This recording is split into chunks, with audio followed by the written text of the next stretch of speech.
Chapter 322, Crusade against Creek Town. Creek Town was one of the border towns within White River City's jurisdiction. The town was nestled in a desert, and it was so desolate that not even birds would come to lay their eggs. However, such a small town was a popular gathering place for red names and those who walked the path of darkness. Unlike towns, cities like White River City were managed strictly.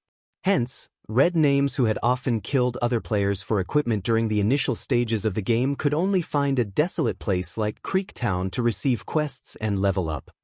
Near Creek Town, high-leveled monsters dwelled, ranging from level 15 to level 30, which were perfectly suitable for players at this stage of the game. In Creek Town, red names crowded the streets.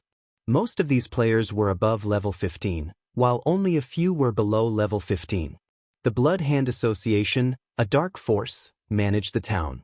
So, naturally, the NPCs here would not kill these red names. On the contrary, the NPCs welcomed these red names.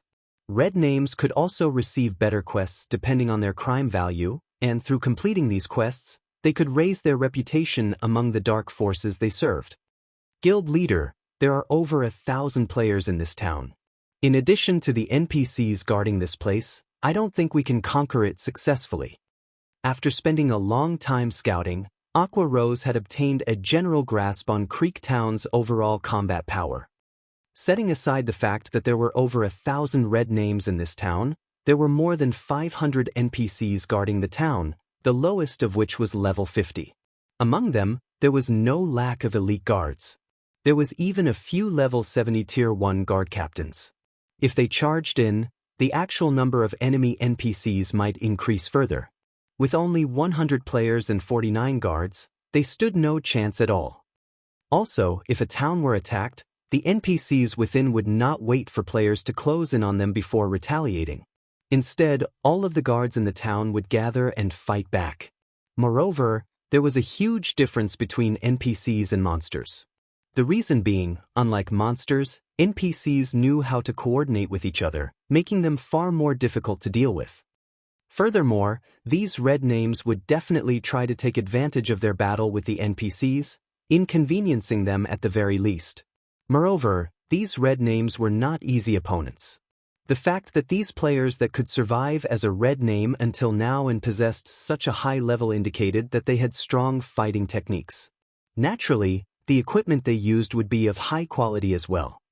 Killing and plundering was their main occupation in the game, so even if they were not fully equipped with secret silver equipment, at the very least, they would possess bronze equipment or above. If any of these red names were in a guild, they could easily become the elite or even core players of the guild. Moreover, the frequent PKs they took part in allowed them to gain plenty of combat experience, so there was no shortage of experts among these red names. To put it simply, although there were only around 1,000 red names in Creek Town, these 1,000 or so players could easily rival 2,000 elites of Dark Star. Thus, if they wished to conquer Creek Town, the task could only be described with one word: challenging. Of course, we stand no chance against them if we attack normally. However, we have come here with a Crusade quest. Shi Feng knew how difficult it was to capture a town. How could a Crusade quest possibly be easy? If it were, the system would not reward players with shocking rewards and reputation. These red names were usually the bandits. They were not used to being the victims. This time, however, it was their turn to shed some blood. Fire Dance, how are the preparations coming on your side? Shi Feng asked through the team chat. The 48 level 50 Tier 1 guards Shi Feng had recruited were no pushovers. Although these guards could not be used to kill monsters or raid dungeons, they could defend a town or private residence. More importantly, they could also help players complete large-scale guild quests. If not for this fact, Shi Feng would not have recruited so many Tier 1 guards. However, even though all 48 were Tier 1, they were insufficient to deal with all of the NPCs in Creek Town. Moreover, Shi Feng had not intended for them to launch a frontal assault on the guards of Creek Town. Among the 48 Tier 1 guards Shi Feng had recruited, some were rangers and assassins. Hence, Shi Feng had tasked Fire Dance and the others to take along one of these guards to lure the Blood Hand Association's NPCs out of town. After all, the intelligence the Tier 1 guards possessed was much lower than players. If Shi Feng allowed the Tier 1 guards to lure the enemy NPCs, they could easily fail. Yet, if players lured the enemy NPCs, due to the great disparity in attributes, the NPCs could catch up and kill the players. Hence, Shi Feng's solution was to have players instructing the Tier 1 guards individually. "We're all ready. We've grasped most of the basic commands, so we're only waiting for your command now," Fire Dance said with a smile. "Good. After I initiate the Crusade quest, all of you take action immediately. Remember not to lure the town guards too far. Otherwise, they will run back to town." After Shi Feng gave a few reminders, he then walked towards Creek Town. Shi Feng stopped a few hundred yards before the town, taking out the Crusade order. He then pointed the Crusade order at the sky. Suddenly, rays of golden light shot from the Crusade order, and in the next moment, a golden magic array appeared above Creek Town. In the evening sky, this magic array was extremely conspicuous, and it quickly attracted the attention of many players inside the town. A short moment later, the magic elements of this array burst open, and one after another, golden ripples spread from this magic array, enveloping the entire region of Creek Town. At this moment, if viewed from the outside, a protective, golden dome appeared, covering Creek Town. Creek Town System Announcement: Zero Wing has started a crusade against Creek Town. Unrelated parties, please leave immediately. Creek Town System Announcement: Zero Wing has started a crusade against Creek Town. Unrelated parties, please leave immediately. Creek Town System Announcement: Zero Wing has started a crusade against Creek Town. Unrelated parties, please leave immediately. The crusade announcement repeated 3 times, and all of the red names in Creek Town were shocked by this notification. There was actually a guild that dared to capture a red name town. Shortly after, all of the players belonging to the Dark Forces in Creek Town received another message. However, the message this time was from the Blood Hand Association. The message stated that, as long as they could successfully defend the town, all players would receive bountiful rewards. Moreover, players would receive achievement points for each enemy they killed. After the battle was over, players could exchange these achievement points for weapons and equipment. Zero Wing sure is kind. They have actually come to gift us money. Do they think they are amazing? Since they dared to come into our territory and make trouble, we'll annihilate every single one of them. The players of Creek Town's blood boiled, their killing intent rose to new heights. Although Zero Wing shone like the sun in mid-sky in White River City, in their eyes, Zero Wing wasn't worth mentioning. After all, they all had impressive techniques and none of them mingled in White River City, so they had no need to fear Zero Wing's vengeance. Even if Zero Wing tried to take revenge on them, they only needed to hide, and Zero Wing could do nothing to them. The barefooted are not afraid of those who wear shoes. They were the hoodlums of God's domain, so why would they fear Zero Wing? Inside one of the bars in Creek Town, an assassin clothed in black currently drowned himself in alcohol. The man felt like a piece of ice to others. He exuded a chilling intent that made others instinctively distance themselves. Shockingly, this man was actually level 20, and all of his equipment was secret silver equipment.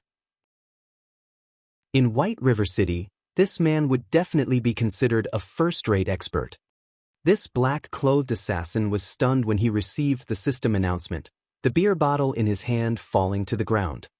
Zero Wing? Doesn't that mean that Yi Feng might show up as well? The black-clothed assassin's lips curled upward, forming a sinister smile. The last time, I lost to him because of equipment quality. This time, I'm going to take back everything that he owes me. If Shi Feng could see this assassin's appearance, he would recognize this person as none other than Absolute Heaven, the assassin that he killed in the past. Chapter 323, Nightmare. To avenge his hatred, Absolute Heaven had worked desperately to improve his techniques and upgrade his equipment. Now, even if Yi Feng were not involved in this sudden assault, he would still give the members of Zero Wing a taste of his new strength. However, just after Absolute Heaven walked out of the bar's entrance, he discovered the golden magic array hovering in the evening sky. This magic array was a result of the Crusade quest's activation, and it would change the NPCs of Creek Town. The guards that had originally been level 50 immediately fell to level 30, while the level 70 Tier 1 guard captains became level 50, the same level as Shifeng's normal guards. Although Creek Towns had been weakened, none of these guards delayed in taking action. The moment the warning bell rang, a storm of guards rushed out of the many buildings within the town. In moments, over 2,000 guards surrounded the town. These NPCs belonged to the Blood Hand Association. At this moment, they had all removed their disguises, and the normal guards had revealed themselves as Blood Hand Association members, while the guard captains were Blood Hand Association elites. Blood Hand Association members, elite rank. Level 30. HP 100, 000/100, 000. Blood Hand Association elites, Tier 1 elite rank. Level 50. 300, 000/300, 000. Why have all the guards become weaker? What's there to fear? Even if they are weaker, can Zero Wing defeat so many NPCs? Besides, we are here as well. If Zero Wing wants to attack, we'll make them suffer the consequences. When the players of Creek Town discovered that the guards beside them had suddenly grown weaker, worry grew in their hearts. However, they soon rid their minds of this worry. Even during its peak, Zero Wing only had around 8,000 members. Moreover, due to the surge of players that had withdrawn from the guild, they now had less than 5,000. Even if Zero Wing had mobilized all 5,000 of its members, in the face of 2,000 NPCs, charging into the town would be nothing more than suicide. At this stage of the game, players had yet to reach level 30. Furthermore, not a single player had managed to upgrade to a Tier 1 class. So, how could they possibly hope to fight against level 30 and level 50 NPCs? In God's domain, such a massive gap between levels was fatal. Begin! Shifeng commanded in the team chat. Fire Dance and the others immediately took action, each of them commanding a level 50 Tier 1 guard as they charged towards the Blood Hand Association's army. The guards Fire Dance and the others controlled were Tier 1 rangers and assassins. Regarding movement speed, they were much faster than the Blood Hand Association members. Rangers also possessed ultra-long-ranged attack capabilities, and they could launch their attacks from 100 yards away. Hence, they were perfect for the role of a lure. Within moments, the red names of Creek Town noticed several figures rushing at them with speeds that no players could hope to achieve. In the next moment, these rangers retrieved their longbows, knocking arrows and releasing them. Shoo! The arrows struck their targets, several level 30 Blood Hand Association members, from roughly 90 yards away. Each arrow dealt over -5,000 damage to these level 30 NPCs. If a player received one of these arrows, they would die with a single hit. The Rangers' attack attracted the attention of the Blood Hand Association NPCs. Without hesitation, over 1,000 Blood Hand Association NPCs unsheathed their weapons and charged. Seeing this, the Rangers turned on their heels and fled. Very quickly, they had drawn these Blood Hand Association NPCs away from the city. Weren't we being attacked by players from Zero Wing? Why are there level 50 Tier 1 NPCs as well? The red names were confused. They simply stood where they were, not following the Blood Hand Association NPCs in pursuit of the Tier 1 Rangers. Level 50 Tier 1 NPCs only needed a single hit to kill them. If they did not possess life-saving skills, fighting such an NPC was suicide. Moreover, they were all red names. If they died, they would pay a severe penalty. At the very minimum, they would lose 2 to 3 levels and a majority of their equipment. Naturally, they had to weigh the costs and benefits before they took action. Not to mention, they had never intended to charge with the NPCs since the very beginning. Instead, they had planned to take advantage of the confusion while the Blood Hand Association NPCs and Zero Wing clashed. Now, however, those NPC guards had lured away all of the Blood Hand Association NPCs. At this moment, Even they began to wonder whether they should join in the pursuit or not. Just as these red names contemplated their actions, the Blood Hand Association NPCs had distanced themselves several hundred yards from the town. This is bad. The Blood Hand Association NPCs are gone. One of the red names realized the situation and shouted, "We need to go help them. If Zero Wing manages to kite and kill them, we'll be finished." This player's words shook everyone to attention. Unfortunately, these red names were neither a single group nor of a single heart. Most importantly, they all understood that the first person to charge into battle would also be the first person to leave. Even though they had realized how serious their predicament was, none of them were willing to take action first. Instead, they all chose to stay put and do nothing at all. None of these red names had discovered that, at this time, Shi Feng had already led the remaining 40 level 50 tier 1 NPCs in a charge from another direction. When capturing a town, the NPCs were not the most troublesome obstacle. Instead, it was the players residing in said town. If the players and NPCs inside the town were allowed to cooperate, without absolute strength, it would be impossible to capture the town successfully. Hence, the most important thing Shi Feng needed to do right now was to get rid of the players. Only then would it be the NPCs' turn to die. After players died, they had to wait half an hour before they could revive at the graveyard. Furthermore, if these red names died, even if they had the determination to continue fighting, they would not have the strength to present a challenge. The penalty they suffered was simply too severe. Although the 40 level 50 tier 1 guards did not possess as much HP as the Blood Hand Association elites, they still had over 100,000 HP each. Moreover, the opponents they faced right now were not NPCs, but players. It would only take a single attack to kill a player instantly. When all 40 tier 1 guards charged at the red names of Creek Town, they were like a group of ferocious beasts as they killed everything in their path. Although there were many red names in Creek Town, they were completely unable to defend themselves against these guards. Shield warriors and guardian knights could take 2 hits at most. In the blink of an eye, red names died, one after another, littering the ground with bodies and equipment. In contrast, although the red names attacked continuously, due to the level suppression of over 30 levels, the damage the red names managed to deal was negligible. 1,000 level 20 players were required to take down a single tier 1 guard, let alone 40 guards.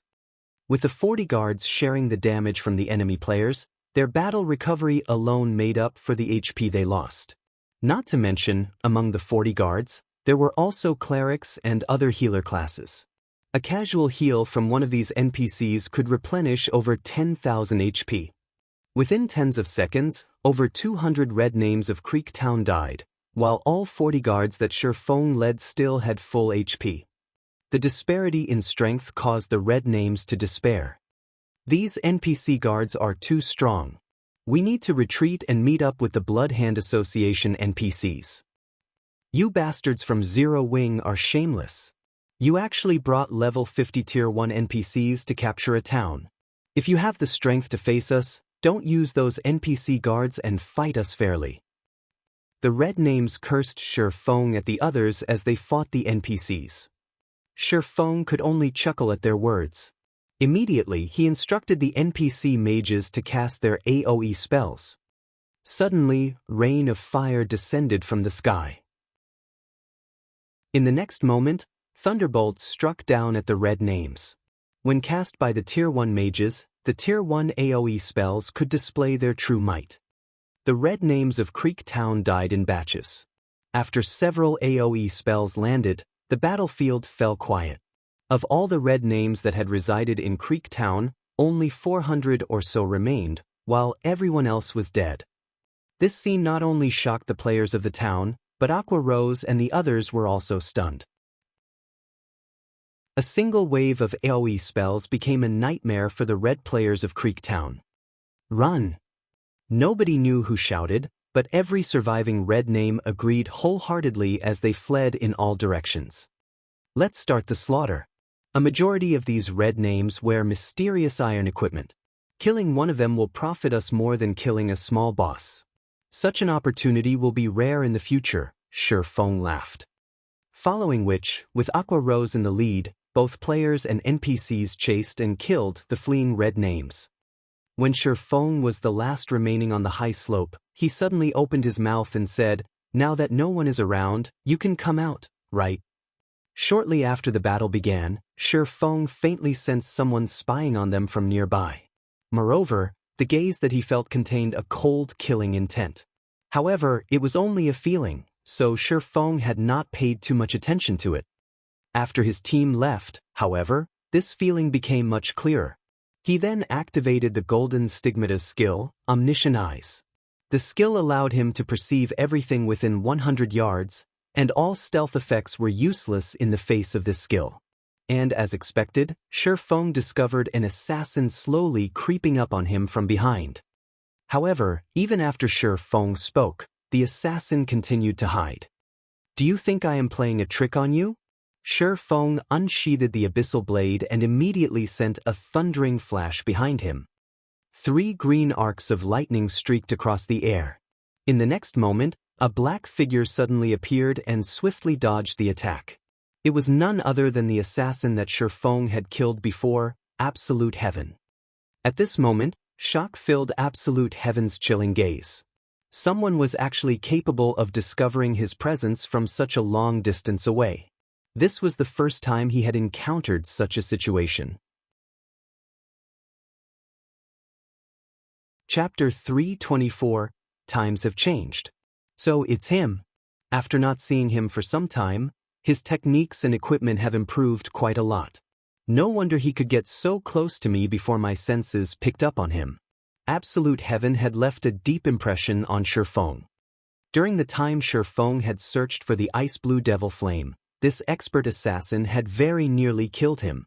Afterward, Absolute Heaven had ambushed him again when he led Blackie and Lonely Snow to level up. At that time, Feng's life had hung on by a thread. Since Feng started playing God's domain in this life, although he had made plenty of enemies, Absolute Heaven was the only person who had almost taken his life. After such a long time, Absolute Heaven would definitely be much stronger now that he had accustomed himself with the combat style of God's domain. If Absolute Heaven had not been careless and underestimated Black Flame, Feng's alternate identity, by not concealing his killing intent, Absolute Heaven might have successfully ambushed Feng. "Now that I know you're there, you aren't going to escape?" Feng revealed a calm smile as he turned to Absolute Heaven. "Escape?" Absolute Heaven revealed a hint of arrogance on his chilling face. "I admit that you're strong.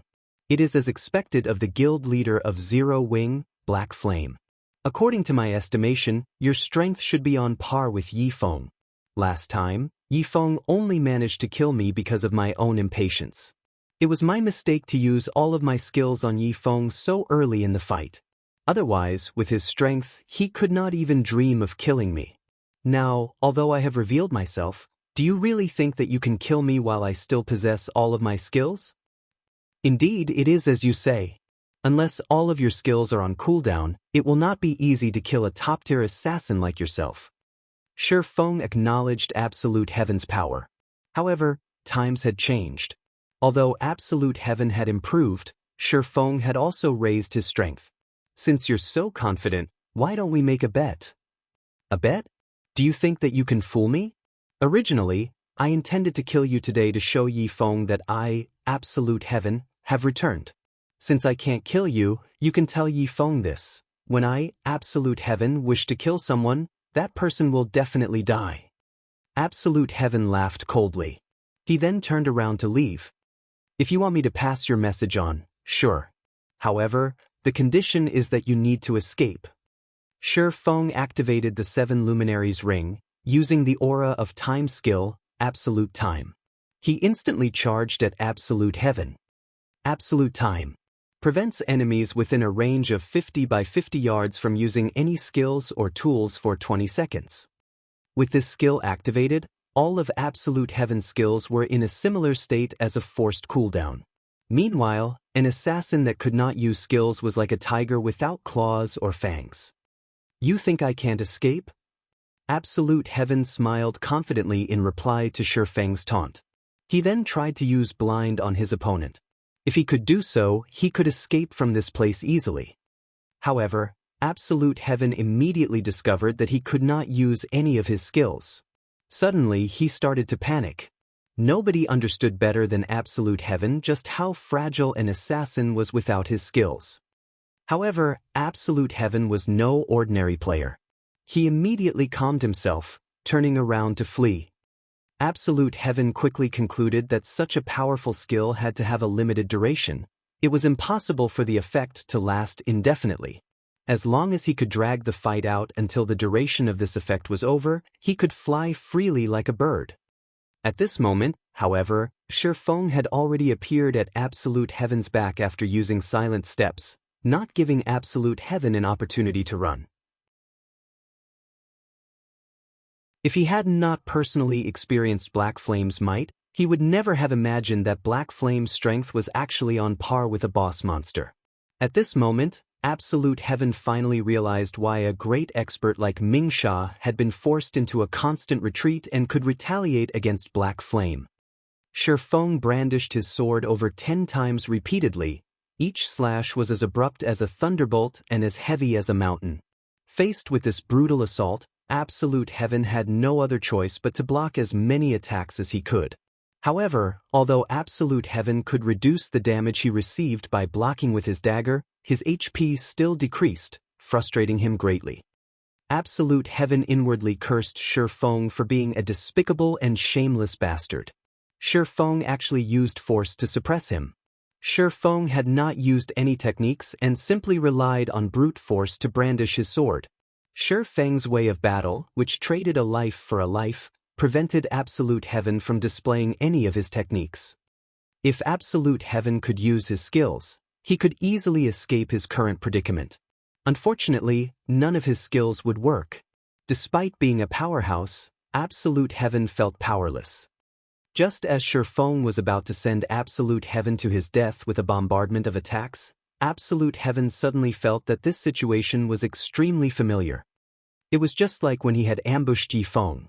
Back then, he had used a magic scroll to seal all of Yifeng's skills and had even frozen his movement, turning Yifeng into a fangless tiger. At that time, Yifeng could only escape and had not dared confront him head-on. Meanwhile, his current situation was almost exactly the same as the last time he encountered Yifeng. Only this time, the roles were reversed. If he had known Black Flame possessed such a skill, he would never have closed in on Black Flame. Worse, he had even wasted time by chatting with his enemy, giving Black Flame ample time to set a trap for him. He had practically sought out his own death. It seems that I'm really going to die this time. With only a thread of his HP remaining, Absolute Heaven could already see his demise. He was currently a red name. If he died, he would lose all of his equipment. His level would also plummet. At that time, he would no longer have the ability to exact revenge on Yifeng. However, just as the Abyssal Blade was about to collide with Absolute Heaven's body, it suddenly froze in midair. What? You're not gonna kill me? If you wait until I can use my skills again, you won't be able to kill me. Absolute Heaven laughed coldly as he watched Shifeng curiously. As I said before, I want to make a bet with you, but you thought that I only said those words to fool you and kill you. Now that you only have a thread of your HP remaining, it will only take me a casual wave to destroy your weapon, equipment, and level. However, I'll repeat my offer. Are you interested in placing a bet? Shifeng asked, smiling as he returned the Abyssal Blade to its sheath. It seems that you're really not trying to cheat me. Then was the fight your way of proving that you wish not to kill me, but to make a bet instead? Absolute Heaven asked, greatly confused by Shifeng's actions. He could not figure out just what was going through Shifeng's mind. Of course, otherwise, why do you think I would even bother fighting you? Does it look like I have too much time on my hands? Shifeng laughed bitterly. Absolute Heaven was suddenly rendered speechless. What? You still don't believe me? Shifeng's expression turned cold. No, I believe you. Tell me, what do you want to bet? At this moment, Absolute Heaven grew interested in the bet Shifeng proposed. Bet your life, Shifeng said straightforwardly. Bet my life? Isn't my life already in your hands? Absolute Heaven nearly cursed at Shifeng. Shifeng shook his head, then slowly he said, "You previously mentioned that, as long as you can use your skills, you can escape from me easily. Isn't that right?" "That's right." Absolute Heaven answered without hesitation. Although Absolute Heaven had already witnessed Shifeng's frightening strength, he was still confident that he could flee from this battle. "Simply put, I don't believe you. So, let's make a bet. While you can fully utilize all of your skills, we'll see whether or not you can escape. What do you think?" Shifeng asked with a smile. Chapter 325, Life and Death. "Are you toying with me?" Absolute Heaven glared at Shifeng, trying to figure out just what was going through Shifeng's mind. However, no matter how he examined his opponent, he still could not see through Shifeng, who had currently disguised himself using the demon mask. Absolute Heaven could only see a middle-aged man with a faint smile in front of him. No matter how hard Absolute Heaven racked his mind, he just could not figure out what Shifeng was trying to do. After nearly taking his life, Shifeng suggested gambling his life away. Was there a need for so much trouble? Wouldn't it be easier just to finish him right now? "Why would I toy with you?" Shifeng laughed. "Fine, I'll make the bet. What will happen if I survive? What if I die?" For his own pride and honor, Absolute Heaven refused to die. "If you escape safely, I'll do one thing for you. If you die, you'll have to do one thing for me. How about it?" At this moment, Shifeng finally revealed his true intentions. He had done everything so far all for this single goal. "One thing, huh?" Absolute Heaven considered it carefully. After giving it some thought, he looked at Shifeng and said, "If I ask you to kill Yifeng, will you do it?" Absolute Heaven's request caught Shifeng off guard, but soon after, he let out a soft chuckle. In White River City, everybody knew that Black Flame and Yifeng were the two symbols of Zero Wing. Never would Shifeng have imagined that Absolute Heaven's request would be something like this. He had to admit that Absolute Heaven was indeed ruthless. If the public learned that Black Flame had killed Yifeng, it would greatly affect Zero Wing's reputation. At the same time, it would also affect Black Flame and Yifeng's reputations. However, be it Black Flame or Yifeng, only a few core members of Zero Wing knew that both identities belonged to a single person, which was Shifeng himself. Meanwhile, Absolute Heaven requested that he kill himself. The difficulty of this request was indeed quite high. "What? Didn't you say that you'll do one thing for me if I win?" Absolute Heaven smiled complacently. He then said, "My request is so small, yet you hesitate." "No, I just didn't think that you would make such a simple request. Originally, I thought you would want to kill me once. After all, I am the guild leader of Zero Wing, and Feng Xianyang of Underworld possess a deep hatred of me. As long as you manage to kill me and pass on the recording to the higher-ups of Underworld, you will receive Underworld's attention. Your position in the organization will soar as well," Shifeng mentioned. If Black Flame died, the prestige that Zero Wing had managed to accumulate due to his efforts would crumble. At this moment, Absolute Heaven suddenly came to a realization. He had actually forgotten about such a possibility. The loss and humiliation Dark Star had suffered caused Feng Xianyang's hatred of Zero Wing to soar. The guild he had nurtured with so much effort had actually fallen into such a state. Naturally, he would not let Zero Wing off the hook. Hence, Feng Xianyang put out a bounty to all members of Underworld stating that, as long as anyone from Underworld managed to kill the higher-ups of Zero Wing and cause trouble, the rewards would be bountiful. As long as someone could accomplish this task, they could gain fame, status, and wealth. If one could annihilate Zero Wing, receiving a promotion from outer member to elite member of Underworld would be a simple matter. There were not many elite members in Underworld. They were few and far between, but those who obtained the prestigious title would also become influential in reality. Every day, there were countless outer members in Underworld working as hard as they could to become official members. Only after becoming an official member could one possibly become an elite member.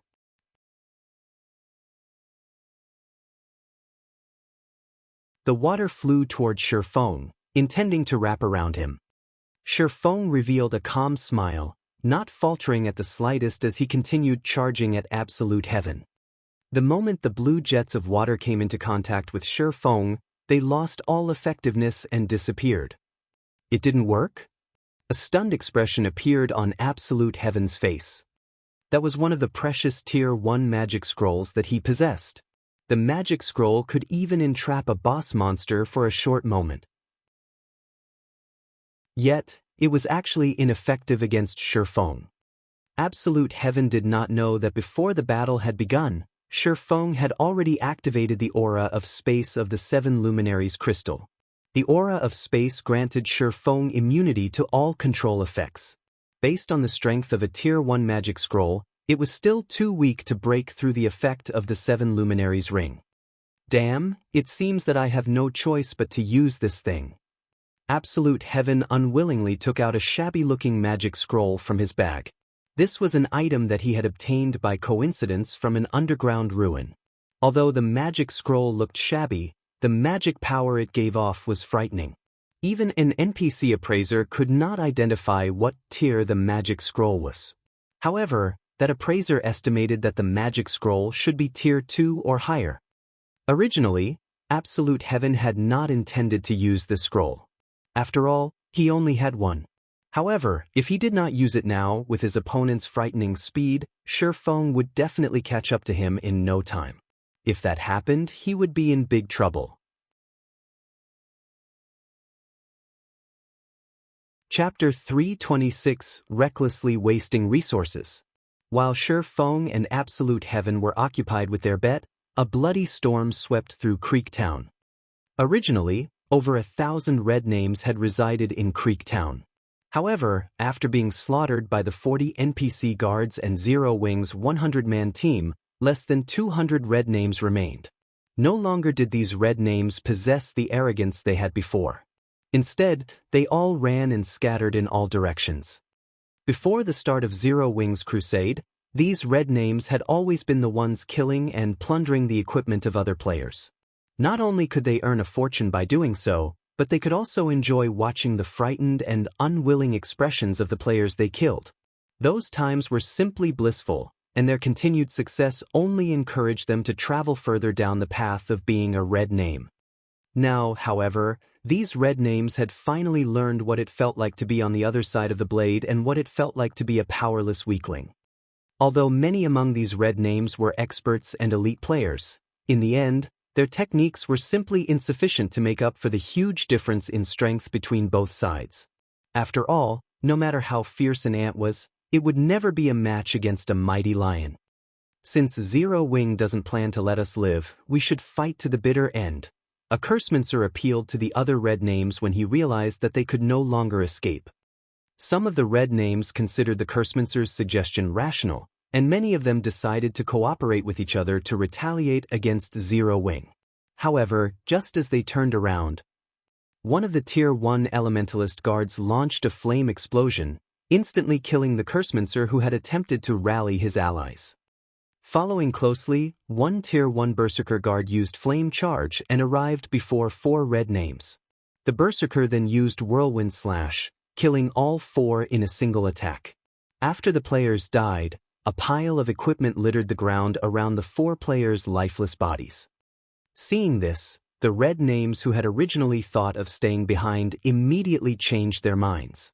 Without hesitation, they all turned and fled towards the Blood Hand Association's NPCs who Zero Wing had previously lured away.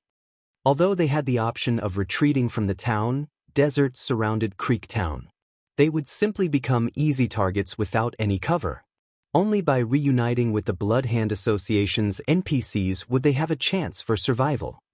If they died right now, they would lose several days' worth of effort. Even if they had already familiarized themselves with the combat style of God's Domain, they would still need around 4 days to recover the lost levels. Not to mention, they would also lose a majority of the equipment they owned. These consequences frightened them greatly. Hence, these red names ran desperately towards the Blood Hand Association's NPCs. Unfortunately, the Tier 1 NPC guards Shifeng had hired had very high movement speeds. Aside from assassins, None of the other red names could outrun these Tier 1 NPCs. Moreover, faced with these level 50 NPCs, the stealth of these level 20 assassins was completely useless. They only had a higher chance of escaping due to their high movement speeds. Big Sis Aqua, we have really hit it big this time. The items these red names have dropped are all bronze rank and above, with a majority being mysterious iron rank. If we sell all of these weapons and equipment for credits, we can buy a large house at the city center.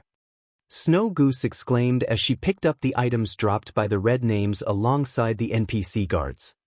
You little money grubber. If we sell these items for credits, we'll only suffer a loss. God's domain has only recently begun, so both equipment and coins are currently scarce. The various large guilds also face a shortage of equipment. Zero Wing is only getting by because our current member count is low. By the time the construction of the guild residence is complete and we start recruiting members again, the stockpile of items we have in the guild warehouse would run out in the blink of an eye. Now that we have obtained so much equipment, it just so happens that we can use it to meet our urgent needs. Aqua Rose chuckled as she flicked a finger on Snow Goose's forehead. At this moment, a change occurred on one of the high slopes outside of Creek Town. A crimson pillar of light shot into the sky, attracting everyone's attention. Not only was the pillar of light extremely eye-catching, but everyone could also feel a great threat coming from it. The source of this pillar was none other than Absolute Heaven's shabby-looking magic scroll. This is not good. This is the Tier 3 magic scroll, Phantom Beast's Descent. Shifeng recognized the magic scroll instantly. The might of a Tier 3 magic scroll could not be underestimated. Even when Shifeng was at his prime, he would still have suffered greatly if struck by the skill contained within a Tier 3 magic scroll, let alone the current him who was not even a Tier 1 class. Fortunately, the skill contained within Phantom Beast's Descent magic scroll was not a pure attack-type skill. Instead, it was a summoning skill. The Phantom Beast's Descent was capable of summoning a powerful Phantom Beast to fight alongside its summoner. Suddenly, a black magic array in the shape of a 7-pointed star appeared in the sky. Just as Shifeng was about to kill Absolute Heaven, the magic array fired a black ray of light towards Shifeng. Shifeng dared not be careless. Immediately, he activated Defensive Blade. Boom, boom, boom. After 3 consecutive bombardments, a large crater occupied the originally flat slope. If Shifeng had not activated Defensive Blade, becoming immune to 9 ranged attacks or 4 melee attacks, he might have died. In the center of the crater, a giant tiger sat quietly beside Absolute Heaven. This tiger's body resembled a galaxy of stars. The tiger focused its silver eyes on Shifeng as it gnashed its teeth. It released an aura that was even more powerful than a Lord-ranked monster. Guild leader Black Flame, the agreement we had before said that, as long as I can escape from you, you promise to do one thing for me. I wonder, is that agreement still valid if I kill you? Absolute Heaven laughed. Naturally. However, you sure are willing to part with such a rarity. Do you even know the value of a Tier 3 magic scroll? Shifeng glanced at the Phantom Beast the assassin had summoned, inwardly pitying the loss of such a precious item. Tier 0 players could not display the true might of a Tier 3 magic scroll. This was especially true for a summoning scroll. If a Tier 1 player used such a scroll, the summoned Phantom Beast could easily decide the outcome of a war involving tens of thousands of players. If used by a Tier 2 player, the Phantom Beast would have no problems eradicating a large-scale town. In Shifeng's previous life, many guilds had willingly spent thousands of gold coins to purchase such a magic scroll. At this moment, however, Absolute Heaven had used such a precious magic scroll on this small battle. This was simply a reckless waste. Of course, I know. However, you are too fast. I know that I won't reach Creek Town if this continues. Compared to dying, I'd rather use it. Absolute Heaven had mourned the use of the scroll as well. However, he no longer wished to experience the humiliation of dying once again. Since I've already used this magic scroll, you can rest in peace now, Guild Leader Black Flame. Go. Get rid of him. Absolute Heaven commanded the Phantom Beast as he pointed at Shurfeng. Nebula Tiger, High Lord rank. Level 30. HP 1, 800, 000/1, 800, 000. The strength of a Phantom Beast summoned from a summoning scroll was determined by the summoner's level and tier. Absolute Heaven was currently level 20, so the summoned beast would be level 30, which was 10 levels higher than himself. If Absolute Heaven were a Tier 1 class, then the Nebula Tiger would not be just a High Lord. At the very least, it would be a Great Lord ranked monster.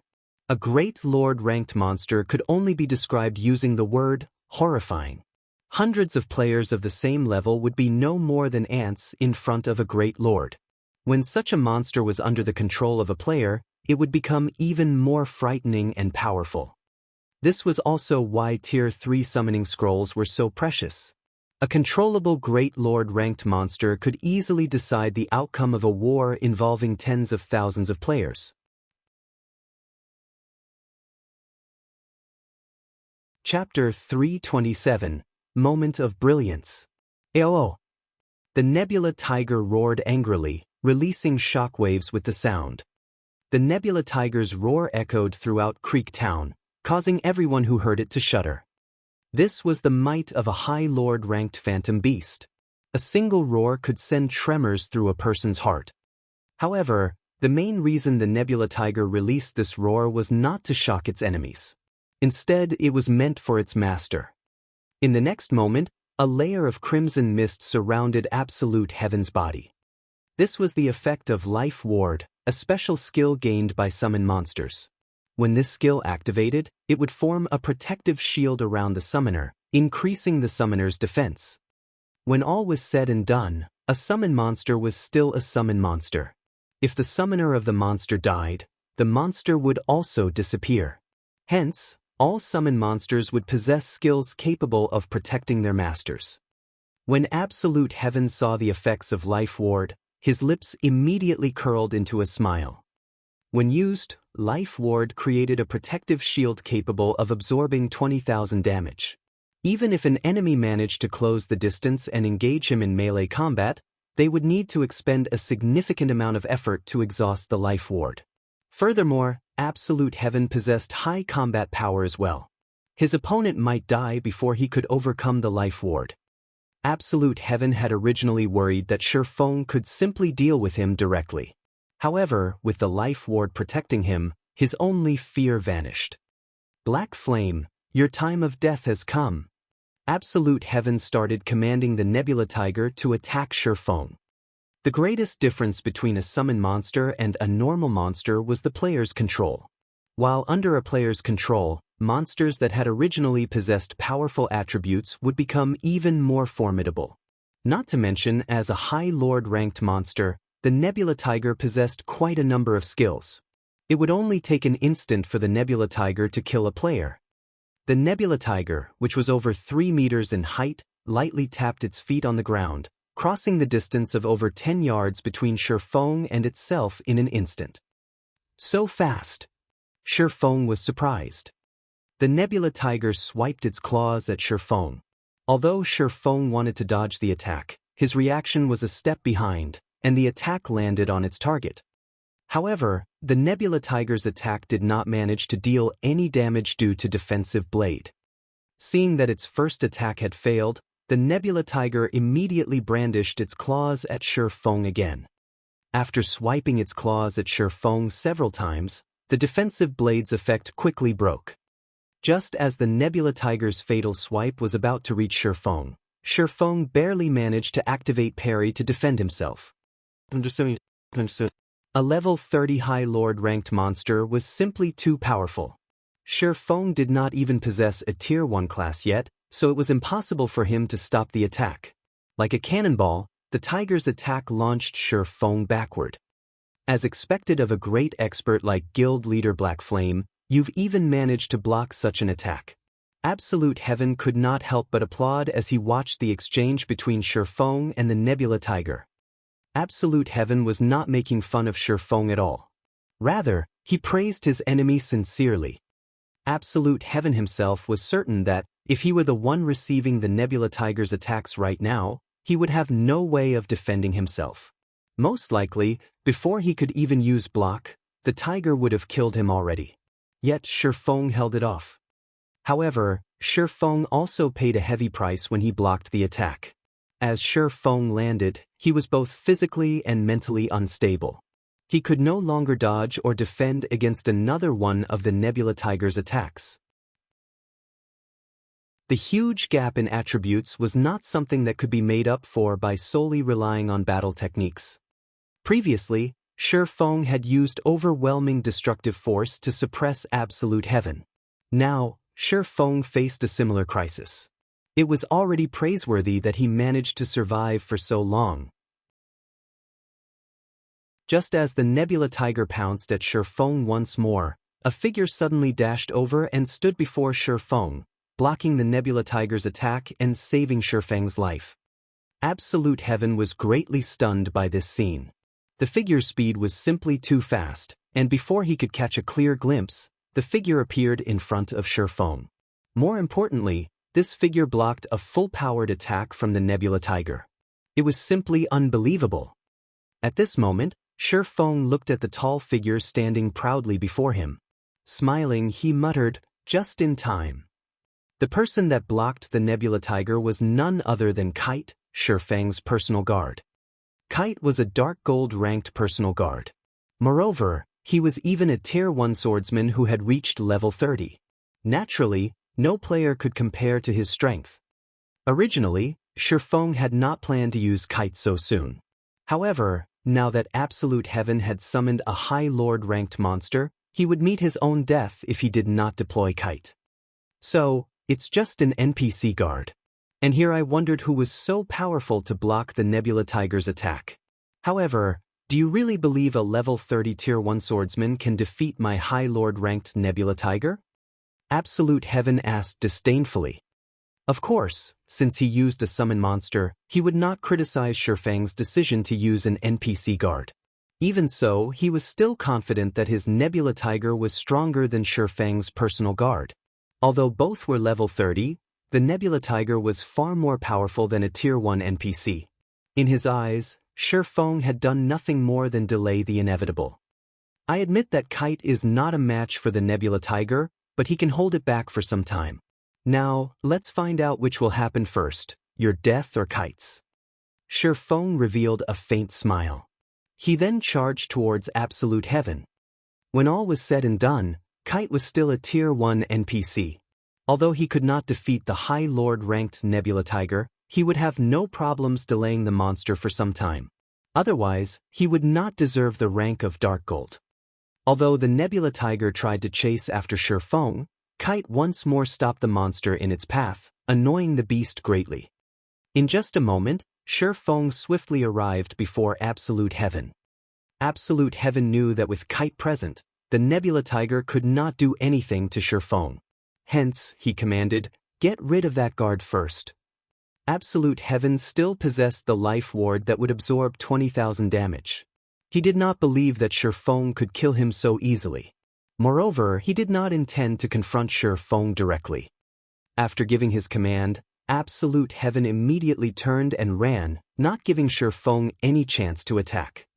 Absolute Heaven knew that even if the Nebula Tiger failed to kill Shifeng, as long as he could escape and hide inside the town, Shifeng would lose the bet.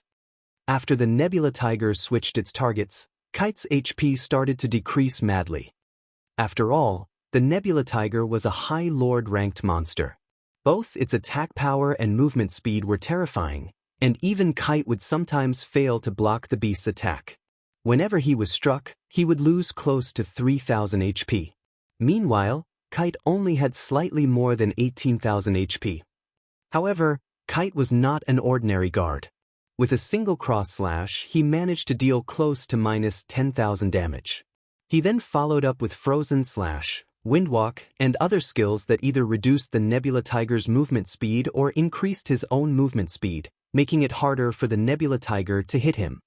When the Tiger used Heaven-Splitting Claw, Kite used Triple Spin Attack, a Tier 1 swordsman skill. When used, the skill made the user invincible for 1. 5 seconds while attacking the enemy 3 times. Moreover, 60% of the damage dealt would even be used to recover the user's HP. Unfortunately, triple spin attack had a long cooldown of 1 minute. Kite landed one slash after another on the Nebula Tiger, and every hit dealt over -2000 damage. In the blink of an eye, Kite had recovered all the HP he had lost. Absolute Heaven was baffled by this scene. He had not expected Kite to be so powerful that he could actually contend with the Nebula Tiger. If the Nebula Tiger had not possessed a frightening 1,800,000 HP, Absolute Heaven suspected that Kite might actually succeed in killing the monster. Absolute Heaven came to the conclusion that the Nebula Tiger could not finish off Kite in a short amount of time. Hence, the only way out for him right now was to escape into Creek Town. However, Shifeng no longer gave Absolute Heaven any chances. When only a few yards stood between him and Absolute Heaven, he used Abyssal Bind on the assassin. Knowing that the situation had turned out of his favor, Absolute Heaven used Vanish without hesitation, causing Abyssal Bind to lose its target. Moreover, Vanish allowed him to enter a state of forced stealth for 3 seconds. During this period, even if Absolute Heaven received any damage, he would only break stealth temporarily before automatically re-entering stealth once again. Shifeng simply revealed a smile at his opponent's actions. Shifeng then used Earth Splitter. A sword aura immediately rushed towards the location where Absolute Heaven had stood, the attack revealing Absolute Heaven momentarily before he disappeared again. Although it was only an instant, Shifeng had enough time to lock onto Absolute Heaven's position. Shifeng then used space movement, appearing directly above the assassin. Thunder Flame Explosion. Lighting and fire descended from the skies, landing directly on Absolute Heaven's head. Absolute Heaven responded quickly to the incoming attack and threw himself forward. Simultaneously, Absolute Heaven used Shadow Cloak to negate the damage from Thunderflame Explosion and resist the faint effect. Shifeng was slightly astonished when he saw the skill Absolute Heaven used. He never expected for Absolute Heaven to have learned even Shadow Cloak. It was no wonder why Absolute Heaven was so confident of escaping. Shadow Cloak allowed the user to become immune to all magic damage and control effects for 5 seconds. It was the perfect skill for escaping. However, Shifeng immediately switched the aura of space to the aura of fire, increasing his damage by 30% and decreasing his target's defense by 30%. He then cast Firestorm at the location where Absolute Heaven had disappeared from again. Firestorm inflicts 500% damage within a range of 10 by 10 yards for 5 seconds. Although Firestorm would not deal any damage to Absolute Heaven, it could still expose Absolute Heaven. Sure enough, Absolute Heaven's figure appeared once again after the attack landed. Moreover, while Absolute Heaven remained within the effective range of Firestorm, it was impossible for him to re-enter stealth. Shifeng advanced and charged at Absolute Heaven. Simultaneously, he had activated Purgatory Power, greatly increasing his attack speed and damage. He then used Flame Burst at the escaping Absolute Heaven. Covered in flames, the abyssal blade in Shifeng's hand was like a miniature sun. Shifeng brandished his sword 6 times at Absolute Heaven, striking the protective shield repeatedly. Every strike dealt over -4,000 damage. His critical hits dealt close to -9,000 damage. Even though the life ward protecting Absolute Heaven could absorb up to 20,000 damage, in the face of Flame Burst, Shifeng sliced the protective shield apart like paper. His subsequent attack after breaking the shield struck Absolute Heaven's back. The secret silver equipment Absolute Heaven wore also lost more than half of its durability from the attack. To Absolute Heaven's disbelief, his HP, which had been over 2,000, plummeted to 0. The assassin's body fell to the ground, his weapons and equipment scattered around his body. Although everything seemed to have happened slowly, in reality, it only lasted an instant. The battle stunned the Zero Wing members who watched from a distance. At this moment, no words could describe their feelings. It turned out that a battle between players in God's domain could also be so frightening. It was a battle that shook them to their core. From the appearance of the red pillar of light to the end of the battle, less than 20 seconds had passed. First, there was the confrontation between the High Lord ranked monster and the Tier 1 NPC swordsman, and then there was the chasing battle. The spectating members of Zero Wing had only managed to catch the afterimages of two figures running towards town, with one escaping while the other pursued. As the battle continued, the appearance of lightning and fire dazzled the eyes. Finally, after the momentary appearance of a miniature sun, one person lay flat on the ground with items strewn around his lifeless body. On the other side, the battle between the Nebula Tiger and Kite also came to an end. Now that its master was dead, the Nebula Tiger transformed into light particles and disappeared. Only Kite remained, standing there quietly and covered in numerous wounds. Meanwhile, the land surrounding Kite was in a miserable state. Pits and cracks surrounded him. One could just imagine how fierce the battle had been.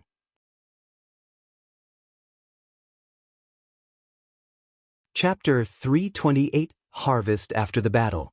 After the battle with Absolute Heaven came to an end, Shi Feng sighed in relief. If not for the 7 Luminaries ring, he might really have let the cunning Absolute Heaven get away. This was how God's domain worked. When players attempted to gain some achievements and make a name for themselves, they were like a boat traveling against the current. Either they advanced forward or were forced backward. Today's glory might very well become tomorrow's laughingstock. Although Absolute Heaven's growth was impressive, there was still a considerable gap between him and Shi Feng. Soon after, Shi Feng looted the items the assassin had dropped. Shi Feng was inwardly astonished when he examined Absolute Heaven's items. The equipment Absolute Heaven dropped was top tier even among secret silver equipment. Meanwhile, the daggers he dropped were fine gold rank. With these items, even among the core members of Zero Wing, Absolute Heaven could still reach the middle ranks. Among the assassins, only Fire Dance and Flying Shadow surpassed Absolute Heaven. Absolute Heaven was a lone wolf. Yet, even without relying on the support of a guild or an organization, he still obtained such quality items for himself. He was already an expert standing at the peak of White River City. If Absolute Heaven were not a solo player, the equipment he had possessed might not have been secret silver, but fine gold rank. If Absolute Heaven had been fully geared with fine gold equipment today, Shi Feng's victory would not have been so easily secured. Big Sis Aqua, is that really our guild leader? Snow Goose asked hesitantly, her big, round eyes focused on the figure standing proudly within the sea of fire. He looks so much more powerful than when he appeared in the video. Guild leader is usually a very ordinary, approachable, and gentle person. But now, even when looking at him from such a distance, I still feel overwhelmed. Naturally. Aqua Rose giggled. This is our guild leader, ordinary yet reliable. Snow Goose had been raiding dungeons all this time, so she had only ever heard and not personally seen any of Shi Feng's battles. Now that she had personally witnessed Shi Feng fight for the first time, it was only natural that shock filled her heart. After all, a video could only portray so much. Only by personally experiencing something could one truly understand it. Alright, stop daydreaming. Clean up these remaining red players quickly. Over 2,000 NPCs are still chasing Fire Dance and the others, and they could obliterate our team at any moment. The red names of Creek Town had despaired when faced with Shi Feng and his NPC entourage. Now that Shi Feng had also extinguished the hope presented by Absolute Heaven and the High Lord ranked monster, these red names completely lost their heart to resist. Escape? How were they supposed to escape? With Shi Feng's gale-like speed, even if they grew a few more legs, it still would not be enough for them to get away. After these red names lost their fighting spirit, Aqua Rose and the others took little effort to clean up. They took less than a minute to deal with the remaining red names of Creek Town. Meanwhile, the harvest they obtained was sufficient to arm a team of 1,000 players. Throughout this battle, although a few of their members had died and lost a level, when compared to the harvest they obtained, such loss was practically negligible. The items they obtained had easily made up for the total losses Zero Wing had suffered with surplus. Aqua Rose was overjoyed when she examined their harvest. As the manager of Zero Wing's daily affairs, she was very clear about what these items represented. With the addition of this batch of items, after Zero Wing finished recruiting new members, they could arm a large batch of elite players, pushing Zero Wing's combat power to a whole other level. At that time, even if Dark Star declared another war on Zero Wing, they could still deal with it without needing Ouroboros's assistance. Guild leader, we've dealt with all the red names. We can start cooperating with Fire Dance and the others to kill the Blood Hand Association NPCs now, Aqua Rose happily reported through the team chat. Follow the plan and kill those Blood Hand Association NPCs. Be careful not to lure too many at once. Those NPCs are more sensitive than field monsters, Shifeng said. Oh right. Send me a healer. I need someone revived. I'm a cleric. I'll go. Snow Goose hurriedly shouted in the team chat, excitedly waving her hand. Seeing the girl's reaction, Aqua Rose indulgently said, Fine, off you go then. In any case, the Tier 1 guards will be responsible for killing those NPCs. Our role is to supply support. The Blood Hand Association NPCs were all level 30 and above, while the members of Zero Wing were only around level 20. Among those present, only Shifeng and Blackie possessed 10 ignore levels. Everyone else could only deal minute amounts of damage to these NPCs. The most they could do was use some control skills on these Blood Hand Association NPCs. Although these Blood Hand Association NPCs possessed a certain degree of intelligence, it was only slightly higher than normal field monsters. Otherwise, Fire Dance's group could not have lured them away. What Aqua Rose's group needed to do was to lure the Blood Hand Association NPCs away in small batches and kill them separately. With the strength of 40 level 50 Tier 1 guards, they could easily take care of up to 300 level 30 Blood Hand Association NPCs each time. With a massive difference of 20 levels, the attacks of the Blood Hand Association NPCs would only deal damage in the double digits to a Tier 1 Shield Warrior guard. Meanwhile, a level 50 Tier 1 Shield Warrior possessed over 200,000 HP. Even if dozens of Blood Hand Association NPCs attacked simultaneously, the total damage would only be a tickle to a level 50 Tier 1 Shield Warrior. The Shield Warrior's battle recovery alone could restore most of the HP lost. Not to mention, there were still the Tier 1 healers waiting in the wings. However, NPCs were different from monsters. The NPCs of the Blood Hand Association were very organized when they fought. The warriors that served as meat shields would stand in front, and the mages would attack from behind, coordinating their attacks with the melee fighters. The healers standing at the rear would also spam heals on the tanks. There was even one time where an assassin from the Blood Hand Association had circled and ambushed Aqua Rose's group. If Cola had not reacted quickly and immediately aggroed the NPC assassin, the team would have lost at least one member to the NPC. Compared to everyone else who the NPCs suppressed, Blackie was free and unfettered as he sent spell after spell at the Blood Hand Association. The Mavis's guard Blackie wielded allowed him to ignore the massive level difference completely, and each one of Blackie's attacks could deal around -700 to -800 damage to these level 30 elite NPCs. When Blackie used Stars of Light, the result was simply earth-shaking. A damage of over -1000 appeared above every enemy NPC caught within the skill's range. Moreover, with each successive bombardment, the damage of the Stars of Light increased by 10%. The skill had a duration of 15 seconds, and by the time the 15th bombardment landed, the enemy NPCs were already receiving over -6000 damage each. Some of the attacks even achieved critical hits, dealing over -10,000 damage to the enemy NPCs. These level 30 elite NPCs only had 100,000 HP. They stood no chance against Blackie's Stars of Light. After Stars of Light ended, over 200 level 30 elite NPCs fell to the ground lifelessly. Suddenly, everyone's experience bars started increasing madly. Some even leveled from level 19 to level 20. Even Blackie, who was currently level 23, saw a huge increase in his experience bar. Even though the EXP was shared with over 100 players, each person still obtained a frightening amount. Originally, everyone had only come here to kill these NPCs for the purpose of completing the Crusade quest. Now that they had discovered the wealth of EXP in front of them, everyone started working even more enthusiastically. After killing several waves of NPCs, everyone managed to level up to level 20 or above. Blackie even reached level 24. Everyone's leveling speed was simply frightening. Ha! Sister Aqua, at the rate we're leveling, Zero Wing will fully occupy the top 100 spots on the White River City ranking list. Blackie laughed. That's a nice idea. All this time, that leveling madman Lone Tyrant had held the 9th position on the ranking list. Although Guild Leader had killed him once back in the Silverleaf Forest, he had only fallen to 10th place.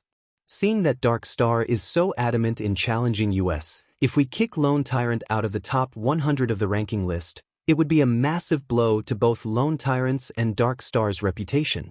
Moreover, we would also elevate Zero Wing's fame and prestige, killing 2 birds with 1 stone. Aqua Rose revealed a playful smile when she considered this interesting idea. Okay, let's kick Lone Tyrant out of the ranking list.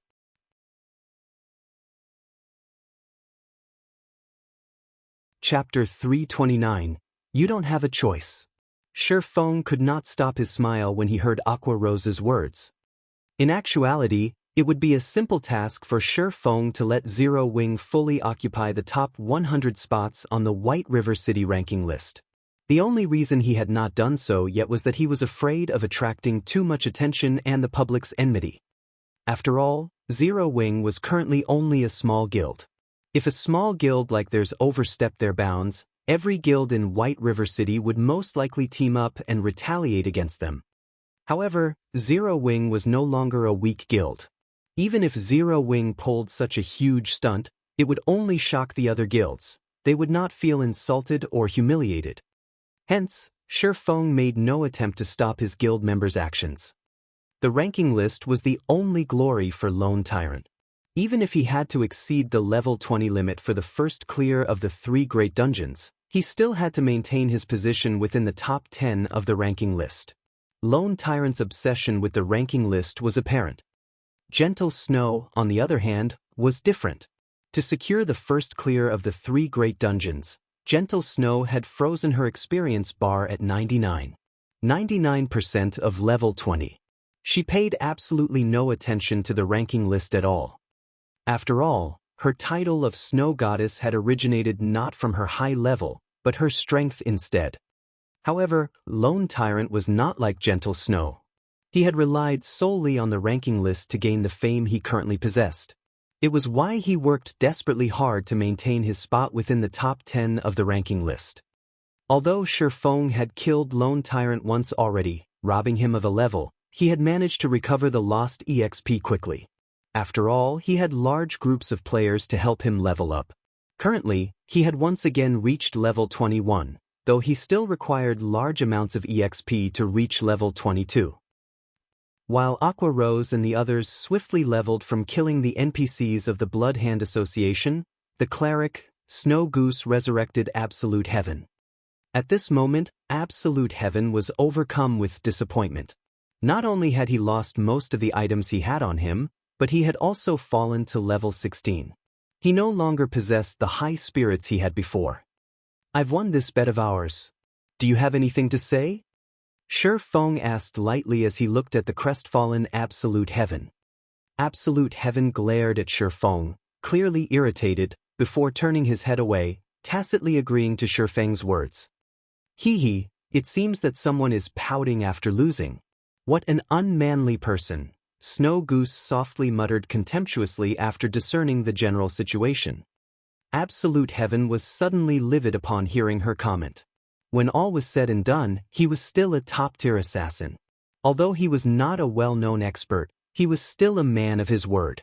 Now that a female player ridiculed him, how could he possibly be happy? Reluctantly, Absolute Heaven muttered in a low tone. I lost. Say it. What do you want me to do? What is up with your attitude? You've clearly lost, yet, you still sound like an aggrieved woman. You're making it seem as if our guild leader is a bully, Snow Goose added. You. Absolute Heaven's complexion alternated between flushed red and pale white, his blood boiling. He very nearly vomited blood out of anger. Never in his life had he been so greatly humiliated before. However, with Shifeng standing beside her, Absolute Heaven simply could not do anything to this infuriating girl. Before he died, he had not been a match for Shifeng. Now that he had fallen to level 16 and lost most of his items, it was impossible for him to escape Shifeng's grasp. At this moment, Shifeng spoke, "All right, Snow Goose. Absolute Heaven is a top-tier expert assassin. If you continue speaking of him this way, his little heart might not handle it. No matter what, you should at least show him some respect." "Oh." Snow Goose smiled and nodded. Absolute Heaven nearly fainted from anger. Seeing Absolute Heaven's ashen complexion, Shifeng smiled faintly and said, "Since you've acknowledged your loss, I'll make it simple. I don't need you to do anything difficult. Just help me collect all the information relating to Underworld in God's domain." "You're insane." "That's Underworld you're talking about. If they find out that I leaked important information, they will hunt me down."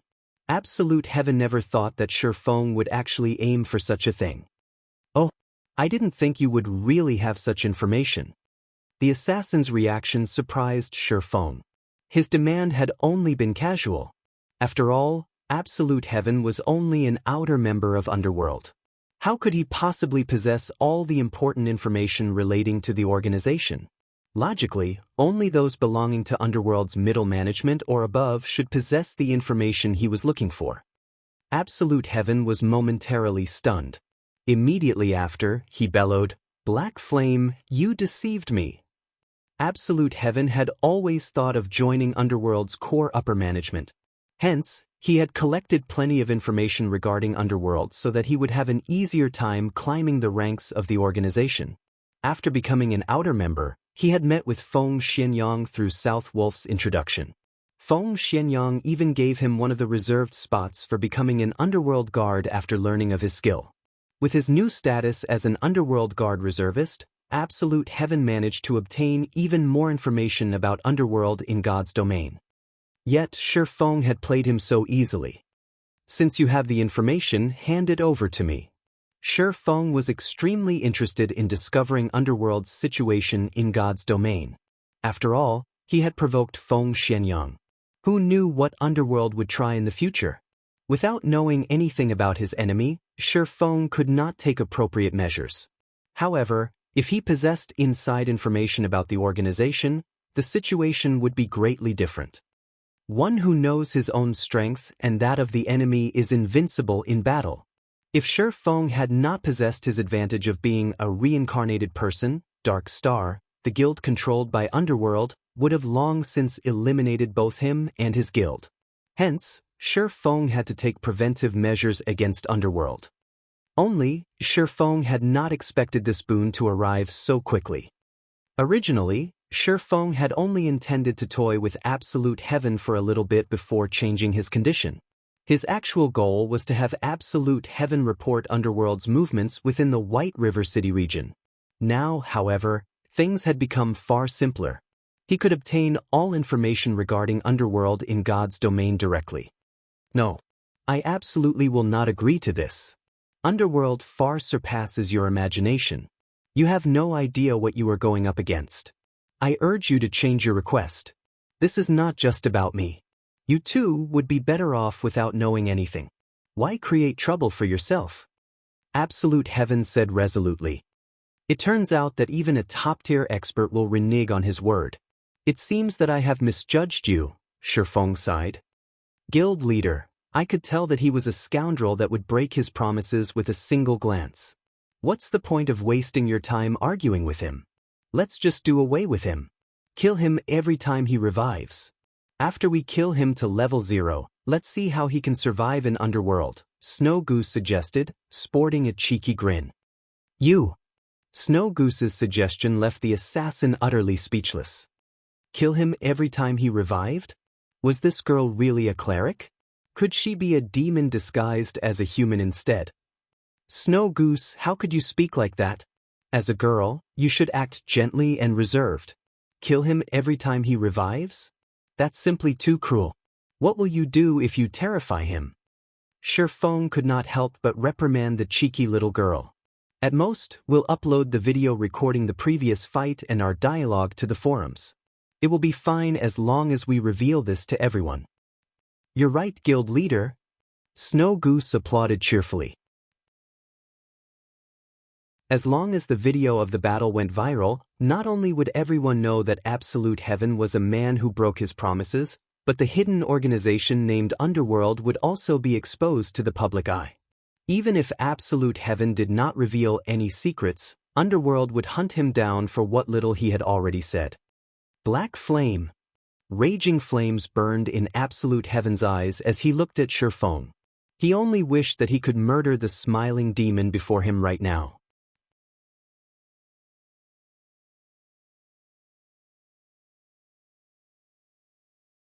Chapter 330 Shock. Shifeng's words left Absolute Heaven speechless. At this moment, Absolute Heaven finally understood why Shifeng would insist on making a bet with him. Shifeng was clearly capable of killing him with a single hit. Yet, Shifeng had given him hope of retaliation for this very moment. A terrible thought suddenly emerged in Absolute Heaven's mind. Had Shifeng planned to deal with Underworld all this time? Before joining Underworld, Absolute Heaven had known that Underworld's background was unfathomably deep. It was an existence that he could not afford to provoke. After joining the organization, that thought had only strengthened. He absolutely could not make an enemy of Underworld. Yet now, Shifeng dared to consider challenging Underworld.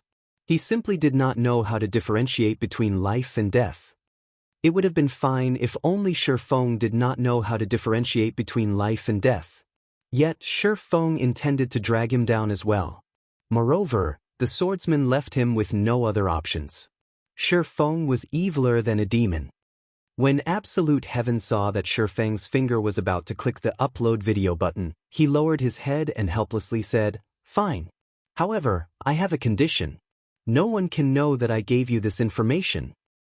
You can rest assured on this point.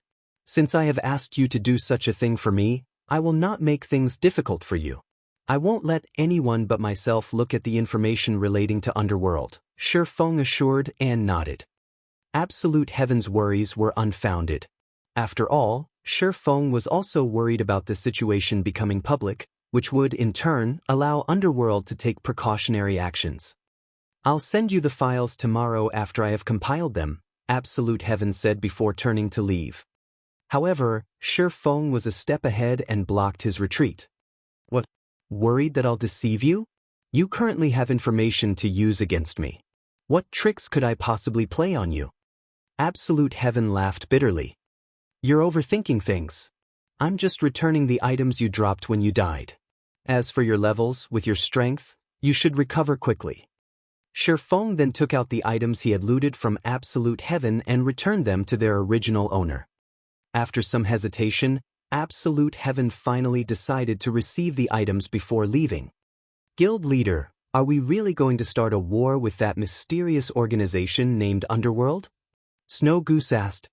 Based on Absolute Heaven's words, Snow Goose could discern just how terrifying Underworld was. Even a top-tier expert like Absolute Heaven was afraid when talking about it.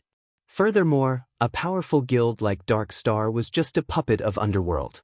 With Zero Wing's current strength, wouldn't acting against Underworld be akin to smashing an egg against a rock?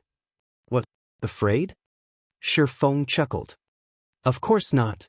Our Zero Wing is invincible. How could we possibly lose to Underworld?" Snow Goose's eyes glowed as her fighting spirit soared. She had left Twilight Echo with Aqua Rose to create their own legacy in God's domain. How could they give up so easily because of a single Underworld? Time passed little by little. At this moment, Aqua Rose and the others were still battling against the Blood Hand Association NPCs. Even though it was night in God's domain, spells of war illuminated the sky around Creek Town so brilliantly that it appeared to be day. Although these NPCs provided no loot, the EXP they gave was bountiful. The members of Zero Wing were only able to kill these Blood Hand Association NPCs with such ease due to the assistance of the level 50 Tier 1 guards. In the future, it would not be so easy for them to come across such a valuable opportunity. As more Blood Hand Association NPCs died, the Zero Wing Guild members watched their levels soar. The ranking list of White River City also underwent dramatic changes. Players from Zero Wing continuously appeared within the top 100 of the ranking list. The change had not been obvious at the beginning, as only a few members had entered the 90s. However, as time passed, the EXP growth of Zero Wing never stopped. The guild members who originally ranked within the 90s jumped into the 80s, then jumped again from the 80s to the 70s, their positions ever rising. However, this was still not the most shocking incident. What really shocked people was the fact that the Zero Wing members occupied every rank between 70 and 100. They had forced all others out of the top 100 ranks. Is this real or fake? Aren't the members of Zero Wing too impressive? It was already amazing that they managed to occupy the top 8 positions before. Now, they fully occupy the 70th to the 100th positions. What did these people eat to become so fierce? As expected of the guild that I fancy. If this continues, Zero Wing will sooner or later occupy all 100 spots on the White River City ranking list. That shouldn't be possible, right? After all, there is still Lone Tyrant who ranks 10th. Although Black Flame had killed him once, he has already managed to recover to level 21. It shouldn't be possible to kick him out of the top 100. Lone Tyrant? So what? Hadn't he been the top player on the White River City ranking list before? In the end, 8 experts from Zero Wing still shoved him aside. Even now, he is still stuck at 9th place. Now that Zero Wing is showing its might, he might not keep his rank for long. Serves him right. Who told Lone Tyrant to behave so arrogantly before? He had dared to ambush and made an enemy of Zero Wing. Now, Zero Wing is merely teaching Lone Tyrant a lesson, letting him know that his pride is worth nothing to Zero Wing. They can surpass him any time they want to. Everyone was very concerned about the sudden emergence of the Zero Wing members on the ranking list, and they all began to voice their suggestions and opinions. Many felt that this was Zero Wing's retaliation towards Dark Star. The timing of this situation was simply too coincidental, being only a few hours after Dark Star's war with Zero Wing had ended. Moreover, Zero Wing also declared that Dark Star would pay for their actions. However, nobody ever thought that Zero Wing would take action so quickly. If Zero Wing really succeeds, this will become a true legend in God's domain. Not even first-rate guilds have managed to occupy the ranking list of a city. Zero Wing rocks. Go, Zero Wing. Kick Lone Tyrant out of the ranking list. Everyone in White River City highly anticipated the arrival of a legend, creating a huge commotion over this matter. The thought of a single guild monopolizing the entire ranking list had sent shivers down their spines. At that time, if they joined such a guild and wore the 6-winged emblem on their chests, they would definitely become the targets of everyone's admiration. On the other hand, while the casual players in White River City were very excited over this matter, the many guilds were not happy at all. It had been an earth-shaking matter when Zero Wing had occupied the top 8 positions on the ranking list. Yet now, Zero Wing was actually trying to occupy the top 100 positions of the ranking list. Just how were they, the other guilds, supposed to continue competing in White River City? Inside the Silverleaf Forest, leading a team of several hundred players, Lone Tyrant was desperately leveling up. Can someone tell me just what is going on? Lone Tyrant demanded, irritated. He had spared no effort to raise his own level. Yet now, as if on steroids, the members of Zero Wing leveled at a rate many times faster than himself. Based on the Zero Wing members' current leveling speed, it was only a matter of time before they surpassed him. Unfortunately, nobody could answer Lone Tyrant's question. You're a bunch of trash. Go, investigate immediately. They must have found a good grinding spot. Once you find them, send someone to eliminate them. I will never allow these people to surpass me. Lone Tyrant commanded the guild members of Dark Star. The only reason he had managed to lead Dark Star to its current status in White River City was that of his previous occupancy of the White River City ranking list's #1 position. However, due to Blackie and the others, he was no longer the top player in the region. Even so, he still occupied the top 10 in the eyes of the public. If he fell out of the top 100, what else would he have? Aside from his identity as the guild leader of Dark Star, there was nothing special about him. Although Lone Tyrant was quite powerful, he knew that he could not compare with top-tier experts. If not for the massive support from Underworld, Dark Star would not have developed to its present state. Lone Tyrant knew that after the siege on Zero Wing had failed, Underworld started to look down on him. If he lost his only merit as well, based on how Underworld conducted business, he would not keep his position as guild leader for long.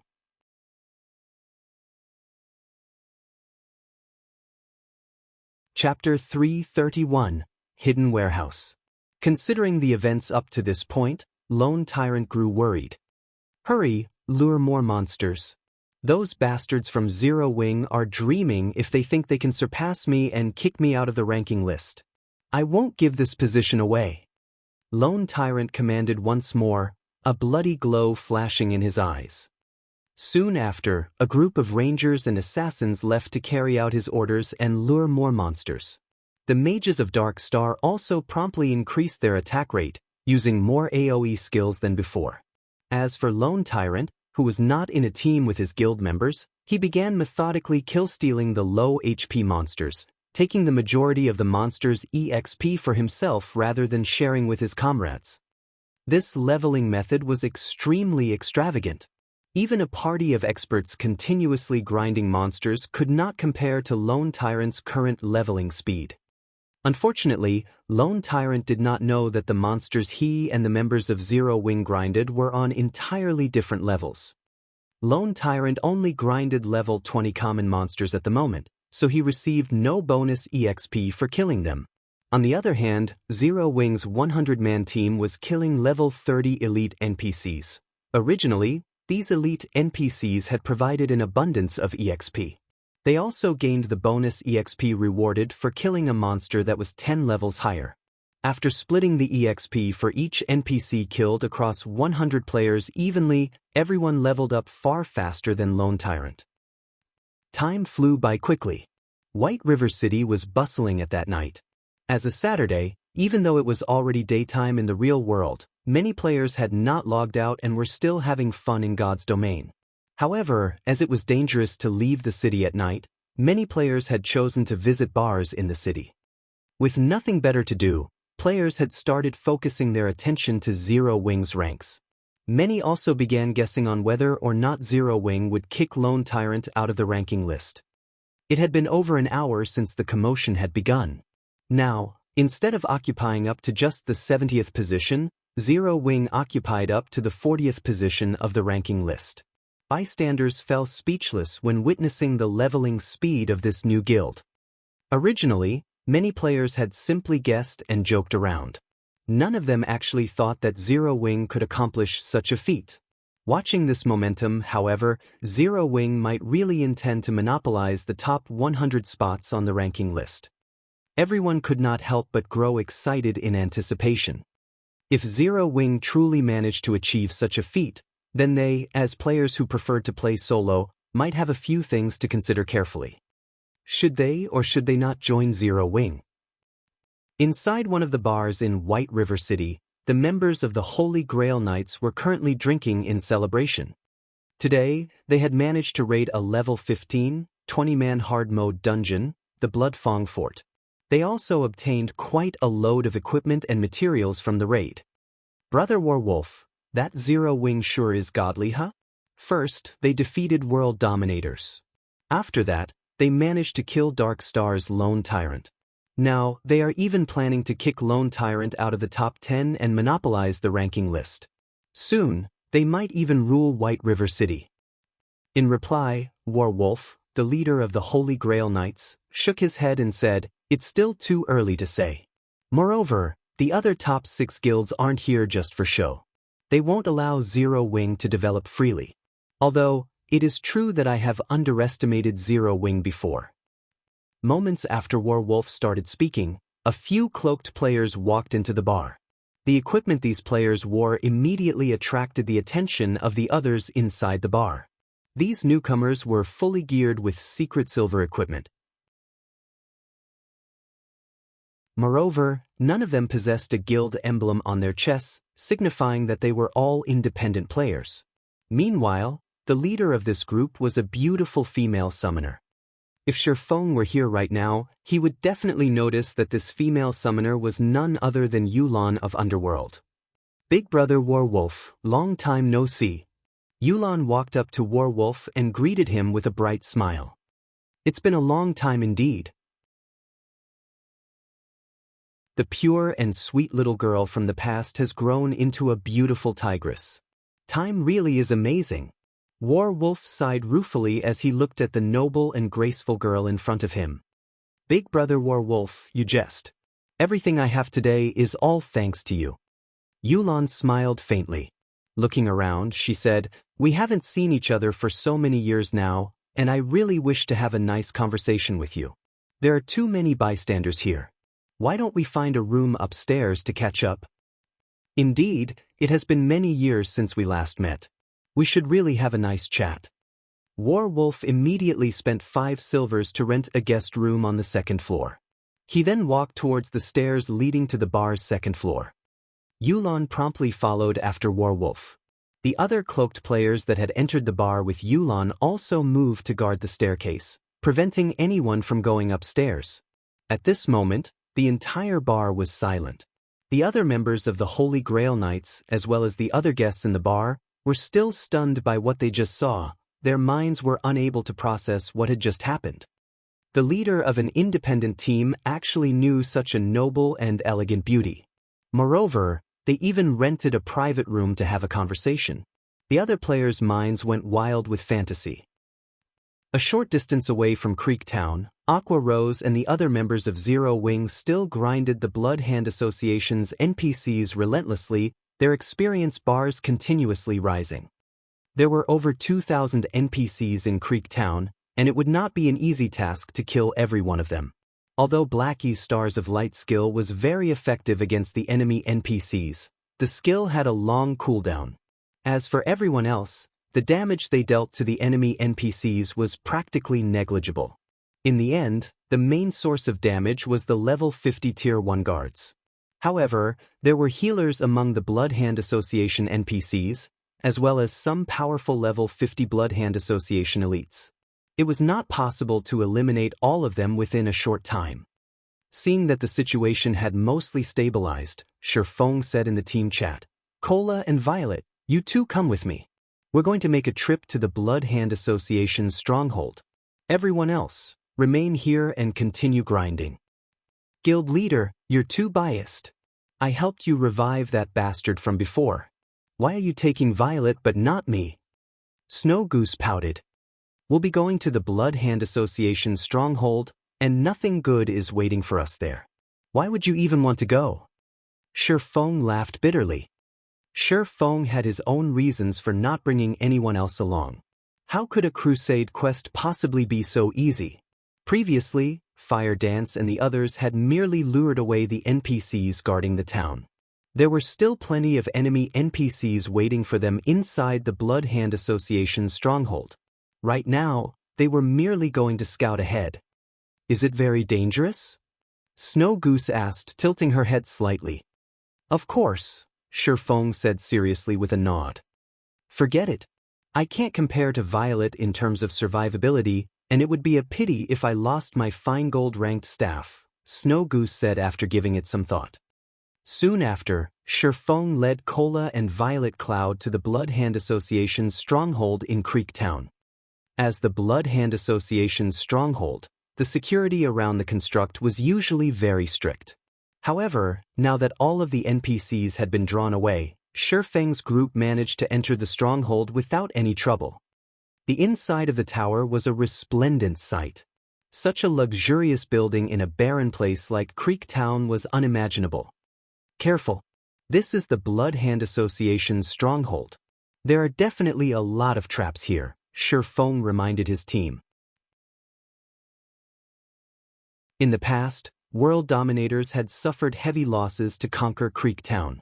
They had dispatched over 6,000 Tier 1 players and returned with less than 1,000. Meanwhile, close to half of those deaths had been because of the hidden traps inside the Blood Hand Association's stronghold. One could just imagine how deadly the traps inside the Blood Hand Association's stronghold were. Although world dominators had paid a steep price, their harvest was equally shocking. It was especially true for the hidden warehouse inside the Blood Hand Association's stronghold. One of the main reasons that many large guilds preferred to capture towns ruled by dark forces was because of the treasures they possessed. Of course, different towns gave varying amounts of treasure. In this case, the Blood Hand Association possessed a significantly large treasury. Even though the loot available was limited due to Crusade quest, the final sum was still sufficient to move even Shi Feng's heart. Otherwise, who would be so foolish as to spend 30 gold coins to take on a Crusade quest? Moreover, only a Viscount or someone of higher status could accept such a quest.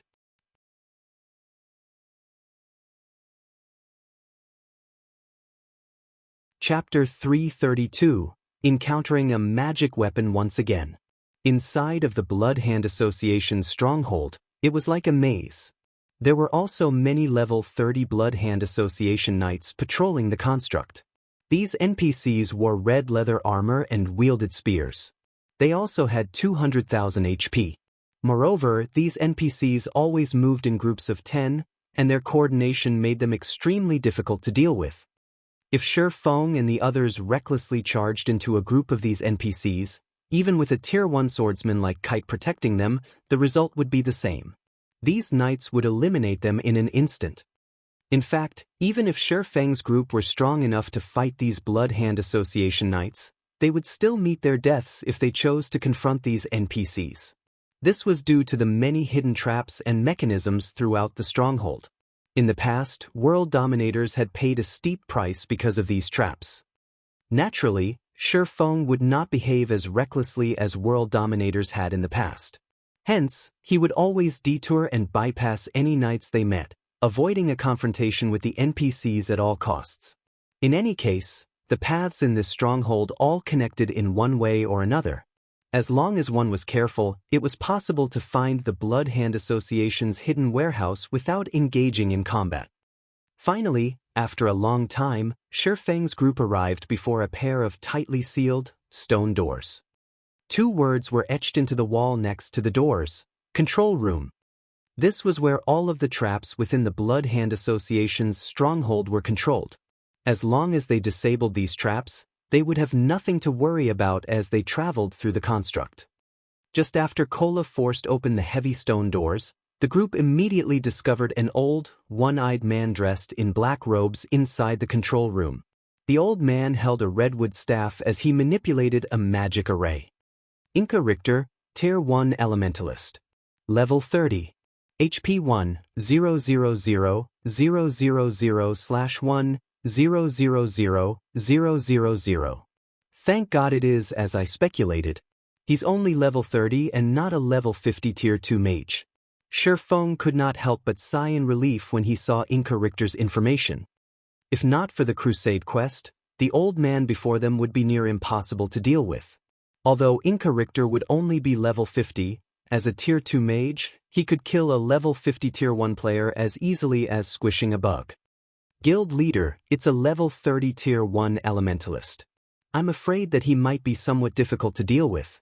Should we call for reinforcements? Kola had a clear understanding of his own abilities. Currently, he was only level 22. If it were a level 20 Tier 1 Elementalist, he could tank it. However, it was impossible for him to endure the attacks of a level 30 Tier 1 Elementalist. The tier suppression alone would greatly increase the damage he received, not to mention the level suppression. With the two combined, even as the Chief MT of Zero Wing, he would be cannon fodder at best. Relax, you don't need to tank. Shifeng smiled. He then looked at his personal guard, Kite, who stood beside him, saying, Kite will be our Cola, you'll act as support. You just need to activate your magic resistance aura and use protection blessing on Kite during crucial moments. Cola suddenly remembered that Shifeng had a personal guard like Kite beside him. Kite had over 18,000 HP. Compared to Cola, Kite was far more durable as an MT. Although Kite was far inferior to Inca regarding HP, as a level 30 Tier 1 swordsman, Kite's close combat capabilities far surpassed a Tier 1 elementalist. Kite, you'll tank Inca. Violet, you'll heal Kite. Cola, focus on using protection blessing on Kite when needed, Shifeng commanded. Without hesitation, Kite charged Inca, slashing his sword at the old man. A damage of over -4,000 appeared above Inca-Richter's head. Compared to the High Lord-ranked Nebula Tiger, Inca-Richter's defense was much lower. Despicable intruders, I'll turn all of you into my lab rats. Inca-Richter used instantaneous movement, dodging Kite's sword techniques. The old man then waved his staff, summoning an aqua-blue magic shield that covered his body. The magic shield was one of the most frequently used defensive spells that elementalists possessed, and it could protect the caster against a considerable amount of damage. Following which, Inca-Richter waved his free hand, summoning an ice wall to prevent Kite from advancing. However, Kite was no ordinary guard.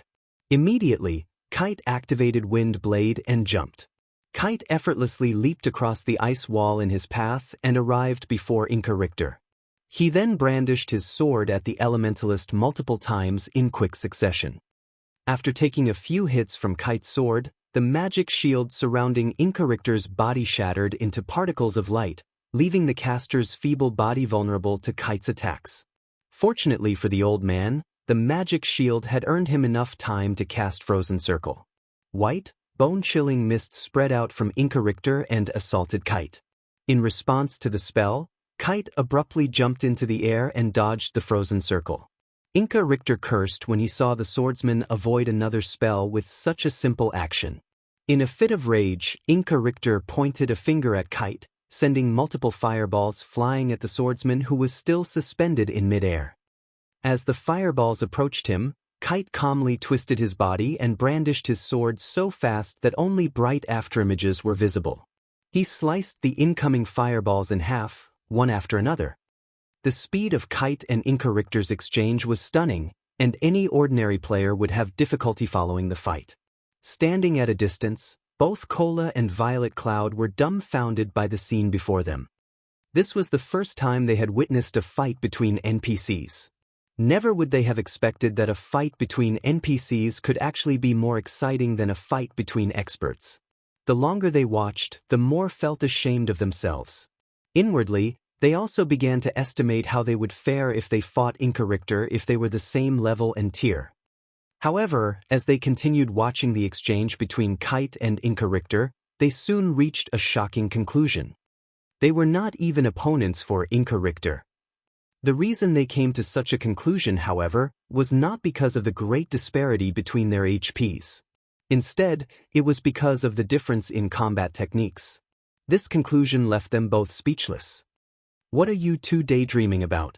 They are both high-level NPCs. Ordinary monsters cannot compare to them. It's no big deal if your current combat techniques are not a match for theirs. As long as you participate in more battles and accumulate experience, you will surpass Inca-Richter sooner or later. Shifeng could not help but console the two. Naturally, he could discern their thoughts. Inca-Richter was different from the Blood Hand Association elites battling outside the town. Before the Crusade quest had weakened him, Inca-Richter had originally been a Tier 2 NPC. Thus, his combat proficiency was superior to those ordinary NPCs. As for Kite, not only was he a Dark Gold ranked personal guard, but he had also been a Tier 2 swordmaster in the past. His combat techniques were excellent. In truth, Shifeng had also been shocked when he had first witnessed a battle between high-level NPCs. It was especially true for battles involving Tier 3 NPCs or above. Regarding control over personal combat power, These NPCs could actually exhibit more than 70% of their strength.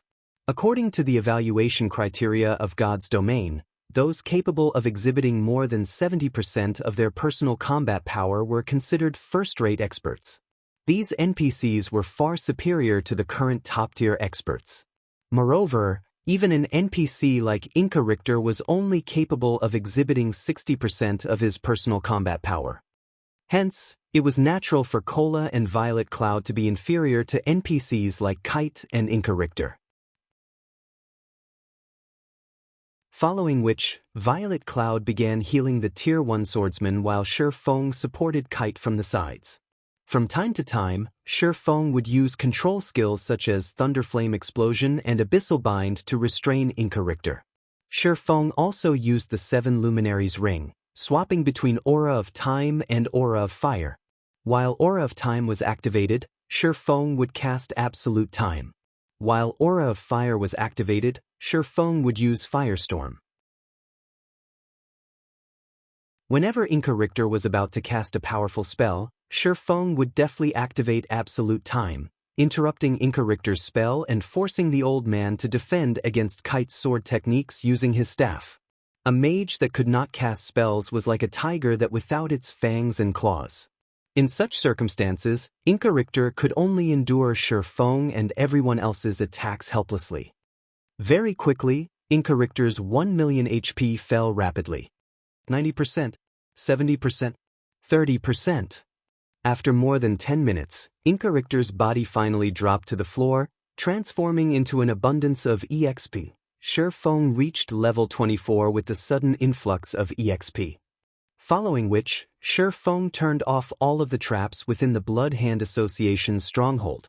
Now that there were no more traps, it would be much easier to deal with the enemy NPCs.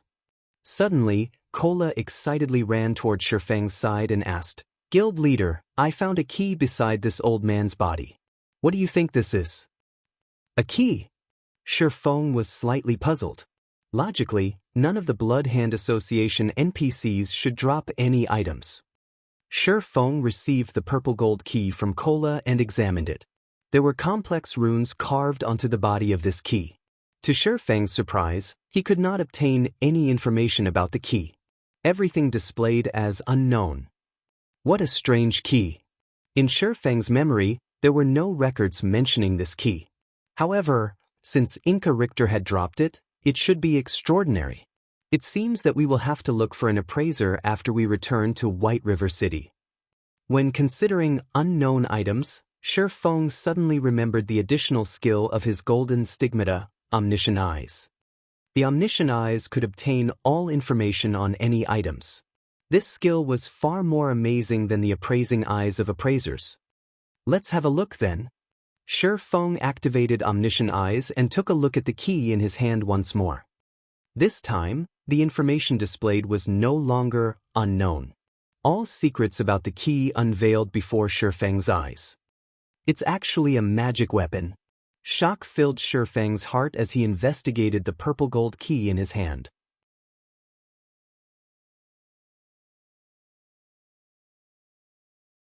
Chapter 333, Hidden Class. Magic weapon? Cola did not quite understand Shi Feng's words. Violet Cloud was confused as well. Shifting her gaze to Shi Feng, she hoped to find out from Shi Feng what a magic weapon was. It was their first time hearing the term magic weapon. A magic weapon isn't an orthodox weapon.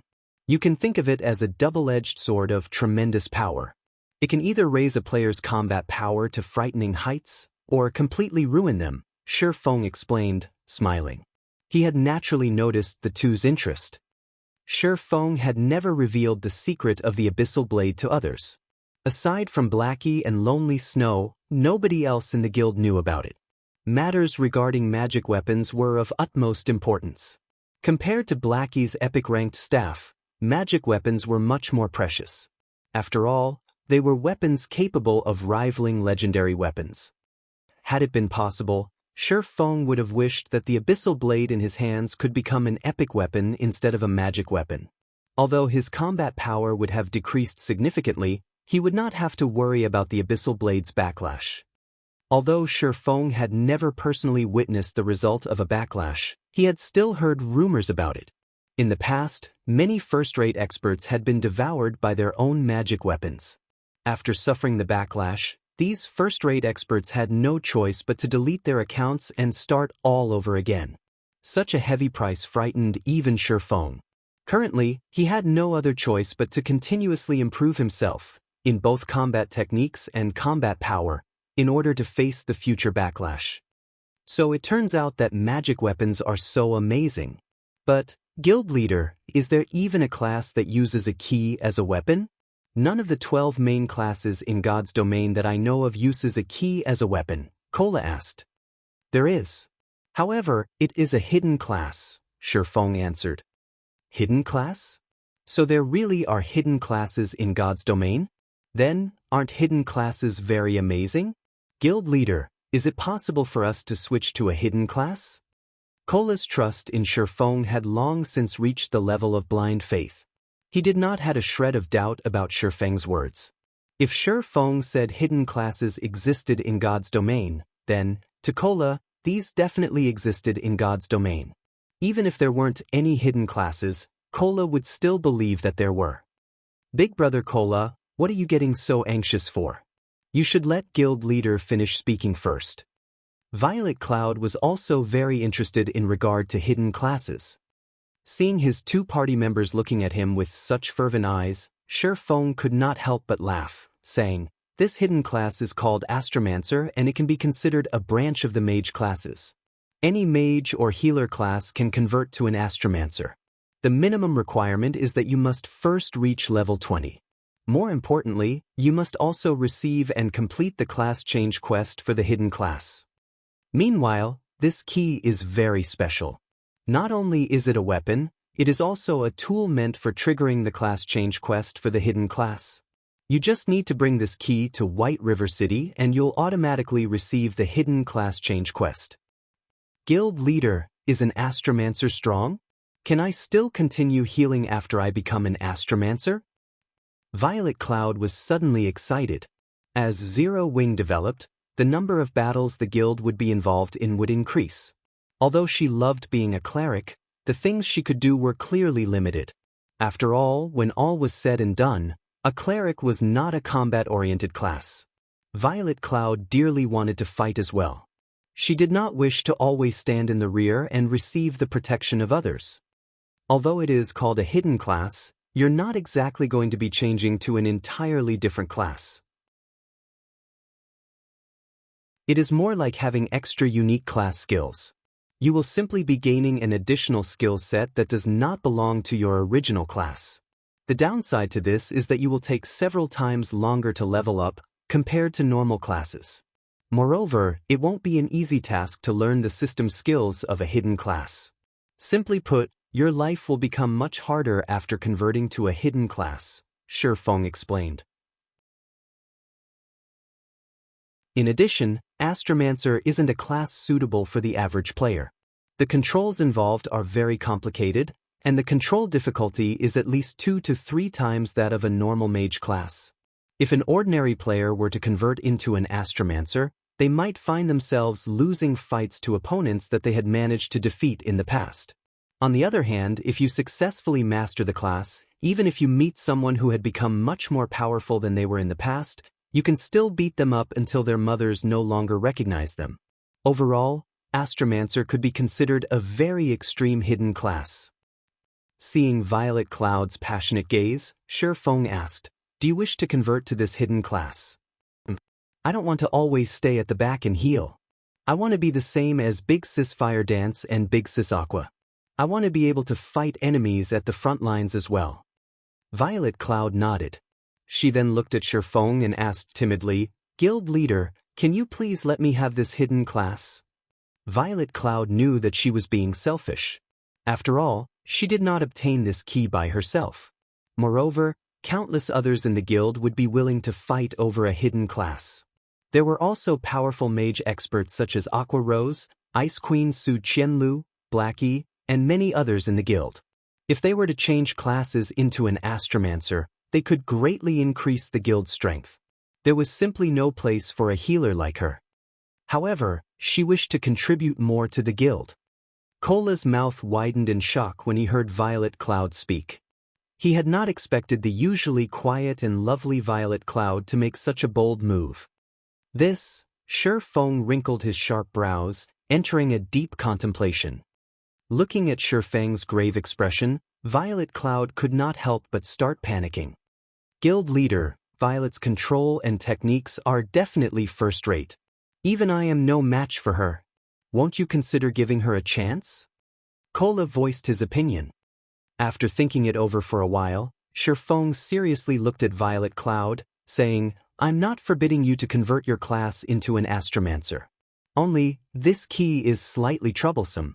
If you use this key to convert your class into an astromancer, your path will be fraught with an endless amount of trouble in the future. You might even ruin your account. All your efforts would go down the drain.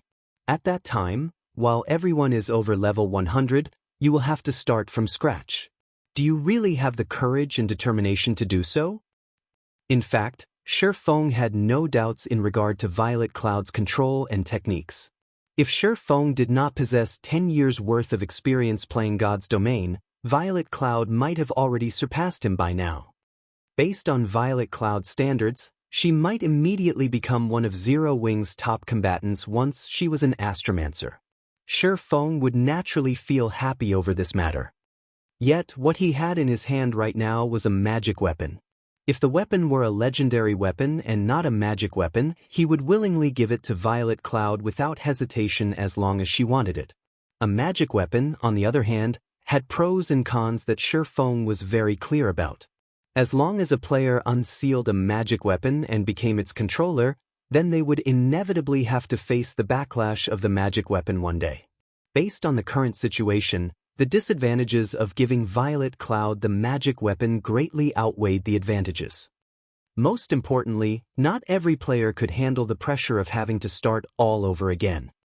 Guild leader, I'm not afraid of trouble. I only hope that I can do more for the guild.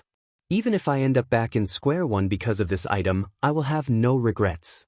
At the very least, I would have contributed greatly towards the guild's current development. Violet Cloud looked at Shi Feng, her eyes shining with conviction. Faced with Violet Cloud's gaze, Shi Feng abruptly recalled how he had been back then, and burst out in sudden laughter. That's right. What's there to be afraid of? It's just a restart at worst. The worry that filled Shi Feng's heart disappeared. He then handed the key to Violet Cloud. This key is still sealed. After returning to White River City, go look for someone who can unseal it. After it is unsealed, you will automatically receive the Tier 1 Hidden Class Change quest. Thank you, Guild Leader. I definitely won't let you down. Violet Cloud sincerely thanked Shi Feng as she excitedly received the purple gold key.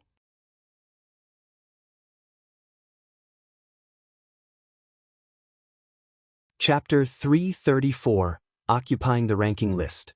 After Violet Cloud received the key, her heart could not help but pound in anticipation. She wished that she could quickly return to the city, undo the seal on this key, and become an important combat power for Zero Wing as soon as possible.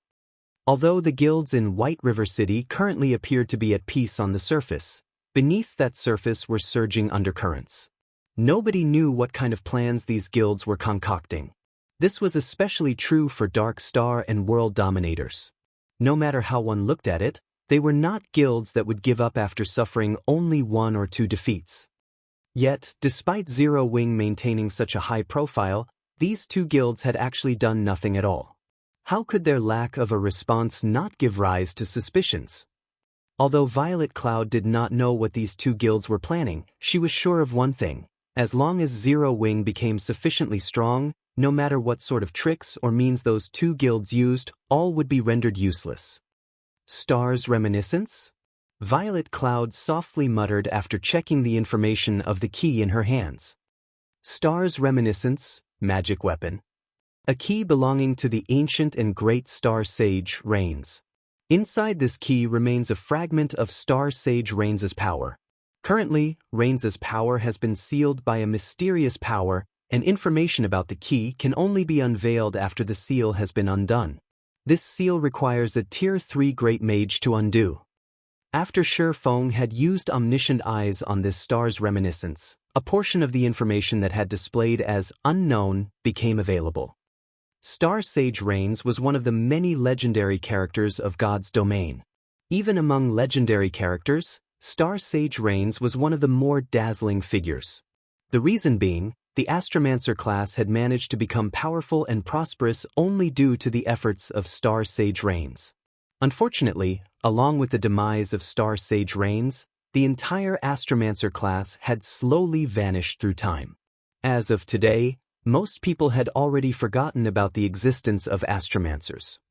Shi Feng took a look at his surroundings, saying, "Now that the traps have been removed, we should return as well." With the magic array of the control room deactivated, what they needed to do next was to wipe out all the Bloodhand Association NPCs outside Creek Town, as well as all the NPCs inside the Bloodhand Association's stronghold. After that was done, the Crusade quest would be officially completed. While Shi Feng's group of 4 was leaving the Bloodhand Association's stronghold, a major incident occurred at White River City.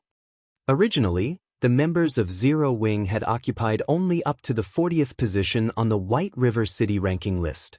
However, after another 2 hours had passed, Zero Wing now occupied every rank up to the 20th position of the ranking list.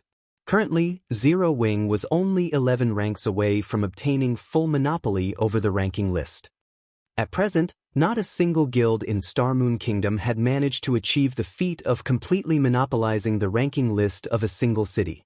To be precise, nobody had even dared to think of achieving such a feat. After all, there were plenty of experts in every city. There were bound to be a few leveling madmen. It was practically impossible for a single guild to surpass every other player in a city. Not to mention, White River City wasn't just a small city. On the contrary, it was the most important city in Starmoon Kingdom's eastern region. It was also the 5th largest city in Starmoon Kingdom. Needless to say, there were plenty of guilds and experts gathered here, making it very difficult to fully monopolize the city's ranking list. Yet now, Zero Wing was actually about to accomplish such a feat. How could the players of White River City not grow excited about it? However, the players most excited over this situation were still the members of Zero Wing. At this moment, many members of Zero Wing started cheering loudly on the streets as they tracked the ranking list, showing their fervent support for Aqua Rose and the others. Of course, while some were rejoicing over Zero Wing's inevitable monopoly over the ranking list, others grew anxious at this situation. When Lone Tyrant saw that Zero Wing members were quickly catching up to him, he started using every means available to him to level up. Lone Tyrant sent for another 600 players from Dark Star to assist him in leveling up.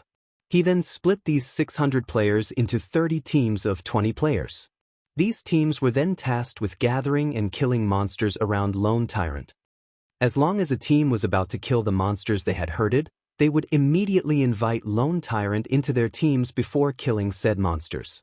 That way Lone Tyrant could still receive a portion of the EXP without needing to personally land the killing blow. After the monsters were killed, Lone Tyrant would then leave the team and go on to join other teams. Including the several hundred players that were originally helping him, Lone Tyrant now had over 30 teams of players assisting him in leveling up. Lone Tyrant continued to leave and join teams this way, accumulating large amounts of EXP for himself. Naturally, the effect on his leveling speed was self-evident. However, such an extravagant way of leveling was only possible because Lone Tyrant was the guild leader of Dark Star. Other people could only look on in envy. Not even tycoons dared to level up in such a way. In truth, Lone Tyrant himself was reluctant to waste so much manpower. However, he simply had no other choice. Despite sending out a horde of people to search for Zero Wing's whereabouts, no one returned with positive results. Lone Tyrant could not stop Zero Wing's progress even if he wanted to. No matter how hard Lone Tyrant racked his brain, he simply could not figure out how the members of Zero Wing were leveling up so quickly. Even when he was using such an extravagant way of leveling, his leveling speed was still far inferior to theirs. It would be fine if this situation was only limited to 1 or 2 individuals in Zero Wing. However, such a large group of players was actually leveling up so quickly. Just what kind of method were they using to accomplish such a feat? If Zero Wing were to really kick him out of the ranking list, then he, as the guild leader of Dark Star and also someone who was famed for his high level, would really become the laughingstock of White River City. Hence, Lone Tyrant had no choice but to carry out such an unwise move. However, with the passage of time, Lone Tyrant grew increasingly frightened. Everyone in White River City was greatly surprised as well. The reason being, not only did Zero Wing's leveling speed not slow down, it somehow was even accelerating. The rankings changed practically every few minutes. The positions Zero Wing occupied rapidly went from the 20th to the 15th, before increasing to 12th and finally stopping at 10th. Now, Lone Tyrant was the only player on the ranking list who was not part of Zero Wing. Lone Tyrant became even more frantic at this sight. Lure more monsters. The more the better. Everyone else, give me all the magic scrolls you have. Lone Tyrant's eyes were glowing red at this moment. He looked just like a gambler who had lost all his bets and was planning to stake everything on one final throw. Black Flame, you're 100 years too early if you think you can kick me out of the ranking list. Shortly after, Lone Tyrant started hysterically using all sorts of AoE attack magic scrolls, killing the hundreds of monsters his subordinates had lured over. Each and every one of these AoE attack magic scrolls were very precious, and they were normally treated as the guild's strategic material. At this moment, however, Lone Tyrant treated these magic scrolls as if they were toys, using them with wild abandon. Lone Tyrant's experience bar also soared within a short period of time.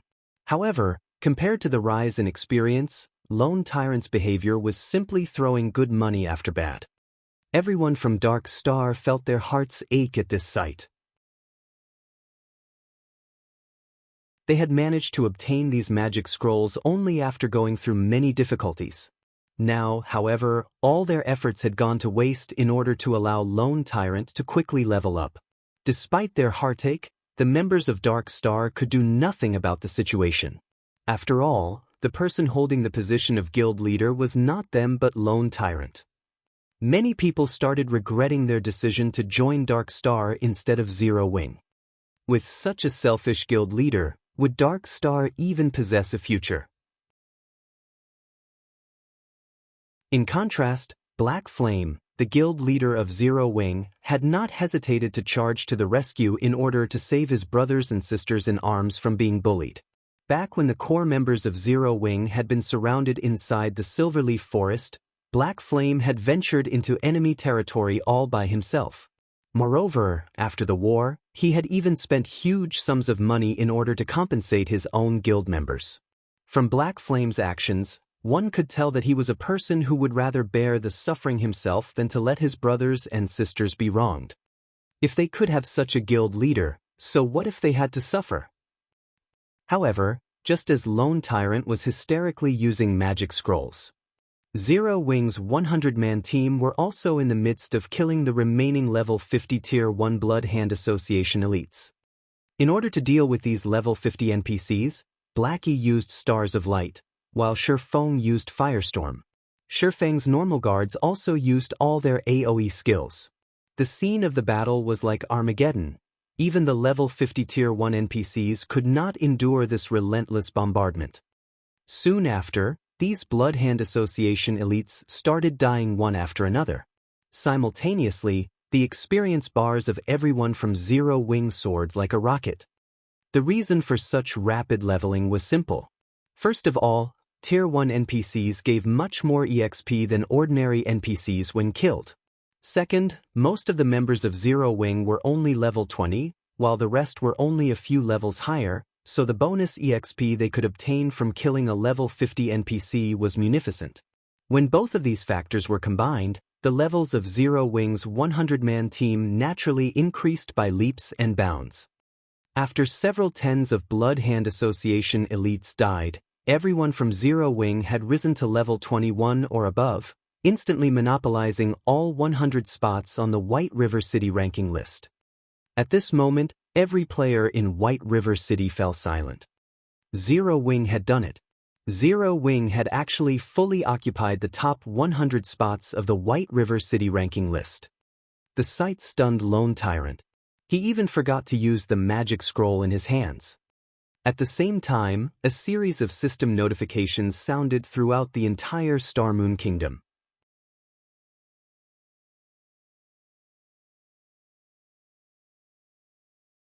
Chapter 335 Experts Gathering at White River City. Star Moon Kingdom Region System Announcement. Congratulations to Zero Wing for becoming the first guild to exclusively monopolize the top 10 of a city's ranking list. Rewarding 100 gold coins, 5,000 guild popularity, and 1,000 guild reputation. Star Moon Kingdom Region System Announcement. Congratulations to Zero Wing for becoming the first guild to exclusively monopolize the top 30 of a city's ranking list. Rewarding 200 gold coins, 10,000 guild popularity, and 3,000 guild reputation. Star Moon Kingdom Region System Announcement. Congratulations to Zero Wing for becoming the first guild to exclusively monopolize the top 100 of a city's ranking list. Rewarding Honored Guild Title, 500 gold coins, 30,000 guild popularity, and 7,000 guild reputation. Originally, Zero Wing's attempt at monopolizing the ranking list was a matter limited to only White River City. Hence, aside from the players based in White River City, nobody else in Star Moon Kingdom paid any particular attention to this incident. However, the appearance of these 3 system notifications dumbfounded every player in Star Moon Kingdom. Players who were currently inside a dungeon were no exception. At this moment, everyone was shocked when they saw these system notifications. Just the amount of gold coins rewarded was enough to cause the large guilds of many cities to feel envy and hatred. From the 3 rewards, Zero Wing had obtained a total of 800 gold coins. At this stage of the game, a large guild would have only around a dozen gold coins in fluid funds. After all, it was not easy to earn in-game currency in God's domain. Although players were reaching higher levels with each passing day and they were making more money than before, their daily expenditures had also increased inadvertently. Simply put, there were too many aspects where one was required to spend money in God's domain. For example, repairing equipment. For example, learning skills. For example, purchasing potions, whetstones, and other necessities for adventuring. Most importantly, hotels and daily meals. Originally, before the first evolution of God's domain, players had no need to rest at a hotel. They also had no need to have meals. However, after God's domain evolved, if players did not rest for long periods of time, their mental state would start to deteriorate. If players did not consume food for long periods of time, although no changes would occur to their character's attributes, their body's physical state would be affected. This, in turn, would reduce a player's efficiency when grinding monsters and leveling. Because of these aspects, players rarely had a lot of money sitting in their pockets. In fact, they had even less money than before the first evolution of God's domain. However, it was also due to this reason that many inconspicuous lifestyle classes had started receiving attention from players and begun to develop rapidly.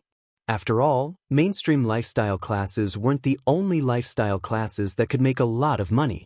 Even non-mainstream lifestyle classes could achieve similar results. As for guilds, they could barely make ends meet. If the various large guilds did not possess big money farming teams of their own, their development would have long since stagnated. To any guild in Star Moon Kingdom, 800 gold was an astronomical sum of money. If others had thought that Zero Wing was a considerably good guild in Star Moon Kingdom before, then from now on, Zero Wing would be very well known as an excellent guild in Star Moon Kingdom. At this moment, posts relating to Zero Wing were flooding the official forums for Star Moon Kingdom, and none of them was not astounded by Zero Wing's achievement. It's Zero Wing again. First, it was the guild residents. Now, they fully occupied the White River City ranking list. That's a feat that not even first-rate guilds have managed to accomplish. Yet, a recently established guild like Zero Wing actually did it. At this rate, Won't Zero Wing become the overlord of Star Moon Kingdom? Why can't Zero Wing start recruitment in our city? If they start recruiting, I'll definitely be the first one to sign up. I hear that Zero Wing is about to start another recruitment session again. I think I'll just migrate to White River City.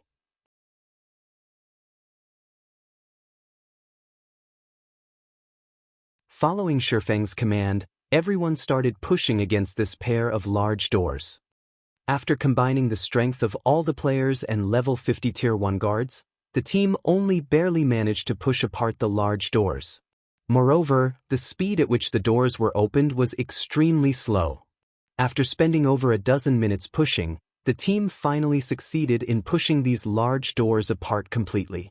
Simultaneously, the space inside the hidden warehouse also appeared before everyone. The space inside the hidden warehouse was extremely large and commodious, just like a gymnasium. Tens of metal pillars lined the walls of the building. At this moment, however, nobody paid attention to the appearance of the hidden warehouse. Instead, all eyes were focused at the center of the open space. That area had a small mountain of treasures piled up there. With a single glance, one could immediately discover many treasure chests sitting in the mountain of gold. Just the treasure chests that could be seen on the surface already numbered in the tens. Moreover, a majority of these treasure chests were of mysterious iron rank. There were even some secret silver treasure chests. Guild leader, we're rich. Blackie drooled as he looked at all those treasure chests, as well as the gold coins and various other items scattered around the hidden warehouse. Is this the reward for completing the Crusade quest? Although Aqua Rose was a wealthy princess herself, she was still shocked at the sight of the mountain of treasures before her. Only now did she truly understand why Shifeng had said the Crusade quest deposit of 30 gold coins was a very cheap price to pay. Compared to the mountain of gold before her, 30 gold coins was not worth mentioning at all. At this moment, Snow Goose's eyes were practically shining. She could not help but wish she could immediately charge up and dive into this mountain of gold. However, Snow Goose did not rush forward. As the location the Blood Hand Association used to store its treasures, this hidden warehouse would naturally have guards. A total of 8 mechanical watchers and 1 mechanical slayer was standing at the periphery of the mountain of treasure. Moreover, there was also a magic barrier layered over the mountain of treasure. Unless one removed this magic barrier, nobody could even think of getting the treasure. It seems we can only obtain the treasure after defeating these mechanical guards. Shifeng's gaze slowly shifted towards the 9 gigantic mechanical guards.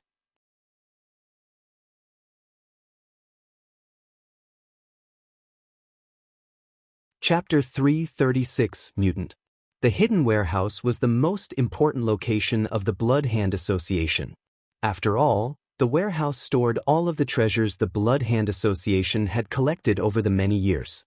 Naturally, the security of this hidden warehouse would also be the most intense.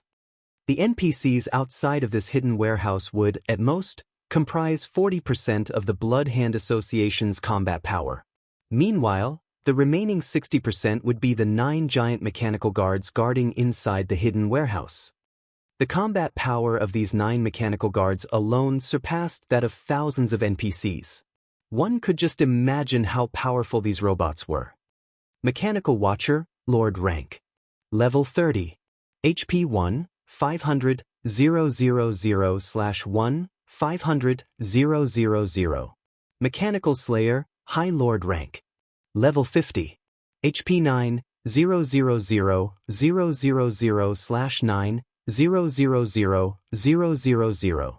Everyone felt their hearts grow cold when they saw the shining pitch-black bodies of the mechanical watchers. In team dungeons, Lord-ranked monsters were all categorized as bosses. As field bosses, although these mechanical watchers had less HP than team dungeon bosses of the same level, their attack power and defense was far superior. Field bosses were much stronger than dungeon bosses of the same level, and a dozen players were no match for them. As for the High Lord-ranked Mechanical Slayer, a boss of such rank would only appear in 20-man Hell mode team dungeons or 50-man hard mode team dungeons. Moreover, the Mechanical Slayer before them was a level 50 High Lord ranked boss.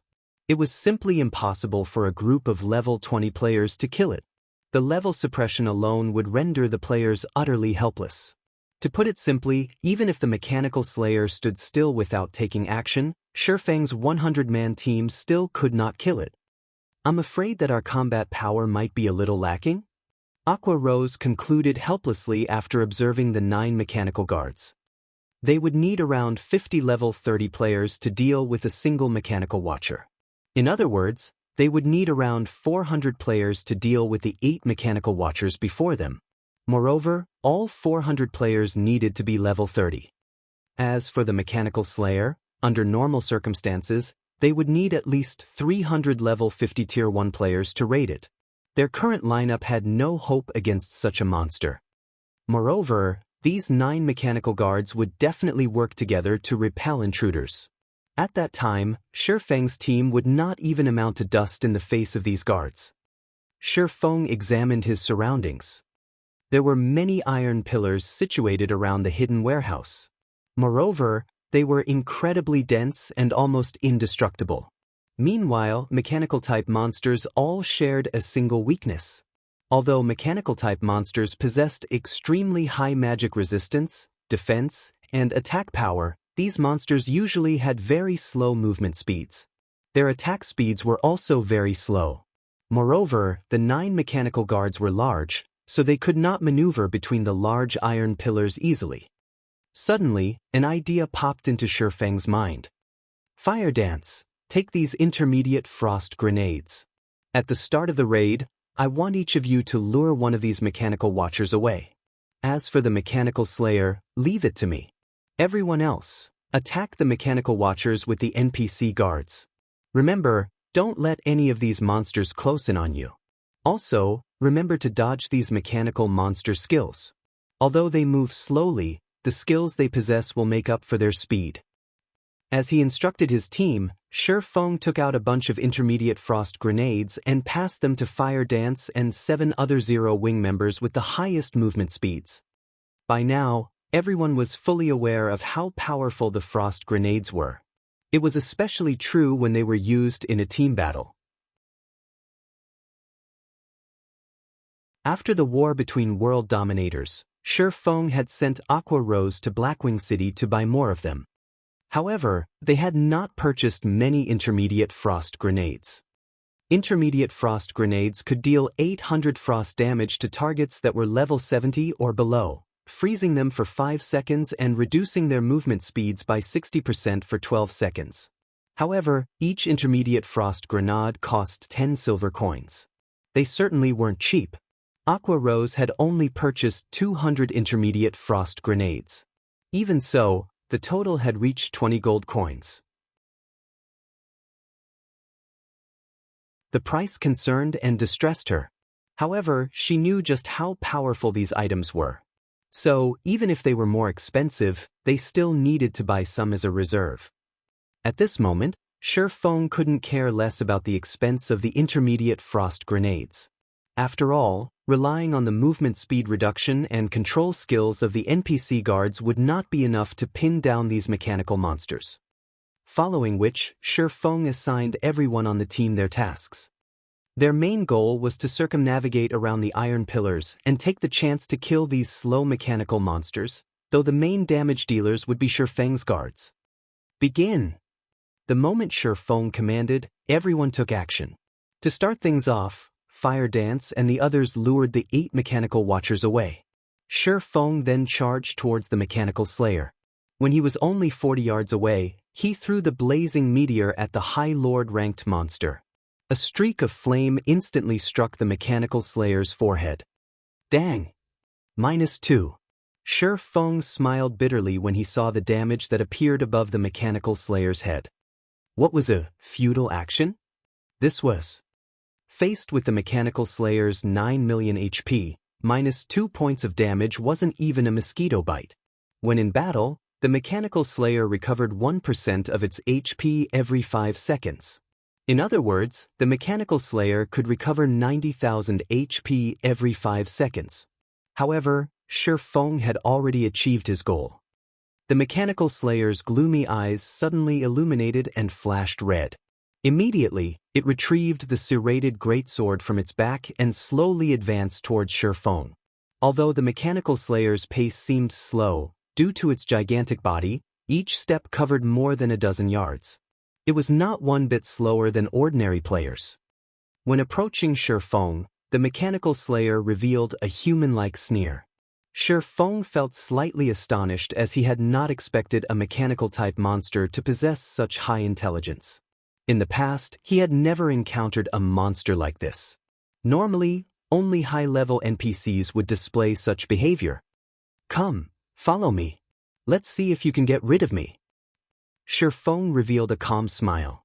He then tossed the blazing meteor at the Mechanical Slayer once more. He activated Windwalk and ran towards a corner of the hidden warehouse, luring the Mechanical Slayer away from the Mechanical Watchers. After activating Windwalk, Shifeng's movement speed reached frightening heights. Moreover, Shifeng had also used the aura of wind from the Seven Luminaries ring, increasing his movement speed by an additional 20%. However, even with both effects stacked, the Mechanical Slayer was still faster than Shifeng. The distance that took Shifeng several steps to cross only took the Mechanical Slayer a single step. When the distance between them shortened to 20 yards, the Mechanical Slayer abruptly swung its greatsword at Shifeng, wielding it single-handedly. Clearly, there was still a distance of 20 yards between the Mechanical Slayer and Shifeng. Although the Mechanical Slayer's serrated greatsword was very large and long, it could not hit Shifeng. Yet, the Mechanical Slayer still chose to swing its greatsword. When the serrated greatsword descended, it created a loud boom.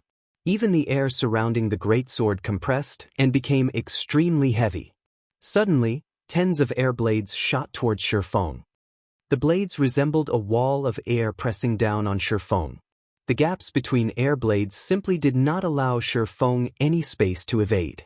Moreover, they covered a frightening range. Shifeng could not dodge them even if he wanted to. Yet, if Shifeng took the attack head-on, the blades would end his life. Defensive blade would not change the outcome. At most, the skill could help Shifeng block 9 air blades. It's using a skill already? As expected, a High Lord won't give players any chances. It would be simply impossible for an ordinary player to escape alive. Shifeng was utterly astonished. He had not expected the Mechanical Slayer to use such a powerful skill so soon. However, it would be wishful thinking on the Mechanical Slayer's part if it thought it could kill Shifeng so easily. In the next moment, Shifeng suddenly flew.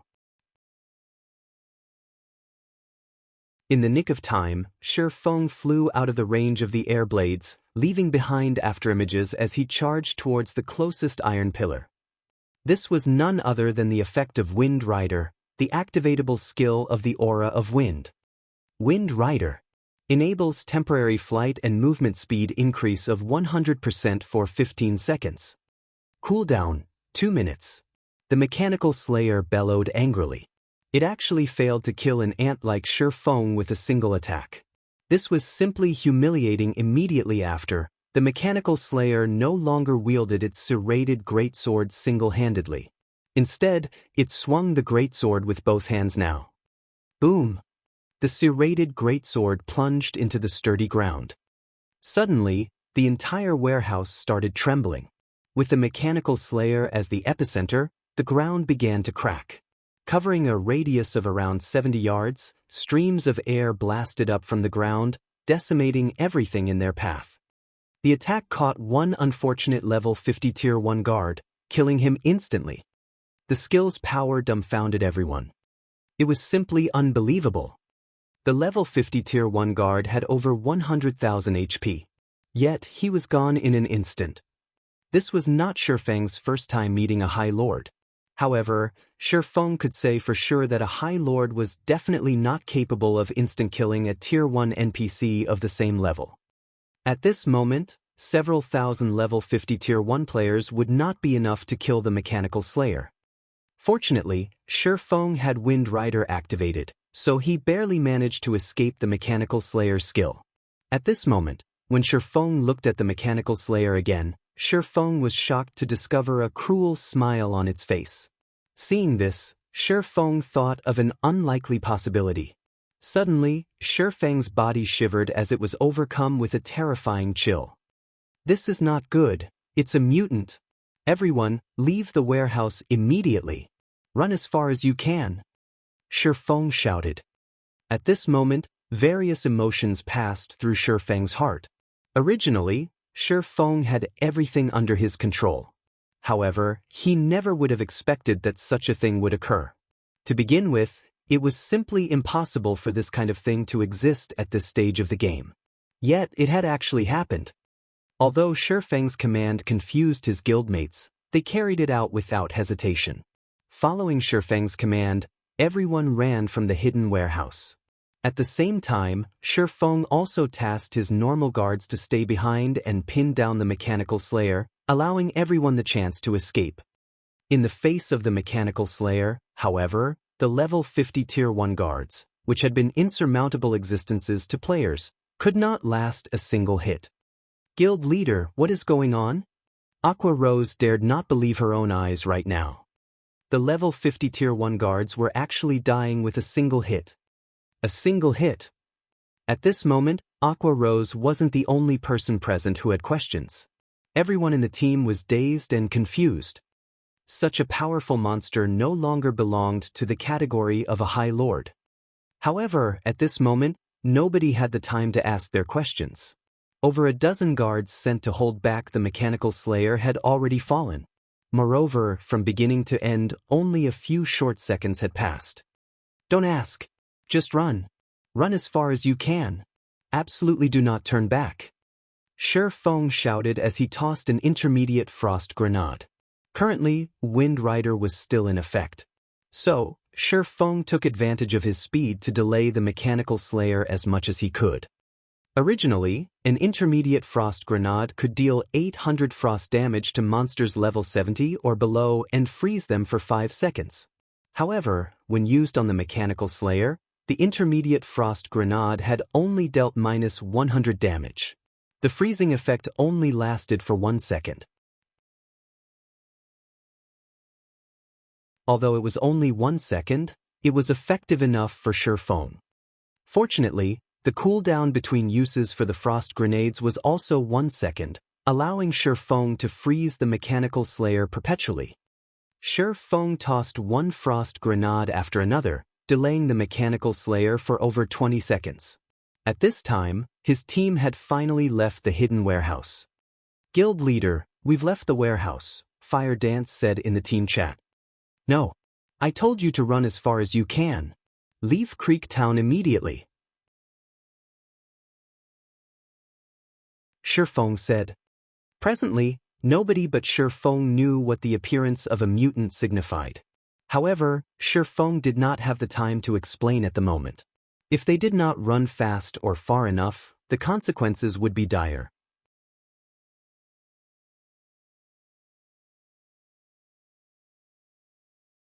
Chapter 337, Unfathomably Deep. Listening to Shifeng's anxious tone, everyone from Zero Wing knew that the situation was not as simple as it appeared. Since Shifeng had issued his command, none of them would tarry. One after another, they quickly ran for the entrance of the Blood Hand Association's stronghold. The mechanical slayer's strength was simply too terrifying. Not only did it possess region-scale destruction skills, but it could also kill level 50 Tier 1 NPCs with a single hit. If it had only been a region-scale destruction skill, they could have dealt with it. The key thing was that even the mechanical slayer's basic attacks could instantly kill an NPC guard with over 100,000 HP. At this stage of the game, players had no hope of defeating the mechanical slayer. Guild leader, be careful. Fire Dance could not help but tighten her fists, reluctance filling her heart. Yeah, Shifeng gave a simple reply. At the moment, he could not relax as he had before. His current enemies were not limited to just the mechanical slayer. They also included the 8 other mechanical watchers. Previously, these mechanical watches had run out of the hidden warehouse in pursuit of the other members of Zero Wing. However, after everyone escaped from the hidden warehouse, these mechanical watchers rushed back to deal with Shi Feng. It was extremely challenging for Shi Feng to slow the mechanical slayer's movements while simultaneously dodging the attacks of the 8 mechanical watchers. When all was said and done, Shi Feng was only a level 24 Tier 0 swordsman. Only by activating all the life-saving skills he possessed could he barely avoid death. However, he was about to run out of gas. Damn you fools! I'm clearly helping you right now, yet you idiots are trying to kill me. Since you all wish for death so badly, I'll grant you your wish. Shi Feng looked at the 8 mechanical watchers that only focused their attacks on him in anger. Then, instead of throwing the intermediate frost grenade in his hand at the mechanical slayer, Shi Feng aimed it at the mechanical watchers charging at him. Have fun with each other. Damn you bastards. After freezing the 8 mechanical watchers, Shi Feng retrieved a speed scroll from his bag and used it. His movement speed soared once more. He then charged directly towards the hidden warehouse's entrance. You will all die. The mechanical slayer let out a mechanical roar after escaping its icy imprisonment. The entire warehouse trembled at its mighty roar. Instantly, the mechanical slayer strode forward and charged at the escaping swordsman. While moving forward, however, the mechanical slayer found itself blocked by the 8 frozen mechanical watchers. Without a shred of hesitation, the slayer swung its greatsword at one of its supposed allies. The strike sent one of the heavy, over 6 feet tall watchers flying. Making 8 quick successive swings, the mechanical slayer sent all 8 mechanical watchers into the warehouse's walls. Such horrifying damage, it is as expected of a mutant. At this moment, Shi Feng finally managed to glimpse of the mechanical slayer's real damage. A basic swing from its greatsword devoured more than 300,000 HP from each of the mechanical watchers. In other words, the mechanical slayer could easily kill a level 30 Lord-ranked mechanical watcher with only 5 basic attacks. With such strength, the mechanical slayer could effortlessly massacre a starter town. It seems that fleeing to a town is out of the question. Shi Feng frowned as he gauged the mechanical slayer's combat power. Mutants were a special existence in God's domain. They were not bound by the logic of the game. Normally, mutants were born from mutated monsters.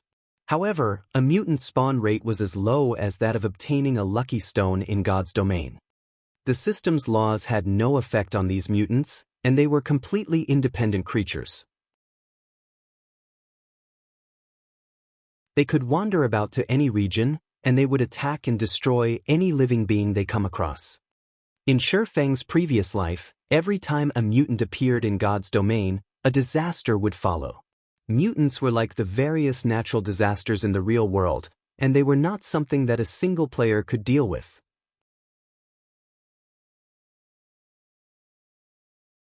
Mutants possessed an intellect several times higher than normal monsters, and they were practically on the same level as a high-level NPC. In addition, when a monster mutated, their combat power would increase by several folds. Shi Feng had met with a mutant in the past. The mutant had originally been a level 80 common monster. However, after it mutated, it had instant-killed the level 75 Tier 2 player who had been its opponent at the time. If a level 75 Tier 2 player possessed incredible techniques, soloing a level 80 Lord-ranked monster was only a matter of time. Naturally, if such a player wished to escape, they would have no problems doing so. Yet, faced with a level 80 common monster, the level 75 Tier 2 player had no chance to flee. Of course, one of the reasons for that player's demise was negligence.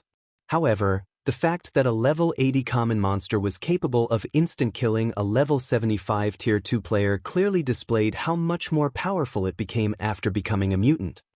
Following which, that mutated common monster had become the nightmare of players. By the time everyone was aware of the mutant's existence, over 10,000 players had died at its hands. More importantly, the mutant monster grew stronger the more it killed. This incident had attracted the attention of many large guilds. Based on everyone's knowledge, the more powerful a monster was, the better was the quality of the items it dropped. This was an iron law of God's domain, and even mutants should have been no exception to this law. since this mutated monster was so powerful, being even stronger than a high lord of the same level, its loot would be magnificent. Hence, the various guilds at the time had sent their own armies to hunt this mutant. At that time, over 100,000 players had been dispatched, and all of them were above level 70. There were even Tier 2 professional experts among them. The battle between the mutant and the player army had shaken the heaven and earth. A starter town had even been decimated as a result of that war. Although the player army had successfully killed the mutant in the end, the losses they suffered were tremendous. Out of the 100,000 players sent out, less than 3,000 survived. Meanwhile, the mutant before Shifeng right now had mutated from a High Lord monster. Currently, the Mechanical Slayer was just a newborn. Its strength was at its weakest right now. Shifeng did not dare imagine how powerful it would become once it matured. In the past, a level 80 common mutant had grown to be able to wipe out over 90,000 players from a 100,000 strong army. Moreover, some of those players had been Tier 2 experts, and everyone's levels at that time were not much different than the mutants.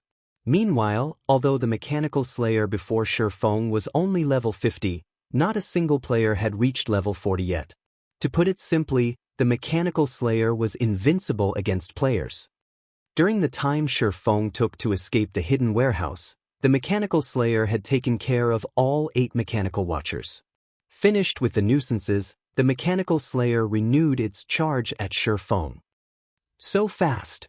Shifeng hurriedly threw a frost grenade at it. This time, however, the Mechanical Slayer had not fallen for the same trick. With nimble steps, it easily avoided the intermediate frost grenade Shifeng had thrown. Damn, it's those Mechanical Watchers' fault. Shifeng's anger grew. In the beginning, when the Mechanical Slayer had just awoken, its intellect had still been considerably low. Hence, it failed to dodge the first frost grenade. Moreover, as long as Shifeng's stock of intermediate frost grenades did not run out, he could freeze the Mechanical Slayer for an indefinite amount of time. Now, however, this strategy was no longer viable. Almost immediately, the Mechanical Slayer caught up to Shifeng, its serrated greatsword coursing its way towards him. Currently, the hallway Shifeng was in only had one path. There was nowhere to dodge, and death was all but inevitable.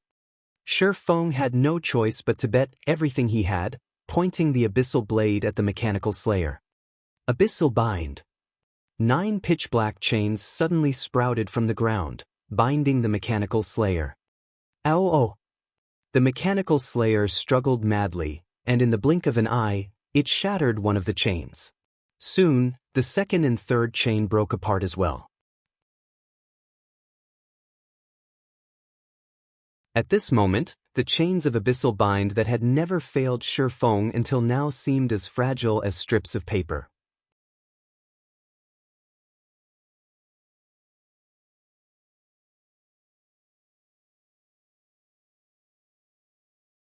If Shifeng could hear the Mechanical Slayer's words or witness the flying ability it displayed, cold sweat would drench his back.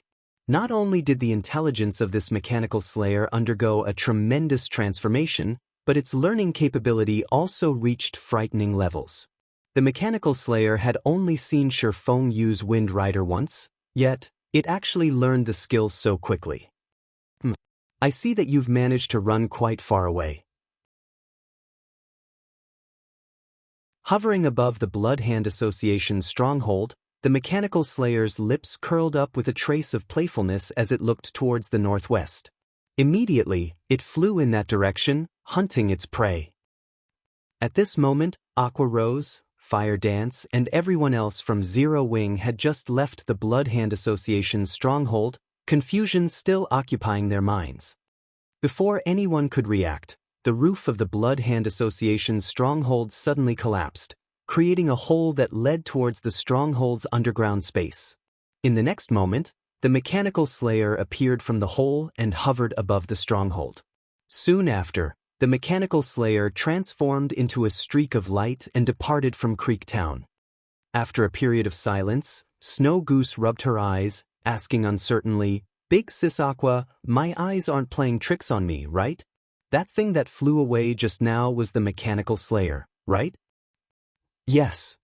Aqua Rose nodded her head blankly. The mechanical slayer looked like a flying fortress as it soared through the sky. Not only had it possessed frightening, destructive force, but it also possessed speed that completely surpassed players.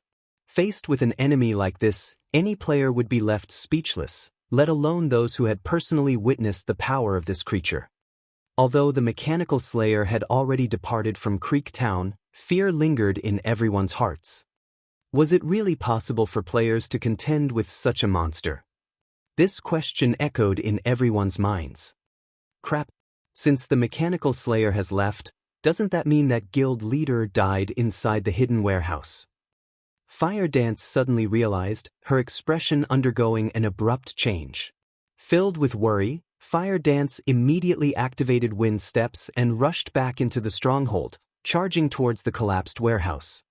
In God's domain, there were only two possibilities for a monster to leave battle. The first was when players had run beyond the monster's range predetermined by the system. The other scenario was when the monster successfully killed its target. Now that the mechanical slayer had departed from Creek Town, it was obvious that the second scenario had occurred. I'll go with you.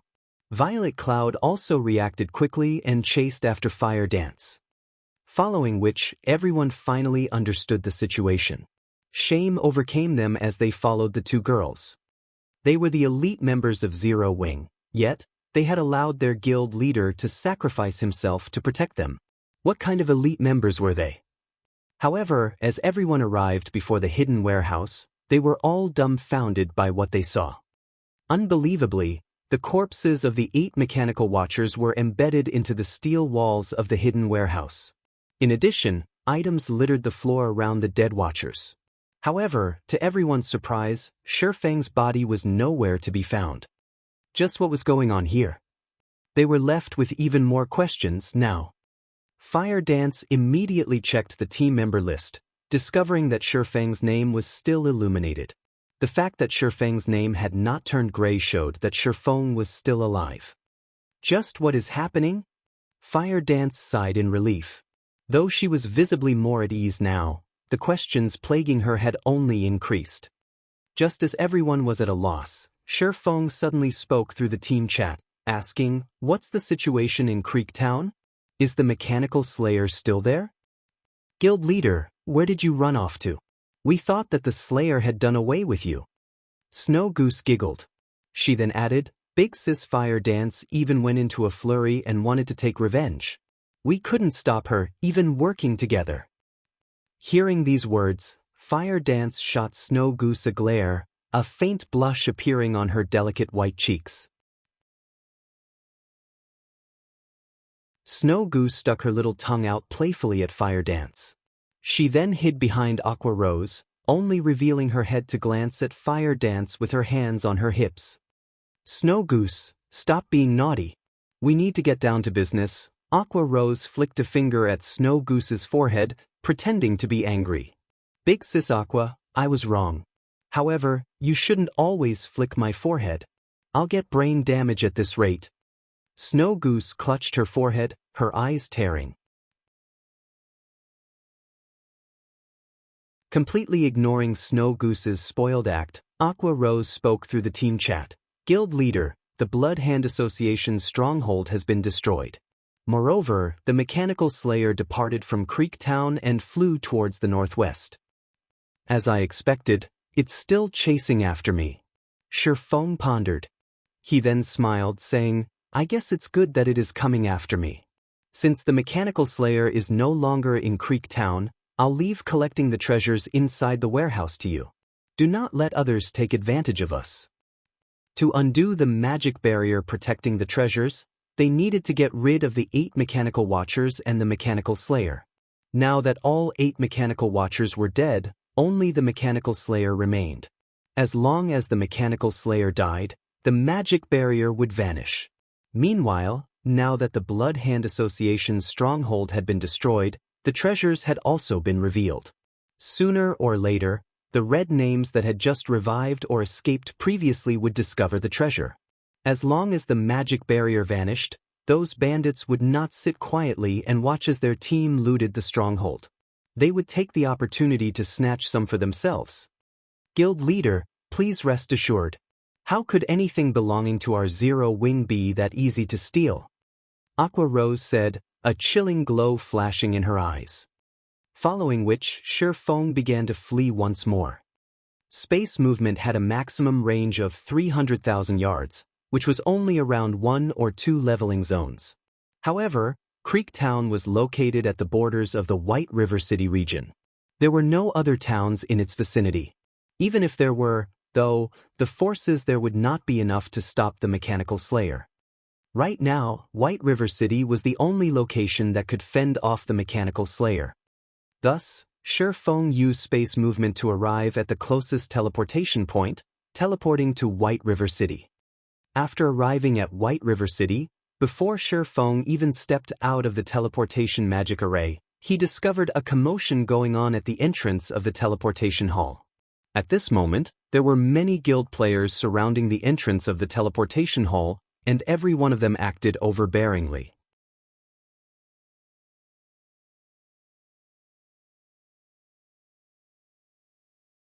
Chapter 339. Making an enemy out of everyone. What's going on in White River City? Shi Feng thought as he looked at the overbearing crowd blockading the entrance of the teleportation hall. Do they recognize me somehow? However, Shi Feng quickly rejected this idea, realizing that he should not be this crowd's target.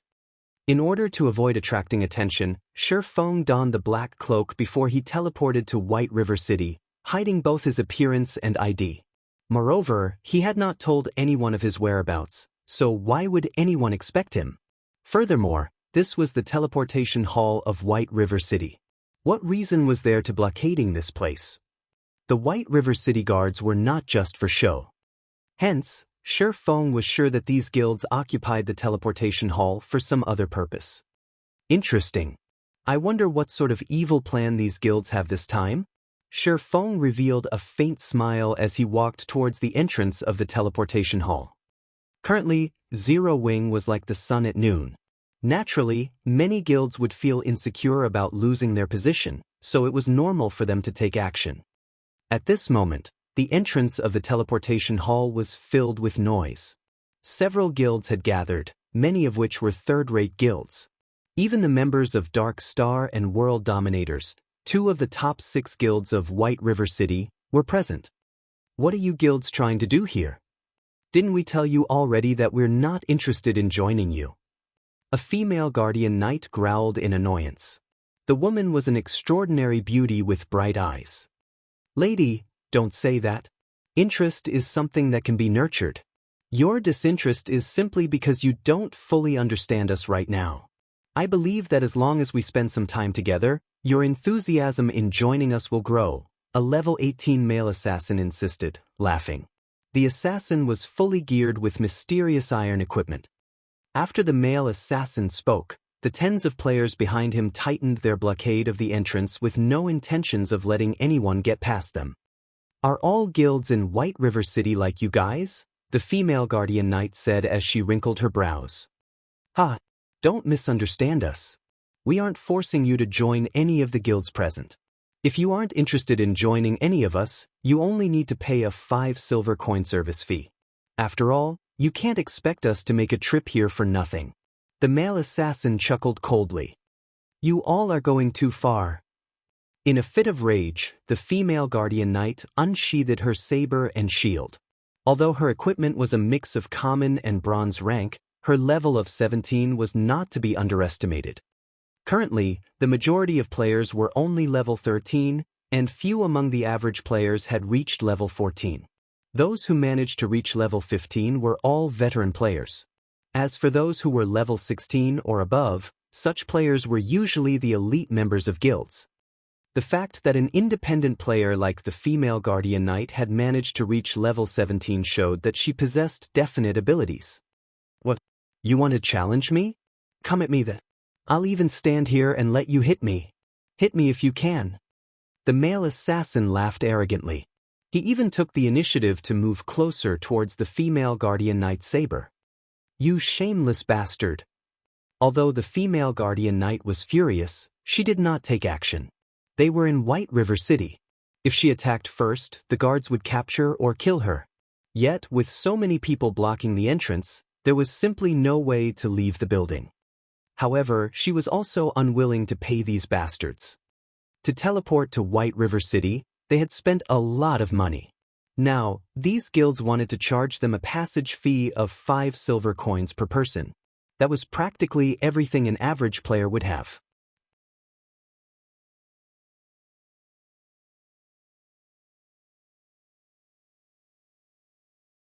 Even if you take action, you might not necessarily be able to deal with the problem at hand. We've just arrived at White River City, and we don't have any reputation here. However, they are different. They have already accumulated a certain amount of reputation in White River City. Even if they aren't nobles, they will still be citizens of White River City. If we attack them, they can retaliate without suffering any consequences, the berserker named Shadow Sword warned. Oh, it seems that you still possess some insight. The male assassin sneered. That's right. We have earned enough reputation to become White River City citizens. Some of us here are even first-class citizens, which is only a rank behind nobles. I believe you should know what a first-class citizen signifies, right? In God's domain, citizens of any particular city would receive a special treatment. When a confrontation occurred between players inside a city, as long as no damage occurred, the guards of the city would not pay any attention. Meanwhile, when attacking a first-class citizen inside a city, if one were not a citizen of that particular city, then the punishment they received would double. If Turtledove dared to attack a first-class citizen of White River City, a very severe punishment would await her. Even if said first-class citizen killed her, she would still be arrested and jailed once she respawned. She would also have to pay a fine. If she did not possess sufficient funds to pay the fine, she would have to pawn the items she had on her to make up for it. At this moment, Turtledove came to a realization. She was inwardly relieved that she had not acted rashly just now. Otherwise, she would have truly played into those bastards' hands. Did you think that you could leave just because you didn't make a move?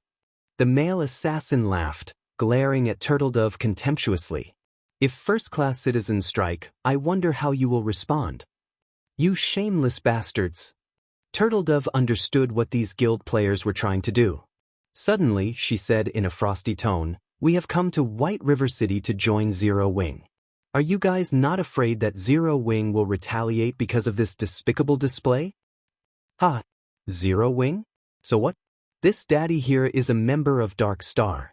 Even if Zero Wing has great potential, it is still not a match for Dark Star right now. Those bastards from Zero Wing don't even dare to fight us out in the open. The male assassin said in disdain. Moreover, haven't you noticed that there are other guilds present here as well? You guys are really foolish. You actually fell for the crap that some newly established guild like Zero Wing spews. Did you guys really think that White River City belongs entirely to Zero Wing?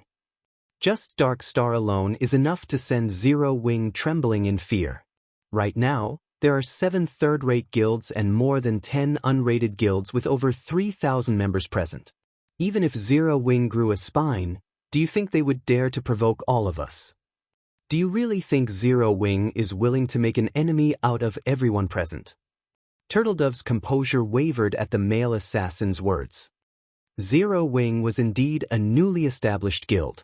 Moreover, although there were over 1 million guild players in White River City, only a fraction belonged to the top 6 guilds of White River City, whereas the majority belonged to normal unrated guilds. Although these unrated guilds only possessed 3,000 to 5,000 members on average, there was a large number of unrated guilds in White River City. If their numbers combined, the total members that these unrated guilds possessed far surpassed the top 6 guilds of White River City. If these unrated guilds allied with each other, not even the top 6 guilds of White River City would be a match for them. With so many guilds working together, how could Zero Wing possibly oppose them? Thinking up to this point, Turtledove started growing anxious. Turtledove, my inconsideration has implicated you in this matter. In a moment, I'll hold them off while you take the chance to escape. As long as you leave the teleportation hall, none of these guilds can do anything to you, Shadow Sword whispered to Turtledove. No. At worst, we'll die together. Isn't it just losing some levels and equipment? It's not my first time suffering such a setback. Turtledove shook her head, tightening her grip on her saber. I applaud you for your bravery. Unfortunately, you guys came at the wrong time. Brothers, go. Show these folks our passion. The male assassin's lips curled up into a mocking sneer. He then motioned with his hand. Immediately, 3 players possessing the status of first-class citizens moved. However, before the 3 first-class citizen players arrived in front of Shadow Sword and Turtledove, a black figure suddenly appeared, blocking them. This person hidden under a black cloak was none other than Shifeng.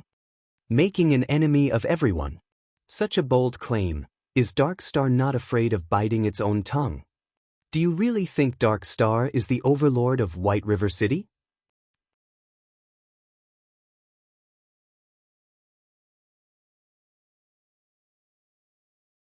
Chapter 340, Major Noble.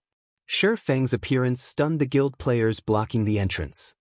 To think there was actually someone so foolish. Brat, you must be a newcomer, right? In White River City, we are the sky. Even Zero Wing, which is in its heyday right now, has to bow before us. Since you are also new, I'll give you a piece of advice. Join us. Why bother with a guild that has no future like Zero Wing? Of course, it's also fine if you don't wish to join us. Just pay 5 silver coins and we'll let you be on your way. The various guild players laughed maniacally. Shifeng paid no mind to the ridicule and laughter. Instead, he said, So, it turns out that your guilds are such good-for-nothings. Instead of growing the courage to confront Zero Wing, you came here to target the players intending to join them. Don't you think you're ridiculous? Brat, you trying to challenge us? The male assassin from Dark Star sneered disdainfully. As the male assassin spoke, the other guilds sent forward a few of their own first-class citizens.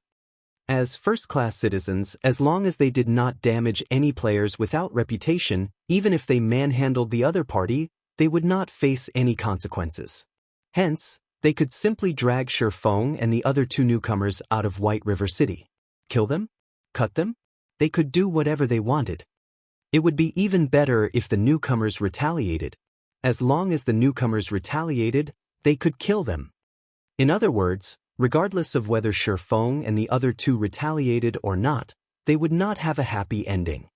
At this moment, Shadow Sword whispered to Shifeng, saying, Fellow brother, thank you for standing up for us. In a moment, I'll charge ahead, so take the chance to escape. As long as you leave the teleportation hall, you should be able to avoid them.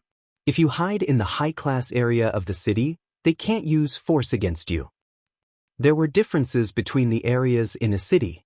In the common areas of the city, as long as no actual damage occurred, the NPC guards would not pay any attention to the friction between players. However, it was a different story if such a situation occurred in the high-class areas or trade area. The same applied to the restaurants and shops inside the city. Even first-class citizens would be arrested and jailed if they tried to create trouble in these areas. Shifeng smiled and replied to Shadow Sword's words. However, he did not take them to heart as he continued advancing, walking step by step towards Drunken Maniac, the male assassin from Dark Star. What's wrong with this person? Originally, Turtledove had some goodwill towards Shifeng. However, seeing that Shifeng ignored Shadow Sword's words, her impression of him worsened slightly. Turtledove. Shadow Sword chided in a low tone. I want to see what he's going to do next. Turtledove snorted as she frowned Shifeng's frail back. Shadow Sword remained silent, quietly watching Shifeng. Shadow Sword felt that Shifeng was not as simple as he appeared. Although the black cloak that Shifeng wore hid his appearance, level and name, it could not hide the air of an expert his body exuded. Moreover, looking at Shifeng's unperturbed appearance, Shadow Sword's certainty that Shifeng was a powerful expert grew. Hence, he hindered Turtledove's actions. However, Shadow Sword had not expected anything to actually happen. After all, they were still within White River City. Even experts were not allowed to take action here. Oh, since you want to die, we'll play with you. 6 players with statuses of first-class citizens immediately surrounded and grabbed at Shifeng, intending to drag him away and out of the city. What's going on? One of the 6 first-class citizen players asked, astonished. Despite the 6 of them working together, no matter how much strength they used, Shifeng did not even budge a single inch. What happened to you all? Isn't he just a newcomer? Why haven't you dragged him away yet? Drunken Maniac demanded, his brows wrinkling. Lone Tyrant had sent him to deal with players that came from other cities to join Zero Wing. Due to Zero Wing's growing popularity, many players on the forums had expressed their intentions to migrate to White River City to join the up-and-coming guild. Faced with such a situation, the various guilds in White River City were unable to sit still. It was especially true for Dark Star and World Dominators. Currently, Zero Wing was a huge headache for them. If they allowed experts from other cities to bolster Zero Wing's ranks, the guild would soon grow to become an unstoppable force in White River City. Hence, many guilds decided to cooperate with each other and sent a few of their members with high reputation to occupy the teleportation hall. With so many guilds working together, even Zero Wing would not dare create conflict casually. By doing so, not only could they reduce the numbers joining Zero Wing, but they could also reduce some of Zero Wing's prestige, killing 2 birds with 1 stone. However, the only reply Drunken Maniac received was the flash of a sword. Earth Splitter. The players surrounding Shifeng were only level 16. Their HP was only slightly over 2,000. They could not endure Shifeng's sword at all. With a single attack, all 6 players surrounding Shifeng fell like puppets who had their strings cut. You actually attacked us.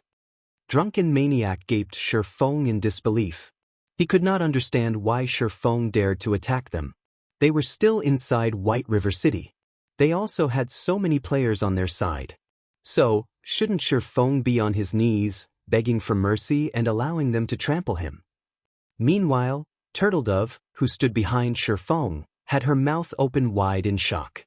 With her eyes fixed on Shifeng's back, she couldn't help but mutter in a low tone, "Just who is he?" At this moment, Shadow Sword's expression turned solemn. He was not surprised by the fact that Shifeng had made a move. However, being able to kill 6 elite guild members with a single hit was simply unbelievable. Shifeng's attack power was practically on the same level as a boss monster. After killing the 6 players who had surrounded him, Shifeng turned to Drunken Maniac. With a faint smile, he asked, "So, what if I attacked you?" Shifeng was a Viscount of White River City. He was a bona fide major noble. Yet, these players had dared to flaunt their slight skill before him. These players simply did not know their own place. First-class citizen was just a nice-sounding title. In reality, they were commoners in White River City. Meanwhile, a commoner that dared to make a move against a major noble was a commoner that did not know the meaning of the word death. Drunken Maniac felt a chill crawl down his body when Shifeng had glanced at him. It was as if Shifeng were a towering giant that could easily stomp him to death. Involuntarily, Drunken Maniac retreated a few steps. However, when he thought of the many allies behind him, courage filled his heart. He then pointed at Shifeng with unflattering rage. "Brat, you're courting death. Since you dared to kill us within White River City, nobody in the entire city can save you now. It would be the same even if Black Flame were here right now. Brothers, kill him."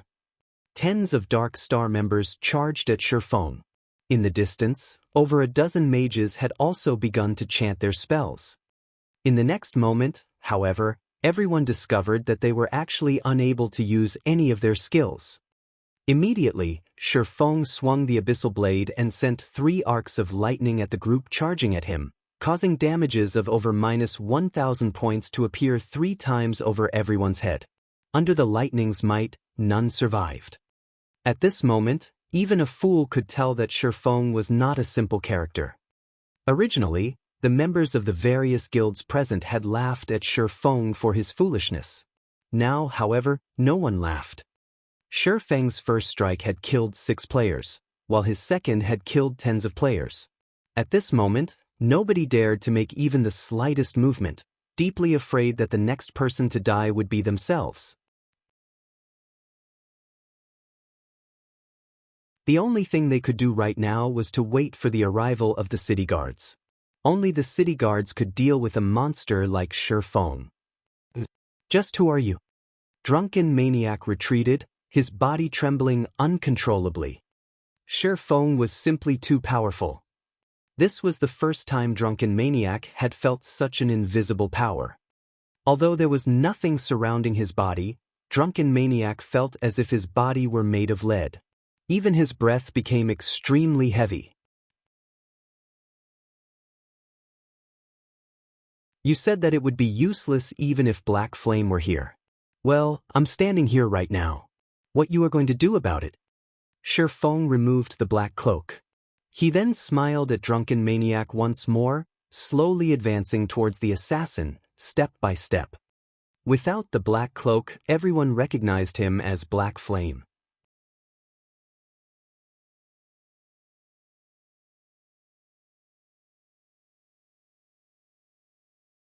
Chapter 341, It Has Come.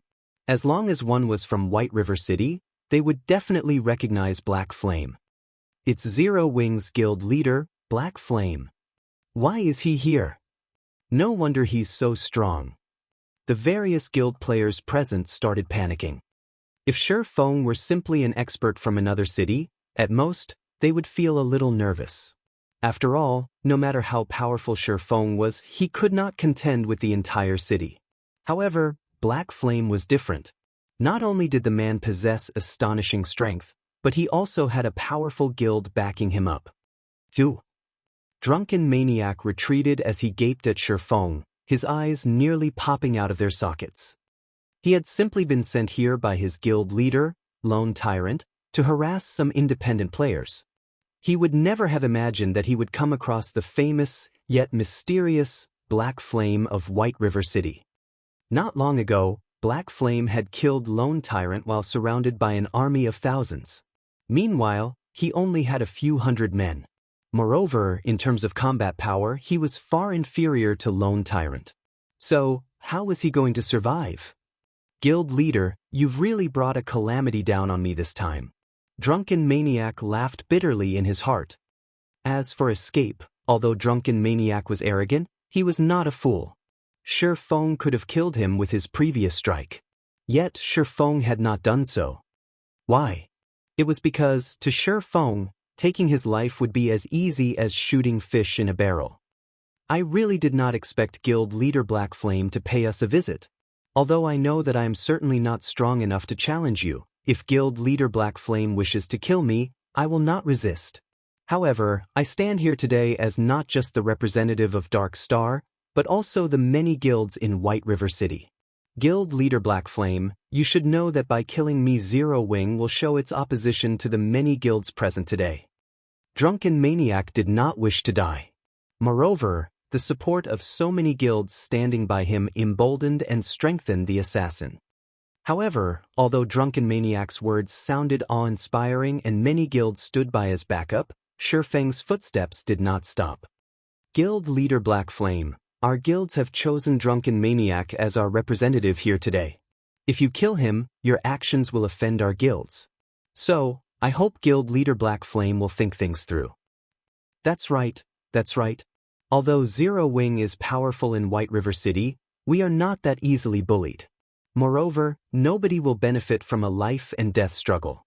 Guild Leader Black Flame, you have to think it through carefully.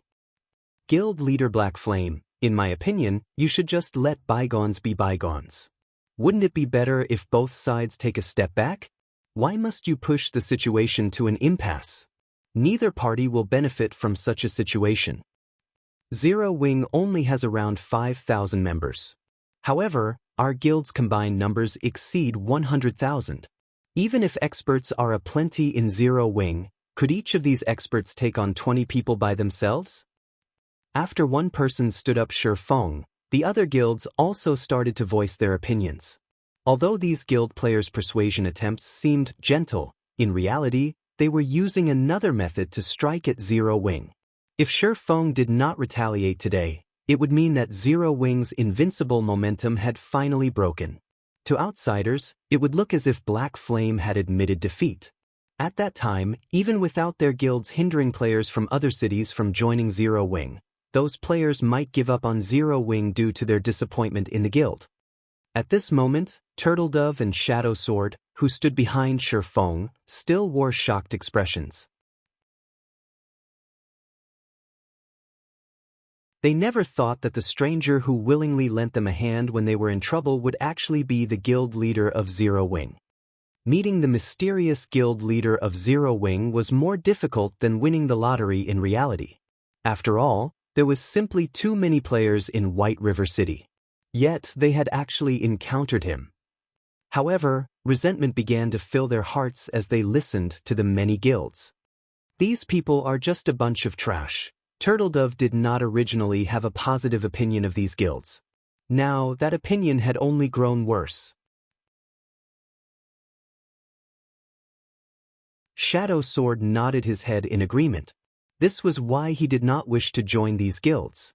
These guilds only knew how to use underhanded tactics to reap the greatest benefits. To these guilds, today's enemies may be tomorrow's friends. In Shadow Sword's eyes, these guilds were simply despicable. Although they were outsiders, they could easily tell what these guilds were trying to do. These guilds were clearly in the wrong. Hindering players from joining Zero Wing was already an affront to Zero Wing's reputation. Now, they shamelessly accused Shi Feng of bullying. However, Shadow Sword could not help but admit that the current Zero Wing was not so powerful that it could afford to ignore the alliance of all these guilds. What will he do? Shadow Sword paid closer attention to Shi Feng's every move. If Shi Feng allowed this situation, although Zero Wing would retain its current strength, it would become a laughingstock. Yet, if Shi Feng acted recklessly, he would have played directly into Dark Star's hands and become these guilds' enemy. However, Shi Feng's next action completely surprised Shadow Sword. Without saying a word, Shi Feng arrived before Drunken Maniac, a calm smile on his face. Guild leader Black Flame is as wise as expected. Drunken Maniac sighed in relief when he saw Shi Feng's smile. At least he would not die today. In the next second, however, Drunken Maniac saw a silver shimmer flash before his eyes. Suddenly, Drunken Maniac's vision turned gray, his legs turning limp and his body falling to the ground. Drunken Maniac failed to understand. Everyone else was similarly puzzled. Why had Shi Feng dared to take action? Did he not understand how serious the consequences were? It seems that you still don't understand Zero Wing, Shi Feng chuckled. Although our guild isn't very impressive, it also isn't a guild that stands by in silence while others are bullied. An eye for an eye, a tooth for a tooth. Since you struck first, what's there to fuss about now that I'm striking back? Did you really think I would be so naive as to let you off? Although Shi Feng's voice was soft, everyone present could hear his words as clear as day. Every word was like a sledgehammer banging at their hearts. Wow! Turtledove was momentarily overwhelmed by the man before her. This was her ideal guild, a guild that would not falter even when surrounded by enemies. Ah, my trip was not wasted. Now that I see him in person, I am even more certain that I must join Zero Wing. Shadow Sword struggled to contain his excitement. Although Shi Feng's actions had delighted Shadow Sword and Turtledove, the various guilds blockading the teleportation hall were not pleased in the least. Lunatic. He's simply a lunatic. He actually dared to kill Drunken Maniac right in front of us. I hear that his entire body is filled with treasure. Now that he's a red name, we'll be rich if we can kill him. Even if his strength is absolute, with so many people on our side, he will not survive. At that time, we'll gain double the profits. Although Shi Feng's words had left the various guild players shaken, now that he had dropped all pretense, they would not let him go. After all, the fame and fortune they could gain by killing Shi Feng were extremely abundant. Not good. These bastards intend to slaughter him. Watching the guild players slowly advance, Turtledove grew worried for Shifeng.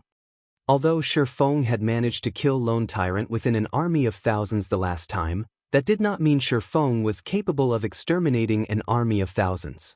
Moreover, there was no place for Shifeng to run since this place was so crowded.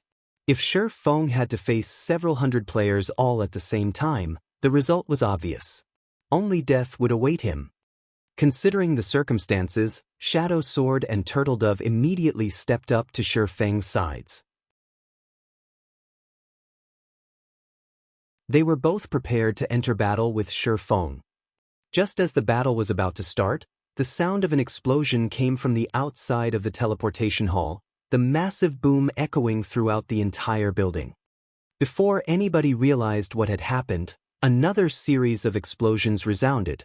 Moreover, the sounds were getting louder and louder, so much so that everyone in the teleportation hall could feel the ground tremble. It certainly arrived quickly. Shifeng's lips slightly curled up as he watched the clouds of dust rise from the streets. Standing beside Shifeng, both Shadow Sword and Turtledove grew curious as they looked at Shifeng's calm demeanor. It was as if Shifeng knew the cause of the explosions. However, compared to the turmoil happening outside, they now faced with hundreds of players. How could Shifeng possibly smile at a moment like this?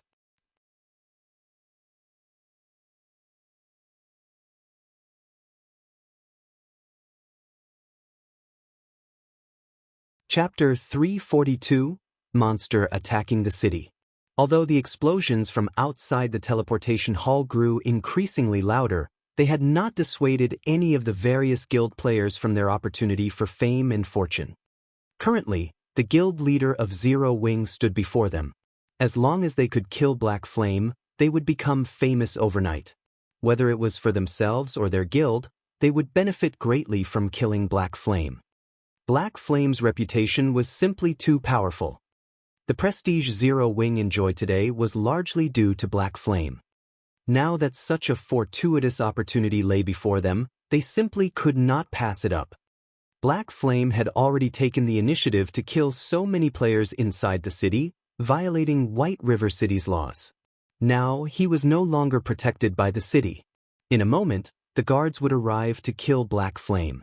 Which was to say, even if they killed Black Flame, the guards of White River City would do nothing to them. Currently, they had the teleportation hall's only exit blocked off. They might never encounter such a godsend opportunity in the future. Ignore what's happening outside for now. Let's get rid of Black Flame first, then talk. If the guards arrive, we won't have the chance to kill him anymore. That's right. We can't let him get away. Black Flame, don't think that you are amazing just because you are an expert. Today, you will die. So what if you're an expert? Do you know what strength in numbers means? The various guild players all wore sneers on their faces. Obviously, they no longer held any respect for Shifeng. There was only greed and highly inflated confidence in their eyes right now. Guild leader Black Flame, I'll attract their attention in a moment, so take the chance to escape, Shadow Sword said as he suddenly moved in front of Shifeng. Shifeng looked at Shadow Sword strangely. Previously, Shifeng had not been too concerned about Shadow Sword as he had focused on the situation itself. Now that he took a closer look at Shadow Sword, he suddenly discovered that this person was not as simple as he seemed. Although Shadow Sword's equipment was nothing special, and he was only level 17, his every movement exuded the unique temperament that only martial arts practitioners possessed. Although I had never heard of an expert named Shadow Sword in the past, this person is still quite interesting. Shifeng revealed a faint smile as he examined Shadow Sword's figure. Although Shifeng had been the guild leader of Shadow in the past and had played God's Domain for over a decade, it was simply impossible for him to remember the names of every expert in God's Domain. After all, there were simply too many experts in this game. However, what Shifeng admired about Shadow Sword was not his skills. Rather, it was Shadow Sword's behavior. In a situation where most people would hide and cower, Shadow Sword actively rushed forward instead. Even though he knew that this was a suicidal thing to do, he had still done it. It had been a long time since Shifeng had encountered such a fool. Even while hundreds of players charged at Shifeng, Turtledove discovered that Shifeng had not moved an inch. Instead, he stood there quietly watching the crowd. Inwardly, Turtledove was stunned, wondering what was going through Shifeng's mind. Has he already given up? Oh, there really are a lot of guilds here. It seems that I'll have to use a little effort this time. Shifeng looked around, memorizing all the guilds here today. If he did not give these guilds a taste of Zero Wing's might, their actions would only grow bolder in the future. Normally, he would not stand a chance against such a crowd. Now, however, the situation was different. It should be about time. You two, in a moment, distance yourselves. The farther, the better. It would be unfortunate if I mistakenly injured you, Shifeng whispered a reminder to Shadow Sword and Turtledove before slowly advancing on the crowd. At the same time, he activated the aura of space on the 7 Luminaries ring, becoming immune to all control and restricting effects. Shifeng's instructions confused the two independent players. Just what was he planning to do? Did he really intend to engage in a death match with these hundreds of players? Presumptuous. Die.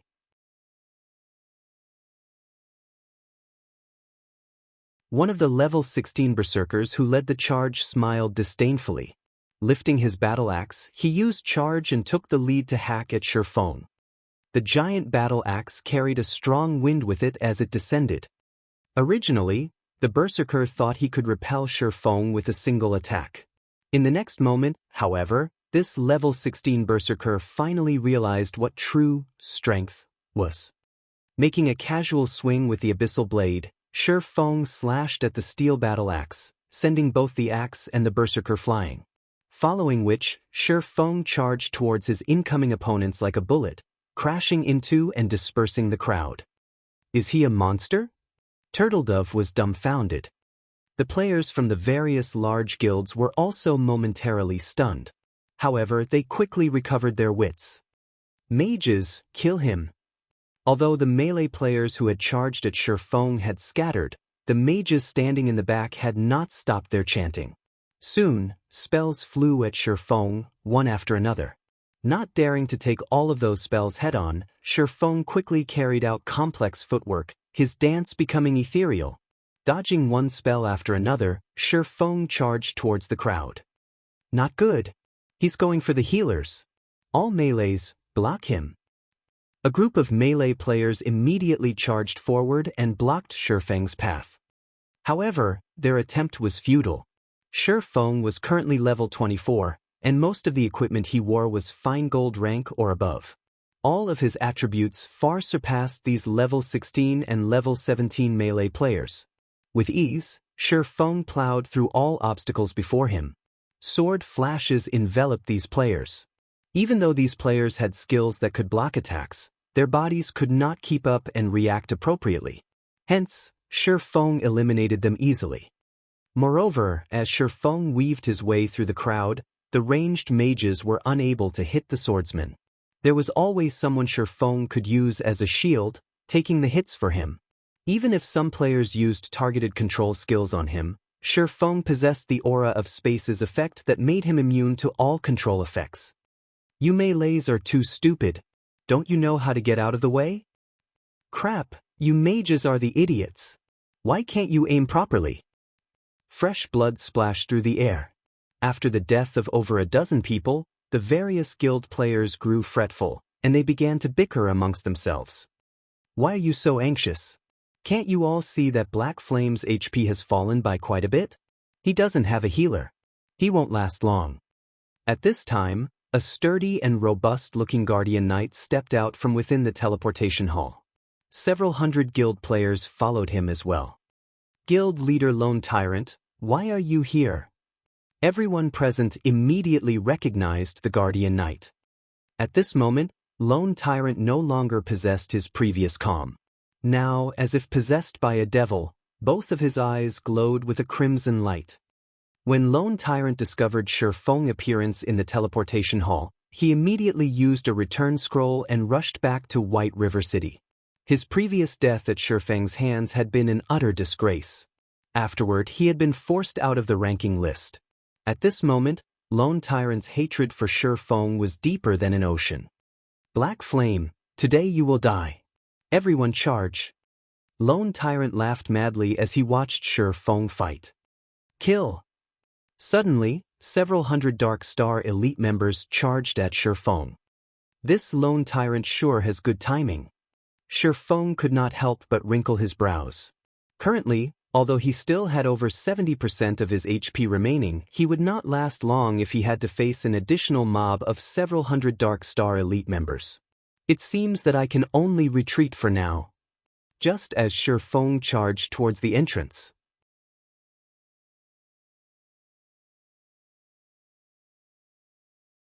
A huge explosion occurred in front of the teleportation hall.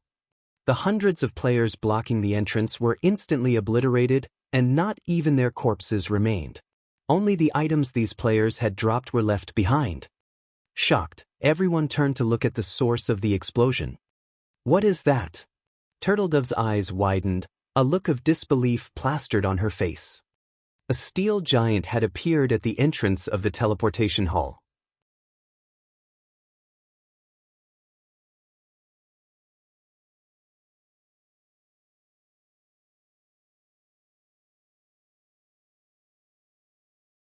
Chapter 343, Slaughter Time. The players in White River City grew excited when they heard the announcement.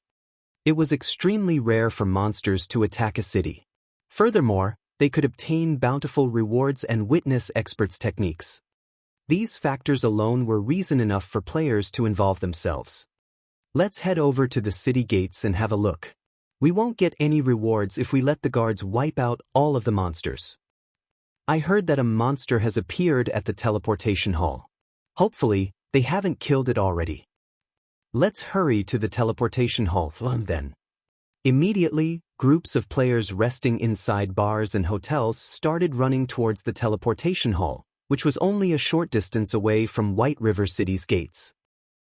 At this moment, silence filled the inside of the teleportation hall. The steel giant that had suddenly appeared currently captivated everyone's attention. Mechanical Slayer, Mutant High Lord rank. Level 50. HP 40, 000, 000/40, 000, 000. Compared to the first time Shifeng had seen it, the Mechanical Slayer's current HP had undergone an earth-shattering change. Its HP of 40 million shook the players inside the hall, despair seeping through the crowd. Moreover, the Mechanical Slayer had killed over 100 players with a single attack. Any player who witnessed this scene would feel one thing: fear. However, what surprised everyone was that the steel giant's gaze was locked on Black Flame. It was clear that the steel giant's words, "finally found you," were meant for famed guild leader. But why was such a powerful monster looking for Black Flame? This question filled everyone's minds. Why would a level 50 High Lord appear here? Lone Tyrant looked at the Mechanical Slayer that had suddenly appeared, feeling greatly astonished. This was also the first time Lone Tyrant had heard of or seen the rank Mutant High Lord. There were hundreds of level 150 guards and level 150 tier 2 guard generals in White River City. The Mechanical Slayer, a level 50 High Lord ranked monster, stood no chance against these NPCs. Yet, the Mechanical Slayer still chose to appear here. Such a situation was simply unbelievable. However, what was even more surprising was the Mechanical Slayer's performance and actions. Its speech, which carried a playful tone, was nothing like a monster. In Lone Tyrant's opinion, the Mechanical Slayer seemed more like a haughty and overbearing player than a monster. These factors revealed that this Mutant High Lord was definitely more powerful than an ordinary High Lord ranked monster. Boss Tyrant, what should we do about that monster? Should we escape? The members of Dark Star struggled to swallow their fear when they thought about the Mechanical Slayer's level and frightening, destructive power. Escape? Lone Tyrant sneered. With such a God-given opportunity, why would we escape? Right now, the monster has the exit blocked. Meanwhile, Black Flame is clearly its target. Who else could be a better guard than that monster? First, we need to deal with Black Flame. After we get rid of him, we can deal with that monster. Everyone charge. We must not let Black Flame get away today. Since Lone Tyrant had given the command, as members of Dark Star, they could not disobey his orders. One after another, the Dark Star members charged towards Shifeng. At the same time, Lone Tyrant had also mobilized members through the guild channel, instructing more to join him. Whether it was Black Flame or the Mechanical Slayer before him, Dark Star would be the one to take them both down. It was especially true for the monster before him. Despite it clearly being a High Lord, the Mechanical Slayer possessed intelligence that far surpassed that of an ordinary High Lord. Moreover, it was also frighteningly strong. If they could kill it?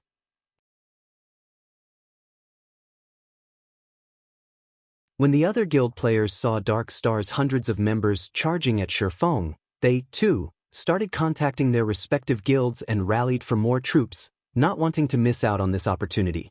In addition to taking Black Flame's life, they all intended to fight over the contribution and drops of killing the Mechanical Slayer.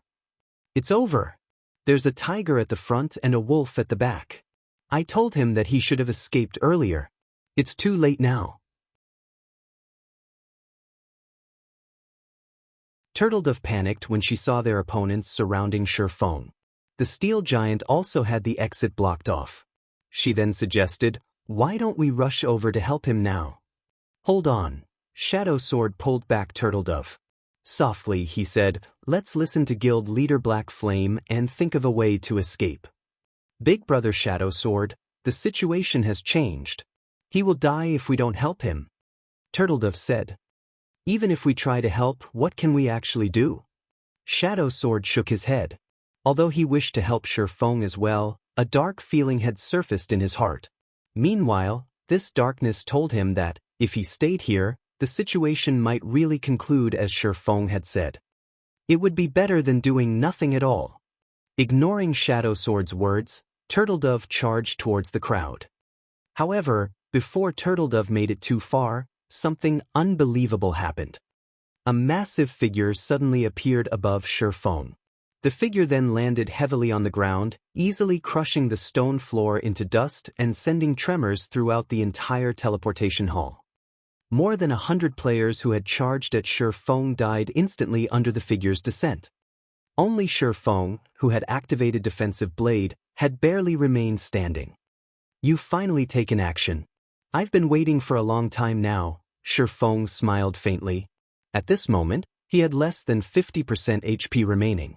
If he continued battling the sea of players, sooner or later, he would have no choice but to run. However, now that the Mechanical Slayer had made its move against him, things were vastly different. "Little Ant, you sure are persistent. However, in front of us, only death awaits you." The Mechanical Slayer lifted its serrated greatsword, slashing the weapon down at Shifeng. Countless air blades flew towards Shifeng. Perfect. Faced with the countless air blades, Shifeng's smile only widened. Using silent steps, Shifeng dodged the air blades that assaulted him like a tsunami easily and appeared where the healers of the various guilds had gathered. Although Shifeng had evaded the Mechanical Slayer's attacks, the Dark Star elites who had focused on Shifeng were not as lucky. Under the assault of the countless air blades, these elite players were as weak as tofu, crumbling with just a touch. In an instant, over 100 elite players died. However, the battle was not over yet. Seeing that its attack had missed, the Mechanical Slayer sent another slash at Shifeng. Shifeng hurriedly activated the aura of wind in conjunction with Windwalk, his speed soaring. Shifeng then jumped abruptly, barely dodging the second wave of air blades.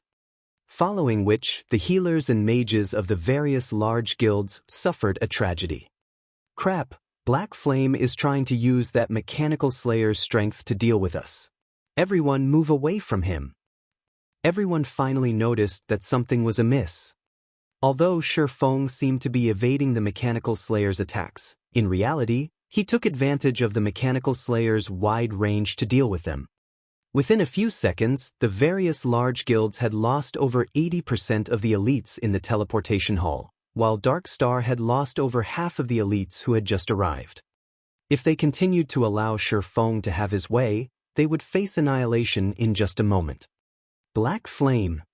Looking at his subordinates that had died, Lone Tyrant clenched his jaw close to the point of shattering his teeth. Change of tactics. All ranged players restrict Black Flame's movements. Lone Tyrant immediately issued new orders. You only now noticed? Shi Feng simply smiled. Unfortunately, you're too late. Let me help you host a grand blood fest.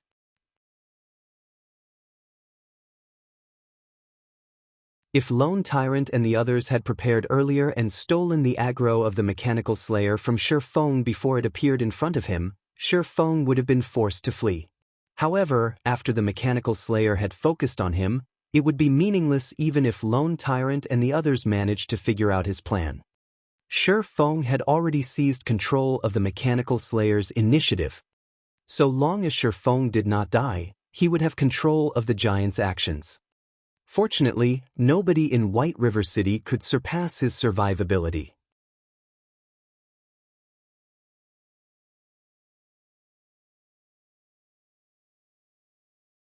Chapter 344, Unstoppable. Although Shi Feng's survivability was impressive, when faced with a level 50 mutant High Lord, not even he could last long. After all, the gap between them was simply too wide. I have no choice, I have to use it. Shi Feng reluctantly took a frost grenade from his bag. Immediately, the Mechanical Slayer slid to a halt, its glowing red eyes glaring at the frost grenade in Shi Feng's hand. The Mechanical Slayer was very familiar with the frost grenades. Shi Feng had once used these frost grenades to freeze it for a long period of time, rendering it helpless. It seems that it remembers. Shi Feng laughed when he saw the Mechanical Slayer's reaction. However, Shi Feng had no hope that the frost grenades would scare the Mechanical Slayer for too long. Taking advantage of the Mechanical Slayer's hesitation, Shi Feng took a step forward and dashed towards Dark Star's mages. Damn! All mages, fire everything you have at him. Don't let him get close. Lone Tyrant shouted.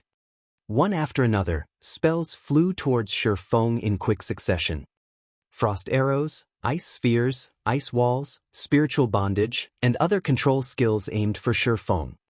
Meanwhile, the Mechanical Slayer behind Shi Feng had finally responded.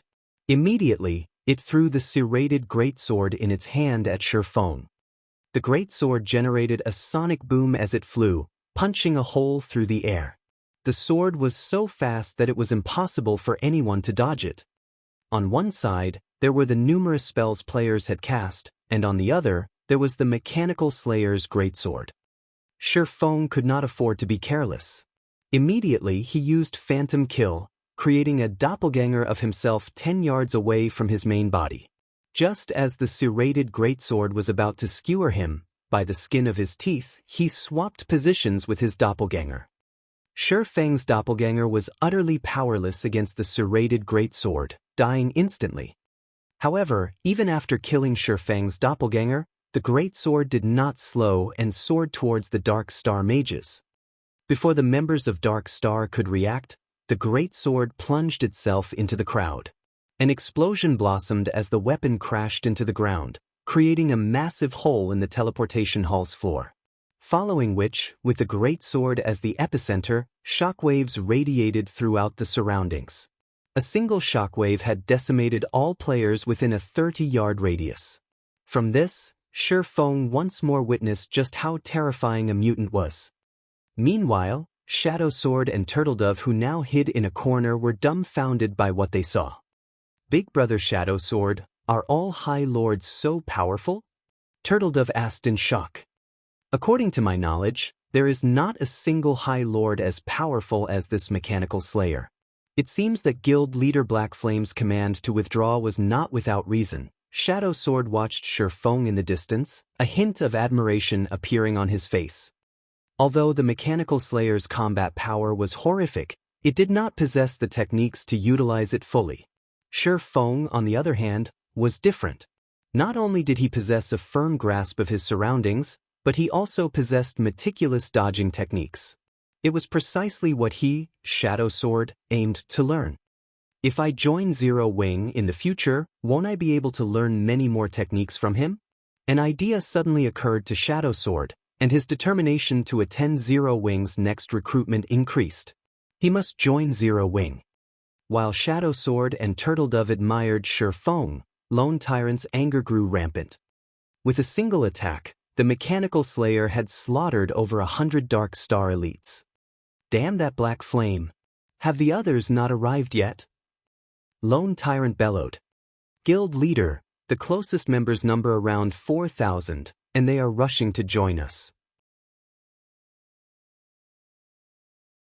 With some time, there should be no problems boosting that number to 10,000, one of Lone Tyrant's subordinate reported. Lone Tyrant nodded, wearing a satisfied smile as he said, "Good. Tell the team to buy us some time. Also, send someone to Zero Wing's side to check for any movements. With so much commotion, they won't stand silently by." By the time everyone had gathered, whether it was Black Flame or the Mechanical Slayer, all would be his for the taking.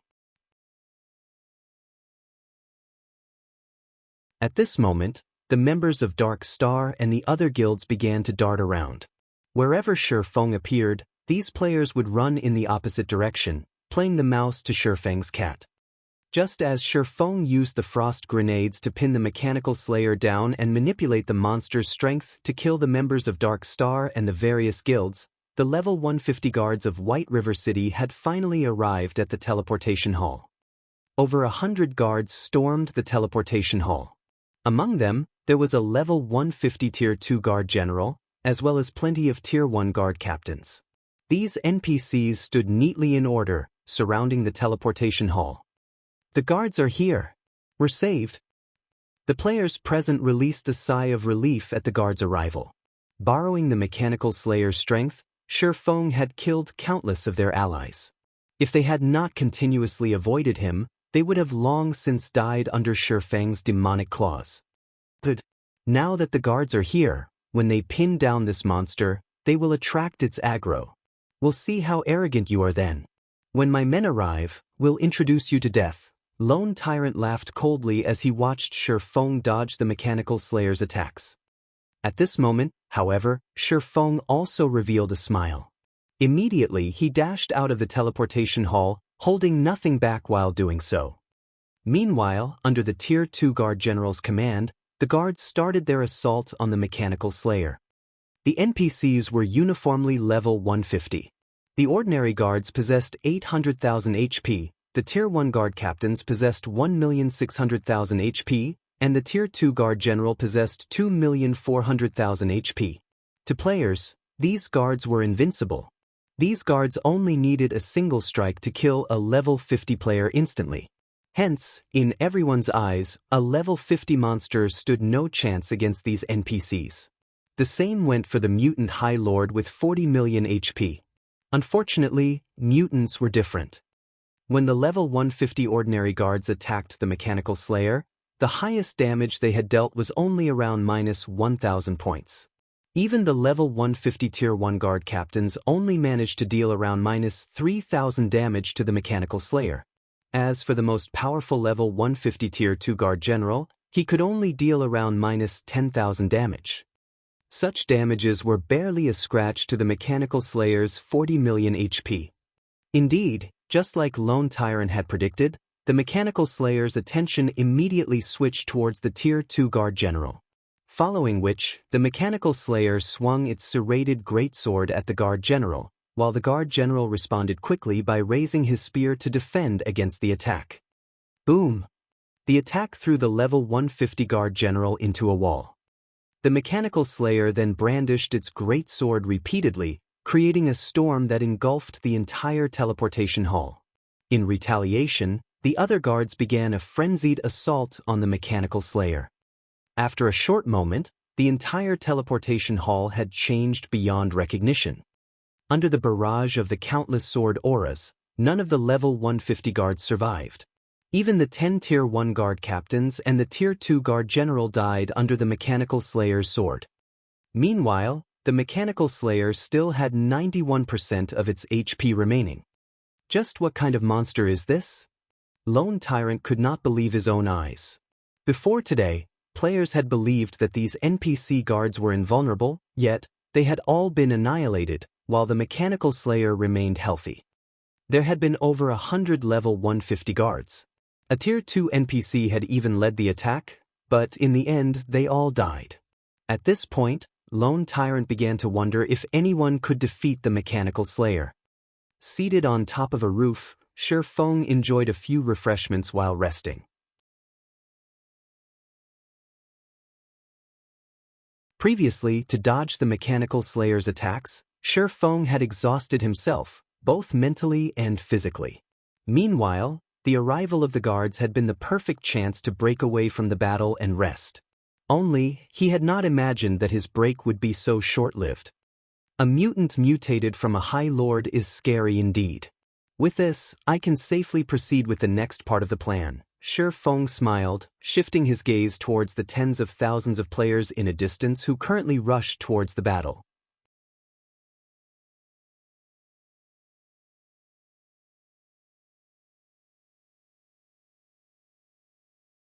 Chapter 345, Storm Domain. Look, there's a monster over there. It's massive. Wait, why does a level 50 High Lord possess 40 million HP? This is the most powerful High Lord I've ever seen. I wonder what items it will drop after it dies? At the very least, it should drop some fine gold items, right? Are all of you blind? That mutant High Lord is clearly stronger than ordinary High Lords.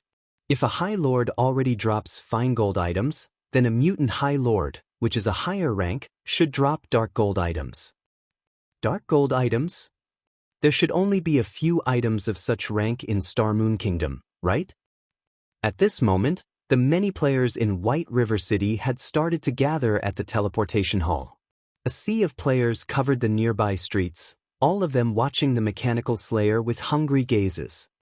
These players considered the Mechanical Slayer to be a field boss that could be easily killed. Meanwhile, among this sea of players, there was actually not a single Zero Wing member to be found. Shi Feng had long since informed his guild that they were not allowed to participate in this battle. Shi Feng's reason was not due to lack of interest in the loot of the Mechanical Slayer. Instead, he understood that they would only throw away their lives by joining this battle. Guild Leader Tyrant, our men have arrived. But the Mechanical Slayer belongs to us.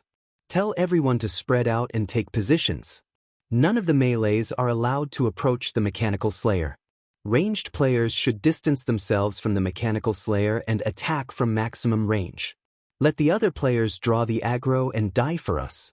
As for the melee players, have them aim for Black Flame.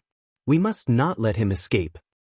Although Lone Tyrant was shocked by how powerful the Mechanical Slayer was, such a powerful monster also represented a ridiculous amount of valuable loot. Despite the fact that Dark Star only had several thousand members present, its main army was on its way. In addition to the other guilds and independent players of White River City, the final number of players they could gather would exceed 200,000. Currently, if the players present attacked the Mechanical Slayer, most of their attacks would either deal -1 damage or Mississippi. Even so, this Mechanical Slayer with 40 million HP would not survive for long under the continuous assault of 200,000 players. Moreover, there weren't just 100 or so guards in White River City. In time, the city would send more guards into the fray. In a way, the Mechanical Slayer's death was a guarantee. It was only a matter of who would obtain the loot of the Mechanical Slayer after it died.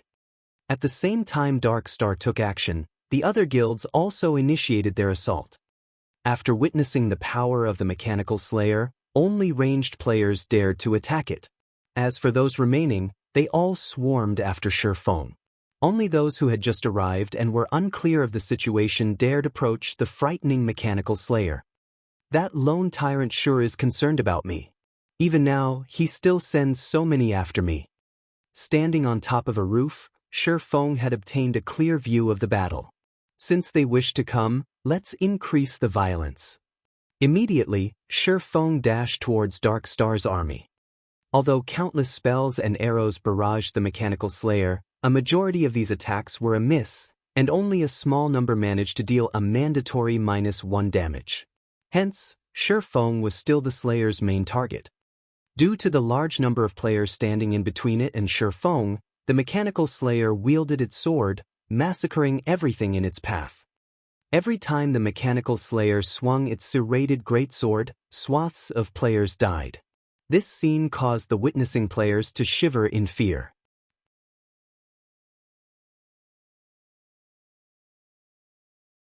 However, it was precisely because of these players that the mechanical Slayer's speed was greatly reduced, allowing Shi Feng to have an easier time dodging. Meanwhile, when the members of Dark Star saw that Shi Feng quickly approached them, ridiculing sneers started appearing on their faces. This black flame must have damaged his head. Instead of running away from us, he actually dares to run in our direction. Is he that eager to die? Isn't that better? He's saving us the time of chasing after him.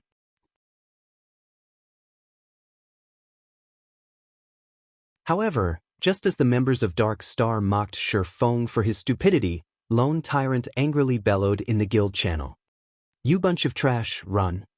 Get away from Black Flame. Don't let him come close to any of you." The command confused Lone Tyrant's subordinates. Initially, Lone Tyrant had commanded them to surround Shi Feng, yet, now, he told them to run as soon as they saw Shi Feng. However, Lone Tyrant's reminder was useless. Shi Feng had already arrived before the members of Dark Star. Meanwhile, the mechanical Slayer's greatsword descended towards Shi Feng. Using silent steps, Shi Feng reappeared beside a player 20 yards from his original position, deftly avoiding the mutant's fatal strike. After a series of dodges, almost 90% of the thousands of Dark Star members who had encircled Shi Feng died, and only a few with dazed expressions remained. Lone Tyrant trembled in anger. Thousands of members had died, just like that. Lone Tyrant was greatly confused. He could not understand why the mechanical Slayer so vehemently chased Shi Feng. Just what had Shi Feng done to it before this? Right now, with Shi Feng's high-speed movements, it was simply impossible for any ranged players to land an attack on him. Yet, if the melee players approached Shi Feng, the shockwaves of the Slayer's attacks would slaughter them. With the mechanical Slayer's aggro locked onto Shi Feng, he was practically a walking bomb. However, Lone Tyrant could not stop Shi Feng. Even with so many players, none of them could pin down Shi Feng. If someone could have pinned him down for just a moment, Shi Feng would have long since died. At this moment, Lone Tyrant finally realized the great importance of top-tier experts to a guild. Even if he had an army of thousands, the role they could play in this sort of battle was far inferior to top-tier experts. Damn Black Flame. Lone Tyrant cursed loudly as he watched his guild members die in waves. At this moment, Lone Tyrant no longer looked like the guild leader of a powerful guild. Instead, he looked more like a shrew, shouting abuse on the street. Lone Tyrant's performance left witnesses stupefied. It turned out that even the guild leader of Dark Star had such a side to him. One could just imagine how helpless and infuriated Lone Tyrant felt at this moment. As for the other guild leaders watching this, at this moment, rather than expressing ridicule, they all wore gloomy expressions. Their guilds were in the same boat as Dark Star. After Shi Feng finished dealing with Dark Star, he would certainly turn his blade in their directions. So, how could they possibly feel happy over Lone Tyrant's miserable fortune? Why don't we admit our mistakes and apologize to guild leader Black Flame? Are you kidding me? If all of our guilds lower our heads to zero wing, how are we supposed to succeed in White River City in the future? But, if we don't apologize, what will we do if he retaliates against us? Wait, look over there. More guards have shown up. While the guards deal with the mechanical Slayer, we can work together to get rid of Black Flame. With so many on our side, Black Flame can't survive regardless of how powerful he may be. As long as he dies, Zero Wing will lose its momentum in becoming the overlord of White River City. At that time, we might still be able to thrive. Watching the hundreds of guards who had already surrounded the mechanical Slayer, the guild leaders of the various large guilds agreed with the logic. Black Flame's death would be a huge blow to Zero Wing's prestige. If unrated guilds like them wished to thrive, They could not allow a single guild to obtain an absolute advantage in White River City. Currently, Zero Wing was like the sun at noon. If they allowed the guild to continue, sooner or later, they would stand no chance against Zero Wing at all. Hence, the various guild leaders instructed their members to focus all of their strength on killing Shifeng. Shifeng wrinkled his sharp brows when he saw the NPC guards charge at the Mechanical Slayer and the various guilds who took action. Knowing that his situation had become unstable, Shifeng spun around and started running towards the Mechanical Slayer, no longer charging towards the members of the various guilds. Within a moment, everyone from the various guilds had surrounded both Shifeng and the Mechanical Slayer.